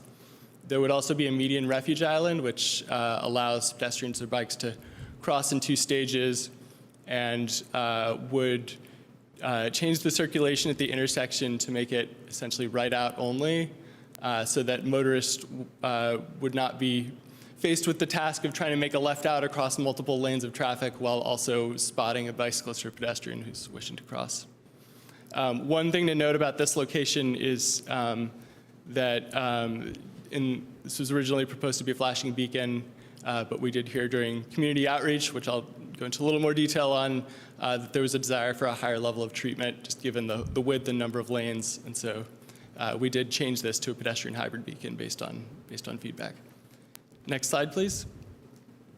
So speaking of outreach, we have, in addition to the sort of multi-year corridor planning effort, which identified what the 3 projects are and sort of level of improvement in the northern versus southern part of the corridor, we've also done a pretty extensive outreach effort on the safety enhancements and parallel bike improvements specifically that began last December and is really wrapping up now with Transportation Commission and Council presentations. So we used a variety of outreach methods, including online outreach, going in person and doing phone follow-ups to all of the different storefronts where there were parking changes proposed along San Pablo or improvements in front of their storefront, flyers at bus stops, 2 different rounds of mailers, presentations to a sort of group of different community-based organizations with a multimodal transportation focus, including the Albany Strollers and Rollers, various e-blasts and presentations to community organizations, which included the Albany Chamber. We held a community open house in March, which city staff joined us at and had over 100 people present, so a great cross-section of input there, and presentations to the Transportation Commission. Next slide, please. Just some of the locations that received interest. The Kains Marin already mentioned sort of the level of traffic control device or treatment level there. San Pablo, Washington, there has been some interest in a protected bikeway connector there as opposed to the sort of signal and signal phasing scheme to get bikes through the intersection that discussed. This is ultimately something that was not consistent with sort of past Transportation Commission direction and adopted city plans, and requires a level of kind of working with property owners and community outreach, just given the parking situation along those 2 blocks and sort of the impact and scale of change it would mean for the frontage that we determined was just not feasible to accommodate within the scope of this grant-funded project. San Pablo, Clay, and Brighton, there was some interest in kind of a 1-way versus a 2-way bikeway design there. And we ultimately decided that the 1-way design that I showed earlier works better with Caltrans sort of minimum widths and design guidance and working within the available street right away. And then at San Pablo, Solano, there was some interest in just, I mentioned the bus stops would be lengthened, how much that lengthening would be and sort of what that meant for parking. And we ultimately are proposing what's sort of a compromise lengthening between what AC Transit requested, which is sort of maximizing the ability of articulated buses to stop at those stops down the line, and parking impact, because those are highly parked up areas. So we're proposing a middle ground in terms of how long the stops would be at that location. Next slide, please. So the Transportation Commission did unanimously approve this design at their May meeting. They had some comments related to Kains Marin, wanting the design of the pedestrian hybrid beacon to not preclude adding a second westbound travel lane, which is something we said we can do in terms of exactly where pedestrian hybrid beacon signal equipment would be placed. San Pablo, Dartmouth, some comments around bike detection and signage, sort of details they'd like incorporated as part of the final design. And San Pablo, Washington, there was a good amount of discussion about sort of how comfortable the treatment would be. I think the commission ultimately supported the design that we're proposing tonight as a measure that would improve safety, sort of have multiple benefits for safety in terms of pedestrian safety, overall vehicle safety, be an improvement in terms of ease of bicyclists getting through the intersection, while not precluding other cycle track type designs down the line. Next slide, please. And so our next steps with the project will be to complete environmental documentation, which we're expecting to actually use a CEQA streamlining law for multimodal transportation projects, complete Caltrans approval process, and final design of the projects. Next slide, please. And the schedules for the two projects in Albany, the safety enhancements and the parallel bike. The parallel bike, we are seeking to have ready for construction, to advertise for construction by the first half of next year. And the safety enhancements project, which has the Caltrans process associated with it, by spring of 2025. And next and final slide. So again, thank you for your time tonight and for all of the staff support. And this item, again, comes with a unanimous recommendation from the Transportation Commission and concurring recommendation from city staff. And approval of the item tonight really provides us with confirmation of city support for the project as we move into final design. And happy to take any questions. Thank you. Thank you very much for that presentation. Are there any questions from council? One quick question about Washington, San Pablo. Did Transportation Commission consider not allowing vehicular left turns from San Pablo onto the segments of Washington? In other words, turning that center lane just into a bike facilities. My understanding is that is something that was proposed as part of the San Pablo Avenue Complete Streets plan almost a decade ago, and that when the Transportation Commission reviewed this location intensively in 2017 to 2018, I think they met 4 times on the location, there was a sense that bikes waiting in the middle of the road would not be comfortable. And don't take away my turn. I use that every day. I don't know, Justin, if you wanted to add anything on the background there. Yeah, if I understand the question correctly, it wasn't. They didn't consider like this configuration just for bikes. They did consider using the center median turn area as like a 2-way cycle track as one of the alternatives they looked at. Predated me as well, but my understanding was the level of comfort concerns continued to exist with that configuration, and some complications, I think, getting to and from as well. And it would also, of course, just impact neighborhood circulation in terms of the ability to turn into the neighborhood. I have, let's see, a quick question, two quick questions. One on, it was one of your first slides, the San Pablo and Solano, there was the bulb out right there where the bus turns, yeah. And I know how really, like I will be coming down Solano to cross San Pablo heading west, and the bus, when they make that turn, or a big truck makes that turn, almost always are right there in that lane, and you're like scooching over to try to make sure that you're not going to get wiped out by the bus mirrors or something like that. So I have a big concern over a bulb out in that section. I don't see it really working completely, and maybe I'm not understanding. Yeah, if you mind going back. I could ask a clarification. Is this Yeah. the 18 turning from northbound to eastbound while you're going westbound? Yes. Okay. So this bulb out would be on the far side, so it wouldn't be involved in that turn. No, so it would be, because if I'm looking at this correctly, that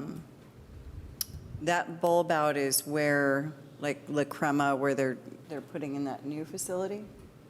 No, it's in front Why- of Max's Liquors.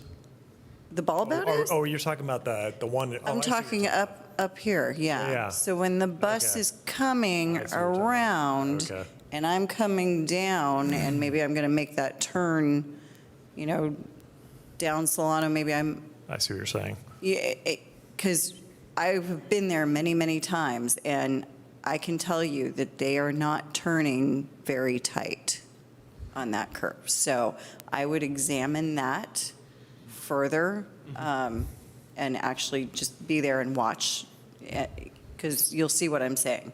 The other item that I had a question about is a while back near the Kains and Marin, when we're talking about the Kains and Marin intersection, there was that section that was put in, what do you call it, a pedestrian, like it's in the center on Marin. Median? That median. Yeah.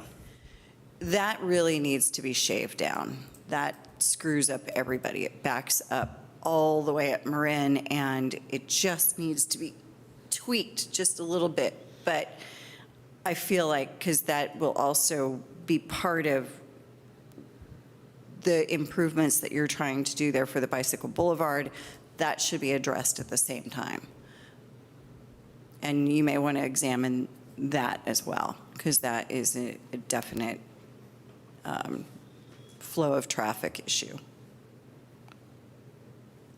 You'll like what I have coming up in deliberation.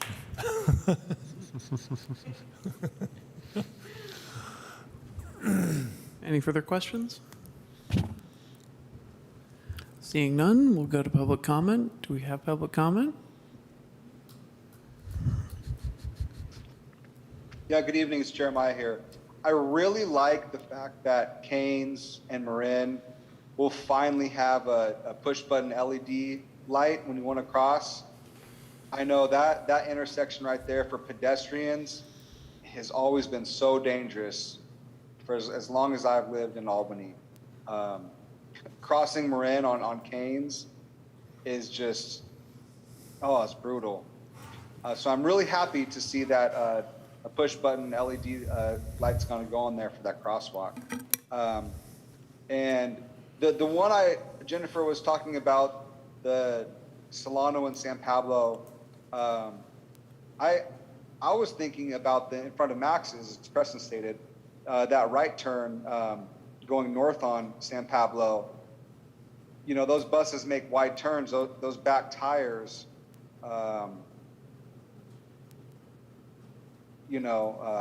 wait, does the 18 turn right there? It turns left from Yeah, it westbound does. Solano there's no right to turn southbound there San for a Pablo. bus. Yeah, there's no right turn there for a bus. Okay. But yeah, as Jennifer stated, it's really dangerous. You should look into that right turn going from San Pablo up Solano on that bulb out. There's cars in the left turn lane coming down Solano to turn left onto San Pablo.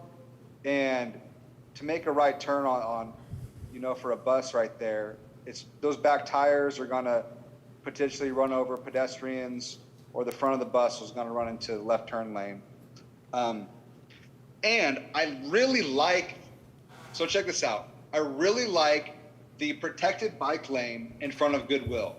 Not so happy about the fact that there's more parking spaces being taken away, but I think it's great because there's that new housing development going in where Albany Bowl is.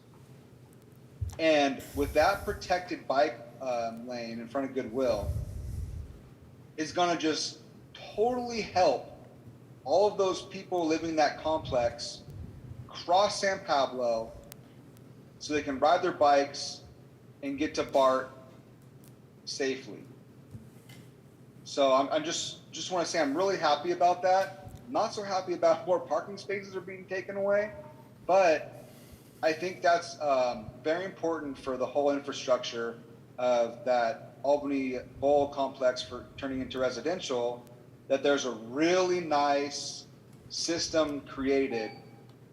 That's what you're proposing. Also, last question, who's going to be paying for all this? Is this going to be Alameda County? Because I sure don't want Albany footing the bill for any of these improvements. Thank you.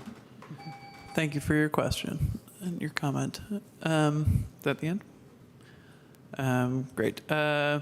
We had a question of who's paying for this.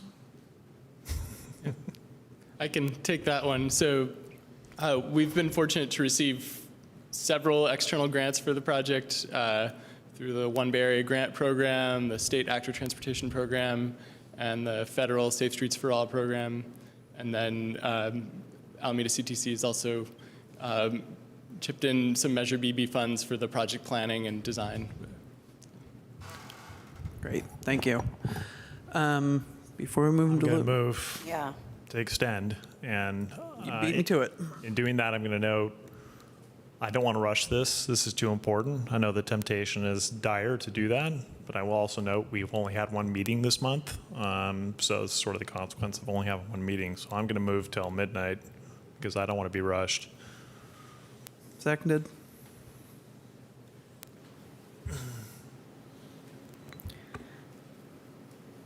Councilmember Hanson Romero? Yes. Councilmember Jordan? Yes. Councilmember Lopez? Yes. Vice Mayor Mickey? Yes. And Mayor Tiedemann? Yes. Extended to midnight.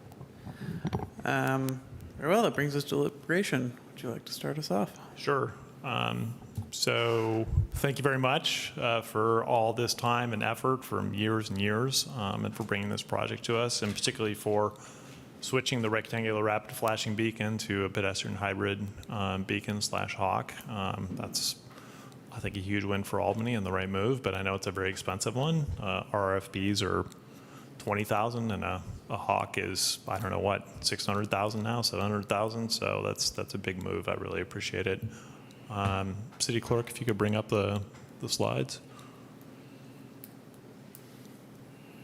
7 of the things that I think have transpired. One of them, Mr. Momberg has mentioned that I kind of want to walk into our motion of approval. And so I'll just say the first one goes to Councilmember Hanson Romero's concern. So yeah, if you can go ahead to slideshow. So at the Kains Crossing, you can go to the next slide. So this is a view of the Kains Crossing after the reconfiguration. You can see motorists and so this is looking east towards the hills, obviously, from Kains. You can see motorists are backed up as far as you can see. This happened after the reconfiguration. It didn't used to be this way. You can go to the next slide, please. And you can go to the next slide. So that really happened because of these bulb outs that were installed. I was in the then Traffic and Safety Commission meeting when this design was put forward. I specifically asked the transportation engineer, when the reconfiguration was designed, there was 2 independent numerical simulations done that found that 2 lanes had to be preserved eastbound for several blocks in order to maintain the capacity of the intersection. I asked the engineer, I'm concerned that these bulb outs are going to cause problems. Has there been modeling? And he said, no, there's been no modeling, but it's all going to be fine. Well, it's not fine. And so, as Mr. Bongberg noted, there was discussion in the Transportation Commission that the pedestrian hybrid beacon/hawk should be installed in a way that does not make it more difficult to remove those bulb outs in the future. So you go to the next slide. And so I would like the city to plan for their removal. I'm not asking this project to plan for that, just merely to not get in the way of it in the future. And then maybe that's a matter for our CIP is to open that up so it can't be 2 lanes, so the capacity opens back up to that intersection. So it sounds like that agencies are already aware of that. So we'll move on to the next slide. So the Marin Crossing. So this is an aerial view of what the Marin intersection looks like currently. Next slide. So this will be a view looking down the cycling lane going to the west. You can see there's a motorist who's encroaching on the cycling lane. Go to the next slide. These are the dimensions that are available. So adjacent to that storm drain, there's only 1 foot available in the cycling lane, and the motorist is in it. So it's a pretty terrible facility. So you go to the next slide.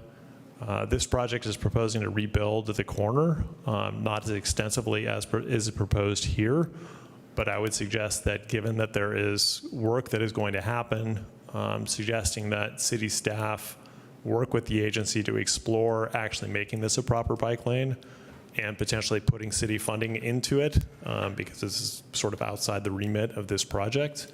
And so the city would make up the difference in cost if it can be done without impacting the delivery schedule. If you can go to the next slide. And so this is looking across the intersection at the bike lane on the far side, which has got a little red bar there that people are aiming for. You can go to the next slide. That's the intersection. That's the bike lane. It goes down to 3 feet on asphalt on the inside of a turn, which is, kind of a high stress spot because motorists are coming around that curve and tend to pull to the inside. You go to the next slide. And so this is just one idea of how this could be opened up. Again, this corner is going to be rebuilt. Doing this doesn't seem like it would involve any utilities. It would be moving the curb back, which seems like it would work with drainage. So again, directing staff to work with the agency on exploring making this improvement. Next slide. And next slide. So this is looking in the eastbound lane as you go across San Pablo. Next slide, please. And so there's been a lot of complaints about motorists who are, racing to get into the gas station, still crossing over people who are in the cycling lane. So, a fairly simple and maybe not as effective, but somewhat effective idea is next slide to green paint that to really bring it out more. That won't be an entire solution. It will be better than the situation is now. Next slide. And then this is the view of the intersection. Next slide. And this is all the different ideals that are overlaid on that. Next slide. Curb ramp. So this is Solano and San Pablo. Next slide. So looking at this curb ramp at the northwest corner. Next slide. Next slide.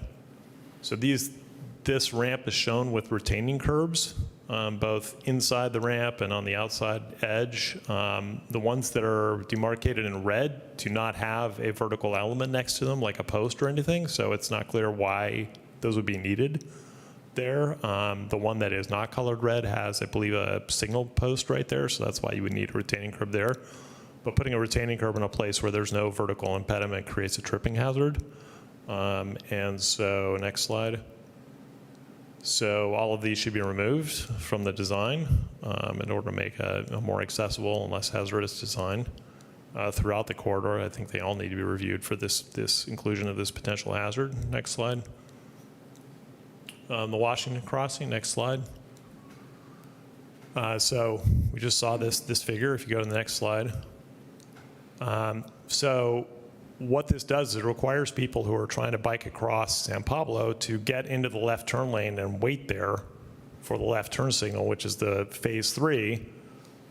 And they could be waiting there with motorists who have arrived there on the through phase from San Pablo. So there could already be motorists in that left turn pocket. There could be motorists coming up behind them in the left turn pocket.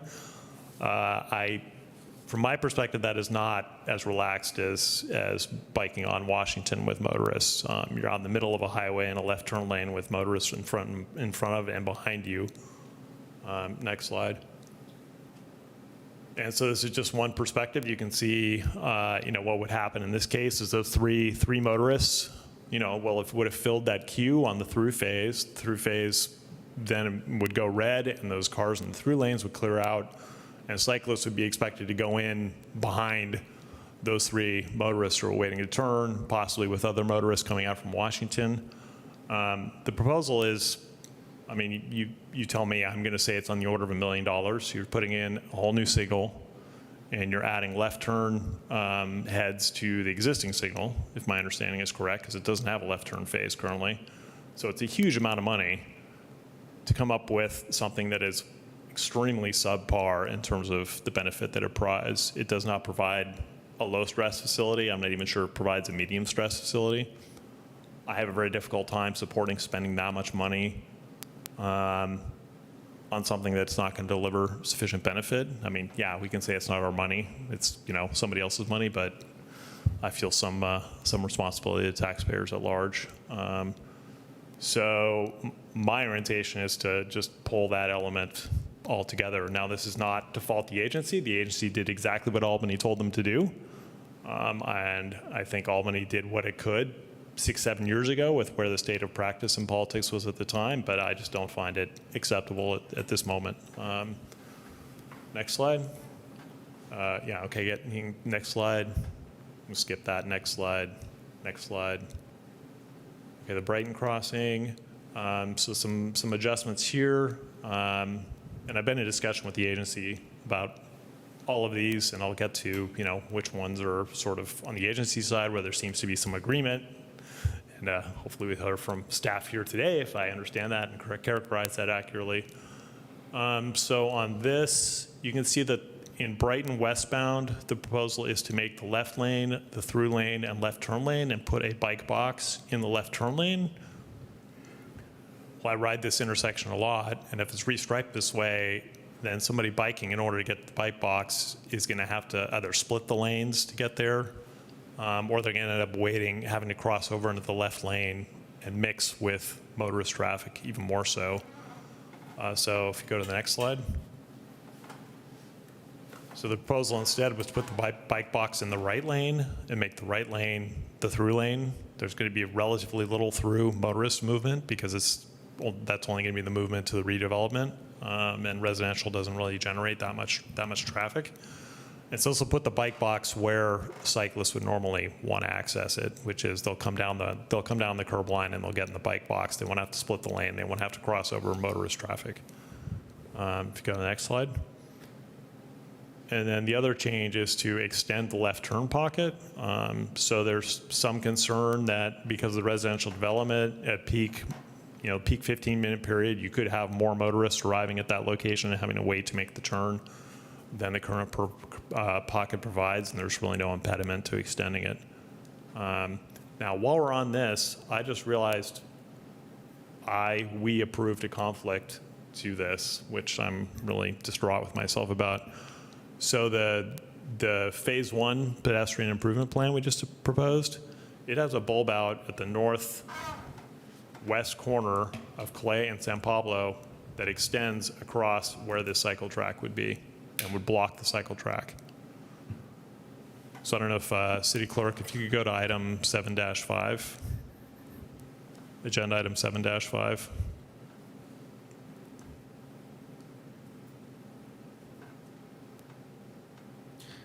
I can just state that we understand the conflict and we are prepared to remove that with the overlap. We left it as is to get through the Caltrans review process. We've been in touch about a possible change order. We're coordinating on. Okay. All right. So you know about that. Yeah. Okay. I was just panicking when I integrated those two together. Okay. Well, so back to the slideshow. So if you can go to slide 27. Yeah, just next slide. Yeah, keep going, and then keep going one more. So the things in green, so I went through these 7 things. The things in green are what I understand the agency is amenable to in the way it's framed. So city will work with Alameda CTC on removing or accommodating future removal of the bulb outs on the north side. So that's just not putting in the hawk signal so that they're in a position where they would have to be moved if those bulb outs were to come out. Number 3, green, color the eastbound cycling lane departing San Pablo. Eliminate retaining curbs from curb ramp design where they aren't needed or where they could cause a tripping hazard. Number 6, Alameda CTC to move the bike box to the right lane on Brighton and make that the through lane. and I can't read the seventh one, but the two that are of more, well, first of all, I guess Alameda CTC staff, and I won't absolutely hold you to this, but if you look at those, are those reasonable? I mean, I have been interacting with the executive director and presumably with some of you through her. So I think one thing that we've talked about in the exchanges we've had is that we will be exploring all of these in more detail. Obviously, we haven't been able to fully examine each of these proposals, and so we do need to make sure that they don't have impacts we aren't considering yet in terms of either scheduled deliverability, some type of unknown utility impact. So I think we can take this input, but we can't necessarily commit that all of these things can happen as exactly as laid out. Right. With the first item, I would just note that I think what we have discussed is not Alameda CTC removing the bulb outs that were recently put in place, but making sure that what we design doesn't preclude the city of Albany in the future moving forward with something like that. I'm just trying to quickly read this language. So again, I can't fully commit that all of this is something we can do, but I think we have agreed to look into all of these in more detail, the ones in green. And then specific to mention also on the Marin.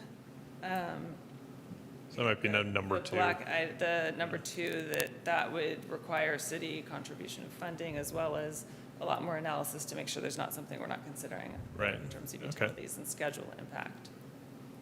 Great.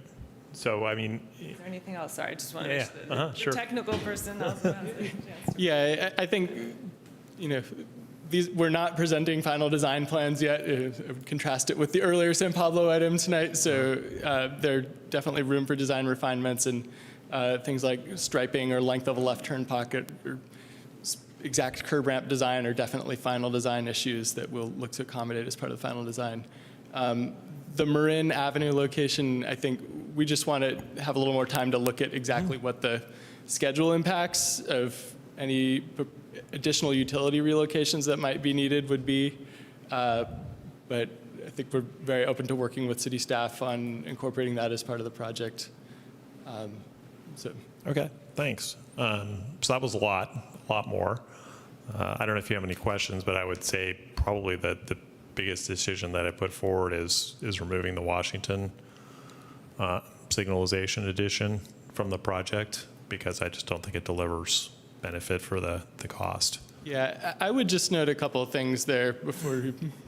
One is just that signalizing that east leg of Washington has multiple benefits. It's not just about bike crossing, it's about pedestrian crossing safety. Currently that's just an uncontrolled crossing. It's about just motorist safety, trying to make a left turn out from Washington across multiple lanes of San Pablo Avenue traffic.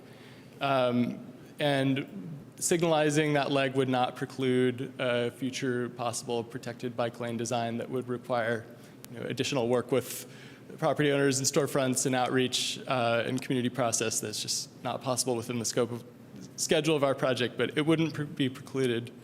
I would also just note that tonight's item was recommended by Transportation Commission, city staff, and it is consistent with a number of city-adopted plans. So. Yeah, I would offer that. Adding a signal there does have the downside that it could induce motorist traffic on Washington, which is the east-west bike boulevard that serves the Solano corridor currently, so it's not without consequence. And for pedestrians who want to cross San Pablo safety, there is a signal already. They can go to the west leg signal and cross there. So it seems like kind of a luxury, and if people want to cross at this location and not go to the signal, which they kind of have to go to the signal anyway if they're continuing on Washington, that's a choice they're making. So, Preston, I understand your concerns. I guess I have a question. Would Caltrans allow a green bike box at the two ends of those intersections so that the bicyclists can make the right turn, merge into the left lane, or stay in a right-hand lane and just get in front of all those cars? Because I would do that anyways, but I would illegally be sitting in the crosswalk. And I don't know if Caltrans would allow us to put a bike box on San Pablo. Correct me if I'm wrong, but I don't believe we've discussed that specific design treatment with Caltrans, nor would they probably give us a final yay or nay until we were much further through Sure. the design process. And I get that you guys are going to go further in design. I guess, I think leaving the signal in the plan gives us way more options down the road. Whether it's adding, I think a green bike box would make it easy for me. If this had been built when my kids were younger, I'd be on the sidewalk. I'd be taking the sidewalk and going to the next light and crossing with the light signal, right? So this, frankly, is mostly for those who are pretty confident bike riders. And I would say for me right now, I'm only in that position because I have an e-bike. If I was on a regular bike, I would avoid this intersection altogether. But I recognize that as we do the active transportation plan, like I want to make Washington really, just as much as I love using Dartmouth, I want to make Washington as appealing to bicyclists as possible. And I think having some of these, having the light and having some of these things sets us up to be able to at least start with this and move forward with other items. That's my standpoint on it. Yeah, I guess that just seems so speculative to me for $1 million. And you just said it. I mean, basically, it's mostly going to be facilitating more confident people from riding across. And so why spend $1 million to do that when? It might be different, though, when that intersection is actually cleared, right? I have to say. Because the right lanes are going to clear. Yeah, because I have to say, like I said, I use that turn all the time, and you have to sit there and wait forever for those lanes coming your way to try to head eastbound. And if it was made easier to make that turn being, protected there to get across, you're not going to be feeling as unsafe as a cyclist, I think, there, because the lanes will be cleared. They won't be as many, cars backing up there if you have that, able to get through there. Right, but I think to your point, if you make it easier for cyclists to turn left, you're making it easier for motorists to turn left, so you're going to induce traffic on Washington. And we'll have the opportunity during the active transportation plan to accommodate for potential future traffic turning. And also, it's really, no motorists really go that fast through that, because Washington's very narrow there. There's a lot of people going into the gas station. It's still so when I make that turn, that's the other reason I want more time to make that turn, because I'm making that turn more cautiously, because I have to be very cognizant of what's coming down the way. So. Right, I guess I'm thinking of the east leg. If you put a signal in, the main proposal is to put a signal on the east leg. So you put a signal on the east leg, all of a sudden people don't have to drive on Solano to make a left on San Pablo. So you get a lot more motorists taking Washington to make that left turn, so you've actually made it worse, not better. You could imagine a vehicle waiting to make that left turn right now, waiting for an opening with cars and flooring it, and a pedestrian tries to cross. Right? I mean, I think the benefits of having it be truly a left turn signal is going to make it safer for pedestrians. I completely agree with you right now. The value add for bicyclists is pretty low. But I think for pedestrians and for car users, I'm not against cars. I think it is a major benefit, because I hate making lefts off of San Pablo unless there's a light, because I love that there are a lot of pedestrians. But that, with all the cars and the buses on San Pablo, it can be stressful. And the kids use that corridor a lot, crossing the street there. So. Well, I will stop beating on this because I'm obviously losing, so. Two council members haven't weighed in, so you may not be losing. Money. I will only weigh in to ask one of you to call the question if you are so inclined, as otherwise I'm happy with your recommendations. Okay, well, why don't I go ahead and make a motion that doesn't include that part.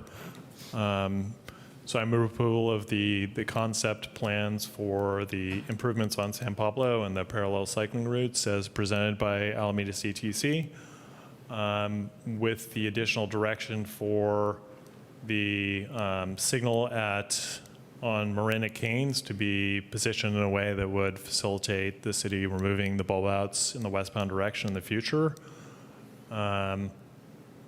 And for the city and Alameda CCC to work together to look at widening the westbound cycling lane on Marin on both the approach and departure from San Pablo, to look at coloring the eastbound cycling lane departing San Pablo green to highlight and deconflict to some extent motorists turning in the gas station and cyclists heading eastbound, eliminate retaining curves from the curb ramp design where they're not needed due to an adjacent vertical object,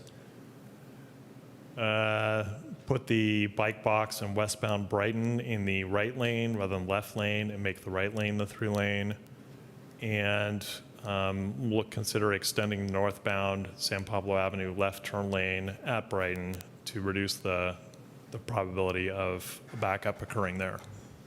Can I add to that? Please. If the staff could explore bike boxes on the left turn lanes from San Pablo onto the two legs of Washington. So I know that's going to take a while, but I want to make sure I understand what you're describing. So could you go back to the San Pablo, Washington figure? I think I understand what he's asking for. Okay. while that's being, Be positioned in the parking lane? In the or- turning lanes. in the turning lanes. Okay. Turning lanes. If you go up one more slide, right there. Yeah, there, Yes. there. Yes, exactly. Got it. And then, Preston, you raised an interesting thing on Marin. I don't, I see in a lot of places here, and maybe you had this on where Marin and San Pablo intersect. Do we have markings in the middle of the intersection indicating that bicyclists are going to be there? Sorry, so if I look at the Brighton one, you show arrows across the street. Did we have that at Marin and San Pablo? Yeah, so I didn't talk about that location in the interest of brevity, but we are actually proposing green dashed bike lane markings through the intersection. Never mind. Yeah. We're good. Thank you. My colleague also reminded me to add in looking at it's a slight curb extension, but the curb extension at the southeast corner of Solano and San Pablo, relative to particularly where the rear wheels. There are a number of large vehicles. We want to make sure we can accommodate AC Transit buses. There's also delivery trucks to grocery stores along San Pablo Avenue. So. Yeah. Well, and that is Albany's truck route as well. Marin's not. So they come up Buchanan, left, San Pablo, right onto Solano. All right, with all that, is there a second? I'll second. Oh. It has been moved and seconded. Seconded by Vice Mayor Mickey. I heard him first. Can we please have the roll? Mayor Tiedemann? Yes. Councilmember Hanson Romero? Yes. Councilmember Jordan? Yes. Councilmember Lopez? Yes. Vice Mayor Mickey? Yes. The motion carries. Excellent. Thank you all very much. Thank you. I'm really glad you got to go to the podium after sitting here for 5 hours, you delivered some value. Quickly for a reason. That's right. We appreciate it. Yeah. This brings us to 11.2, our last item, which is designation of voting delegates and alternatives for the League of California Cities Annual Conference. Could we please have staff's brief report? Yes, I'll try to make this really brief. Good evening. So this is the annual recurring item for the council to designate a voting delegate to the annual business meeting held as part of the League of California Cities Annual Conference. And this year, the annual conference is scheduled for September 20th through the 22nd in Sacramento. So the council can designate one voting delegate and up to 2 alternates. And the annual meeting, the business meeting is usually held on the Friday. Great. Thank you very much. Who wants to go? I'm out. I can't go. Any other I volunteers? cannot leave Albany. I love it too much. I can volunteer myself in the interest of time to get this meeting wrapped up. Are you available and do you want? Yes, I'm available. I'm checking my schedule, or my nephew's football schedule. Yep. We do have to nominate alternates also, so if something does show up, there are alternates that we're allowed to list. What are the dates again? Sorry, say it one more time. 20th to September 22nd. 22nd is the business meeting. No, I'm out, sorry. Vice Mayor? I'm happy to be an alternate. I would but also be happy to be an alternate. would prefer not to commit myself to it right now. Great. Councilmember Lopez, thank you for volunteering yourself. So I will move. We should go to public comment first. Okay. All right. Is there anyone for public comment? I don't see any hands raised. Great. Then I believe we can have a motion. I will move that Councilmember Lopez is the delegate for the city, and Vice Mayor Mickey and Mayor Tiedemann are the alternates to be decided by arm wrestling. I will be second alternate. I will volunteer to be second alternate. Does Mayor Tiedemann accept that? Yes, I accept that. Okay. I'll second it. Okay, it's been moved and seconded. Can we please have the roll? Vice Mayor Mickey, Yes. Mayor Tiedemann, Yes. Councilmember Hanson Romero, Yes. Councilmember Jordan, Yes. and Councilmember Lopez. Yes. Motion carries. Thank you very much. That brings us to the end of our meeting. We'll have the other item continued at a later date, as well as the item 10.1 that we had discussed, and that will be continued. Thank you, other council members, vice mayor, clerk, city attorney, city manager, everyone else who joined us for this very long meeting. We very much appreciate your patience, and we are adjourned at 11:59. Until September. Until September.